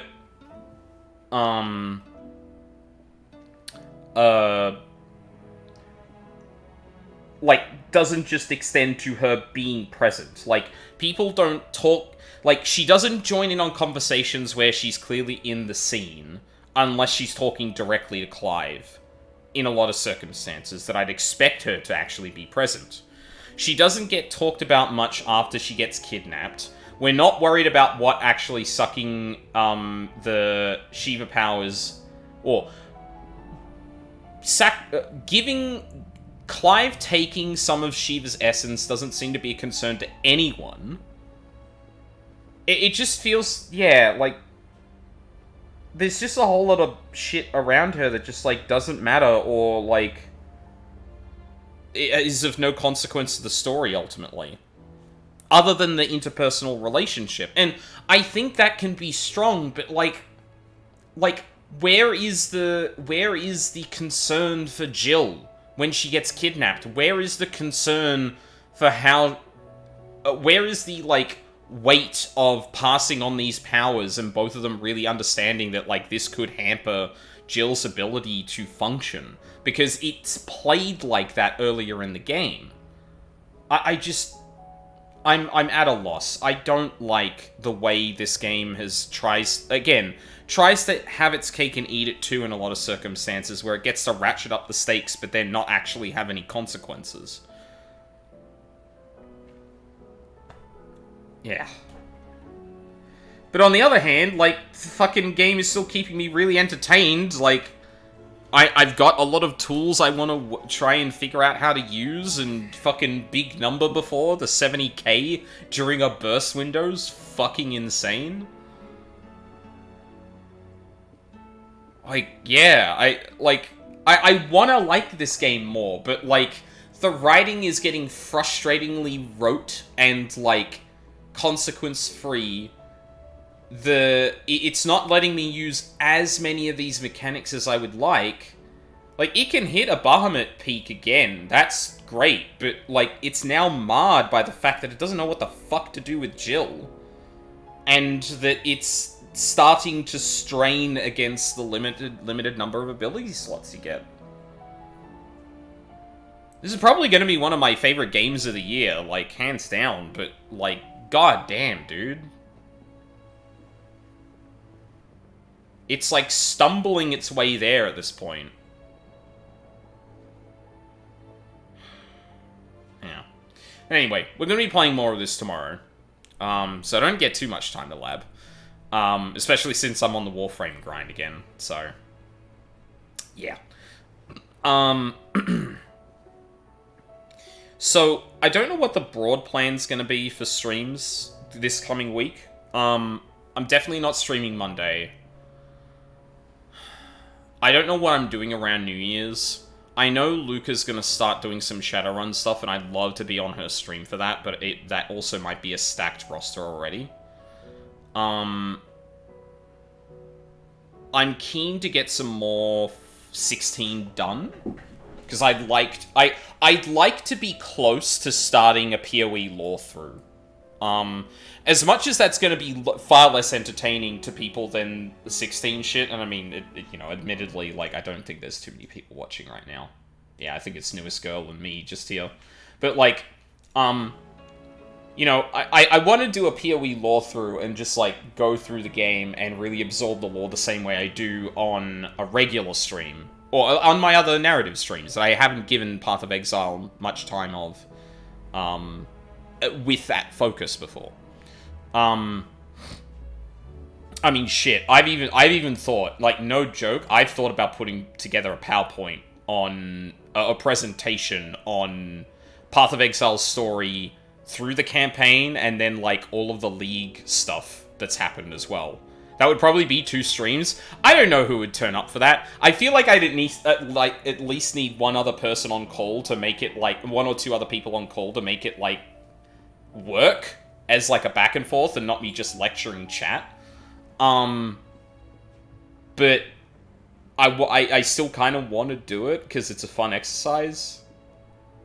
I don't know. I'll figure it out, but, like, yeah, my head is kind of, like, in multiple places in terms of stream games I want to do. I do have an idea for doing stuff during the week, actually. There's a couple of things that are starting to get its claws into me that I think might be a good thing to do during the week, but that's once I'm back at work. When I'm in this like holiday period, I want to do morning streams where I can, and I want to leave the nights myself to kind of relax and potentially write more. I also want to get this PoE fic out of my head as well. I think I'm halfway, and it's like 15,000 words or something like that. At this, no, sorry, 13,000 words at this point. Actually, no, it's probably over the halfway mark, actually. Because the rest of my notes are, like, very dialogue-heavy. So, they're gonna get eaten up far quicker. But yeah. Honestly, my plans might be super sporadic. I may not have a schedule during the week, and I'll just decide, fuck it, I'm playing some 16 today. Don't really know what's gonna happen there. I don't know if anything's happening for New Year's, both my time and North American time. Because I know Luca usually does a stream then too. I might jump on for that if that's gonna happen. Fuck, that might be when she starts Shadowrun, honestly. But, yeah, who knows. Yeah, I'm gonna play it by ear a lot. I think the one thing I can guarantee is next weekend, I want to clean up some 14 quests. So there's the Mandeville quests, there's the capstone for the role quests. I think those are the main two. And I think that's it. Oh, there's also Viper, which I have never finished. I still need to do Mandeville. Yeah, I've heard some people are excited about that, which has me like, oh. I mean, I guess it's not locking relics anymore, but like, I'm surprised to hear clamor about Hildebrand, honestly, but I don't know. Maybe I've curated my 14 social media enough that like I'm getting the vibes from good people, but yeah. Anyway, that's for me to figure out another time. But yeah, for the time being, we're gonna do 16 tomorrow. During the week is gonna be a clusterfuck, and then next weekend will definitely be 14 one of those days, and then probably 16 the other. I want to keep that cadence with the weekends, since like that's my main time to get through chunky narrative games. But yeah, this might be the last time I stream before the new year, depending on when what I'm actually doing. So, if you are watching this, VODs or otherwise, I hope 2024. Fuck. Hopefully, 2024. Stay strong. 2025 is probably going to be bad, but I hope you'll stick it out with me. Even if it is to sit here and just poke at games here and there. I'm scared. Yeah. Same. Yeah. I'm not looking forward to the Australian elections that are coming up in the next year or two. But yeah. We'll take it as we come. So in case I don't see you until the new year, thank you for watching, live or on the VODs. I really appreciate it. I hope you all have a lovely day. And maybe I'll see you in the new year.